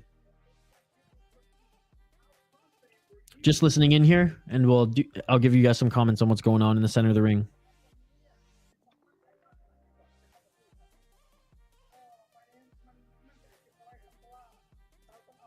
Great fight, Kulabdam. I mean, coming out of this fairly unscathed, not even much bruising or swelling on his face at all.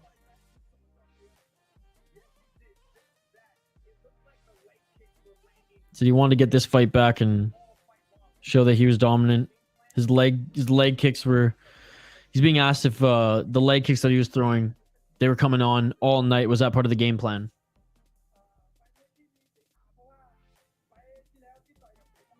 Just listening into the center of the ring right now is the winner of the main event of the evening. Kulabdam is being interviewed. Before we end the stream here, before I hang up the gloves, we're going to give a shout out to everyone who commented in the live chat because I appreciate all your guys' time that you spend with us here in the live chat, and I appreciate you guys so much. Gorgon Slaveski seems pretty dangerous in BKFC or in bare knuckle. Dude, absolutely. I mean, I just absolutely love that promotion. It's so much fun. It's so much fun. Excited to see you there, Jaden. All right, let's do the final shout outs here, as that is it for One Championship Friday fights to Sangmanee versus Kulabdam 2, ladies and gentlemen. Shout out to you, Jaden. Shout out to you, Jay Herbo. Shout out to you, Power Pickle. Power Pickle, welcome to the community here, brother. I hope to see you more on the stream. Shout out to Peek Master. Thank you so much, Peek Master. Shout out to Hernan. You're far too kind with that comment, brother. Shout out to Diego. Thank you so much. Shout out to Brian and Brittany. You two are the best. Thank you so much as well. Shout out to Zoomer Loyalist. Hope to see you on BKFC stream later. Shout out to JC. JC, thank you so much for joining, as always, on One Championship stream. Shout out to Michael Jordan. Thank you so much, Michael Jordan, for joining. I appreciate you. Shout out to Hockey Fan. Shout out to TRPZ. Thank you so much, TRPZ, for joining as well. I appreciate you, sir. Our Polish MMA fan. Shout out to Andrew B. Thank you so much, Andrew B, for joining. You're an absolute beauty. Shout out to Mr. Grant Gregory for not only supporting the channel and being an exclusive member, but also for the $2 donation. Cha-ching. That shit beautiful than a motherfucker. Thank you so much. Shout out to who else joined us here today? Bum. Shout out to Leo the Dawn. Thank you so much, Leo the Dawn, for joining. I appreciate you, sir. Shout out Gravedigger Jones, one of our exclusive members as well. Thank you so much for joining early this morning, Gravedigger. I imagine it was before class, so I appreciate it. And again, a shout out to the $2 donation. Literally helping me pay for a new webcam, literally helping me pay rent and feed myself so I can do these streams for you guys. I appreciate you so much. Blah, blah, blah. Who else commented here today? There was a lot of comments, but not a lot of different commenters, which is okay. No complaints. I love interacting with all you folks. You're amazing. Benjamin, of course. Shout out to you, Benjamin. Thank you so much for joining. Crippled Ham, yes, right off the bat, Crippled Ham, thank you so much for joining, Crippled Ham. Kyle, thank you so much for joining. GLN, thank you as well. Eddie Rodriguez, good morning to you, Eddie. I hope to see you later. And Peak Master ending with the punch, Errol Hawani 10-7 pose here. My goodness, I absolutely love Muay Thai. Absolutely love all of you. Very good show. Well, thank you so much. You were making it a good show. Peak Master got me fired up as always. I went on like a fucking 5-minute rant about MMA in a ring. Thank you for that, Peak Master. Conor McGregor got those elite lawyers. No, I know, but lawyer not. Like if it turned out like he did, like if he did, and then got off based on legalities, like I still don't respect the guy. Just because your lawyers got you off something with less time than you should have, or with like community service, doesn't, you know, if it turns out it's not true, because right now it's I don't even think, like, I haven't read anything that it's even like 100% factually true yet. Like until there's some truth to it, then like I'll withhold my negative stance on him, and I will continue to say that yes, Ultimate Fighter, him against Masvidal, but much like the MMA guru said, like if he did like beat these women, then fuck him, you know, then fuck him, dude. He's in John Jones category. I don't care if his lawyers get him off of it or not. John Jones' lawyers got him off of it too, and fuck John Jones. See you next time. Yes, sir. Thank you so much, Peak Master. The UFC is working on Charles Oliveira and Beneil Dariush for May event per the schmo. Fuck. What? Fuck. Are you serious? Fuck this, dude. Fuck this. I can't believe the disrespect that they're showing Beneil Dariush. That's fucking bullshit. Bullshit. Fucking UFC, dude. No respect. No respect. No respect. I can't believe that. I mean, I do believe it. It's the UFC. I guess I'm not surprised that Beneil Dariush deserves the next title shot. No questions asked. No questions asked. Like, all the respect to Volkanovski, okay? But this is the dumbest shit ever, him going for double champ right now. I'm excited for it, and again, it's nothing. It doesn't concern Volk. This concerns the UFC. Islam jumped the line. Islam got a title shot off beating Bobby Green. Now, I understand he was supposed to fight Beneil Dariush, and I'm fucking pissed. I mean, Jaden, you're ending the stream off with anger right now, buddy. I'm fucking pissed. I hope that doesn't happen. Islam jumped the fucking line. I'm getting demonetized for all these F-bombs I'm dropping. I don't give a shit. I don't give a shit. This is how passionate I am about this matchup right here. Islam jumped the line, dude. He was supposed to fight Beneil Dariush for a title eliminator fight. Now, Dariush got injured. Bobby Green saved the show. That's fine. Islam made easy work of him. Didn't even break a sweat. And Islam gets the title shot after that. So you already slap Beneil Dariush in the face. Then you give him Gamrot. Okay, he beat Gamrot, who's a very, very good fighter in the division. A top fighter in the division. He beats Gamrot, and now you're feeding him Charles Oliveira? Bro, that is the most disrespectful slap in the face shit. That's one of the biggest things I've seen in a long time from the UFC. It's absolute garbage. He deserves the title shot. I don't care who wins next, Islam or Volk. You have to give it to Beneil. You have to give it to Beneil. It's fucking bullshit, dude. It's fucking bullshit. Because it's bullshit and he doesn't deserve, he deserves the title shot. That's why, Jaden. What is his win streak? Like 12 fights in a row or some shit like that? And he was supposed to fight Islam for the title eliminator. Islam fucking jumps the line upon winning a show-saving fight against Bobby Green. That wasn't a jump to the title. I'm sorry. It was supposed to be Beneil. And so I get him fighting, Bobby Green that night. Sure, props to Bobby Green. He saved the card, right? He saved that matchup. But I'm sorry, Beneil Dariush and Charles Oliveira, did they not fight on the same card? What a slap in the face to Dariush, dude. And I get it. It's Habib's guy. You got to prop him up. What a slap in the face to Dariush. This is absolute bullshit. Dariush deserves the next title shot. No questions asked. Because if he loses to Oliveira, which he very well could, he's done. He's never getting a title shot again.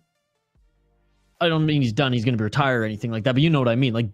It just sucks. It just sucks. And it's because he's not the biggest he's not the most marketable guy. He's super Christian and he's kind of cringe sometimes on the mic. I get it. But I'm sorry. His work speaks for itself. And you overlook him after he was supposed to have I'm going to smash my fucking keyboard right now. I'm so pissed off. I hope that's not the case. And it has nothing to do with the fight. The fight will probably be, if it goes down that way, Jaden, it will probably be an awesome fight. Charles and Beneil Dariush. It will. Beneil deserves more respect than that. He really does. Again, the matchup, it would be fun. It'd be a fun matchup. I get it. It'll be a good fight. When it's happening, I won't be as angry as I am right now. But man, they've done Beneil Dariush dirty. 100%. 1,000%. Islam gets a title shot off beating Bobby Green, dude. What the fuck is that shit? Emotional. There's my damage. rant. Clip it up, somebody. Clip it up. Also, Jake Paul's boxing Tommy Fury. Finally. And knock on wood, he's fighting Tommy Fury because hasn't that fight fallen through 3 times now? Beneil will get it next, but who knows what happens with the champ after the Perth fight. Injuries can put fighters out. Again, but let's live in a world where they're not super injured after it. You know what I mean? And again, that's just rolling your eyes now because it's we can't predict it. But put it this way, Islam fought on the same card. I know maybe Beneil needs to take a fight in between. He doesn't have to. Beneil's notorious for fighting once, twice a year. If I was Beneil, I would wait. I'd be I have nothing else to lose right now. Honestly. The UFC can't force him, right? And it's not like he's strapped for cash. I don't know, man. I truly think it's a slap in the face. I'm sorry. You beat Bobby Green and get a title shot off Bobby Green. Are you kidding me? And if you look at the guys that Beneil has fought to get that title shot, I'm sorry. Again, I know that there's politics in the UFC and nothing's fair. I get it. I just can't believe it. I can't believe it. It makes, like, what is the precedent you're setting to your divisions if you get a fucking title shot off beating Bobby Green? Again, no disrespect to Bobby Green. I can't wait to see Bobby Green fight Jared Gordon. Bobby Green is he's a fan favorite of mine. He's a lovable fighter. He's a guy that you can get into his corner and root for him. But I am sorry, you do not get a title shot off Bobby Green. You don't. Like, what is the precedent you're setting for the division if that's what you're doing? You're showing favoritism. And everyone's like, yeah, that's what it is. And if that's what it is, then fuck the UFC and their favoritism, because that's bullshit. That's absolute bullshit. Oh, he got me fired up. He got me fired up, Jaden. He got me fired up to end this show. Look, we got some more viewers out of it at least. And it just sucks because, like, I don't want to see Charles lose to Beneil, and you know that. But at the same time, like, Charles very much could beat Beneil, and I kind of want to see Charles win again too. So, like, it's just, as a fan, it's throwing me for a loop. As my confidence in how the UFC matchmaking is going based on performance, it throws all that into a pretzel, and I just don't get, again, how you get a title shot beating Bobby Green when you were supposed to have a title eliminator with Beneil. Beneil, the Soldier of God 2.0. Maybe Beneil doesn't want to wait. I get it, and if he doesn't want to wait, he wants to make that money, then that's on him, right? And, like, fair enough. My opinion still is that the UFC is doing him dirty. My opinion still is that you don't get a fucking title shot off Bobby Green. My opinion still is Beneil deserves that fight against Islam. And if Islam's gonna jump the line, well, he just beat Gamrot. Maybe he jumps that next, like, you know, top 3 guy, because Islam fucking jumped the entire division, dude, fighting Bobby Green. Islam jumped the entire division. I don't understand how people don't see this. How unfair and how just unfair that is. I don't understand why people don't see that. No one's talking about Beneil, and it pisses me off. Could be just Beneil being a badass and wanting a fight soon. It's not that, though. I've listened to his interviews. It's not, dude. And obviously, like, the UFC is going to offer him big money to fight Charles. And if you're dangling big money in front of an athlete who's their job, like, they're going to take it. Again, I'm not, like, Beneil's point of view out of this. I'm blaming the UFC for this one. You do not set your division precedents on beating a unranked. Bobby Green I don't even think he was ranked. Bobby Green wasn't even ranked. Correct me if I'm wrong. He might have been like 15 or 16, but still. I don't know, man. It just makes me sad for the good guys. And again, I understand Beneil. He's cringe on the mic. He's a soldier of God. He made the soldier of God. Well, yeah, he's soldier of God. I get it. And he's not, like, maybe. I know he's not the most marketable guy, but I'm sorry. When you put on the amount of fights, you put on the type of fights that he does. When you have the win streak that he does, when you were supposed to have a title eliminator fight with Islam Makhachev skips the entire division and goes to a title shot. I'm sorry. Fuck the UFC for that. And let's go Beneil Dariush. Jaden. All right, good night, mate. Enjoyed the rant. All right, well, Jaden, thank you so much for joining. Thanks, everybody, for joining. I will see you folks for BKFC later. Again, like and subscribe if you haven't already. We do these fight companions every single weekend, minimum of 2, up to 5. Again, I hope to see you guys tonight for BKFC, tomorrow for LFA, and Sunday for Cage Fury. If you need to check in on the times for those events, they're on the community tab. We have a new vlog dropping tomorrow. Every Saturday, we have vlogs drop on this channel, fight reaction, live streams, and I hope that you all dig our content. Like and subscribe. I will see you later tonight. You all are amazing. Thank you, Peak Masters. Thank you, Jaden, for firing me up on this stream. I will see you folks this evening for BKFC. Peace. Until next time, Singapore. Until next time, Bangkok. We'll see you on the next One Championship stream, and I'll see all you fight junkies tonight for BKFC. Have a great Friday, everyone. Happy weekend.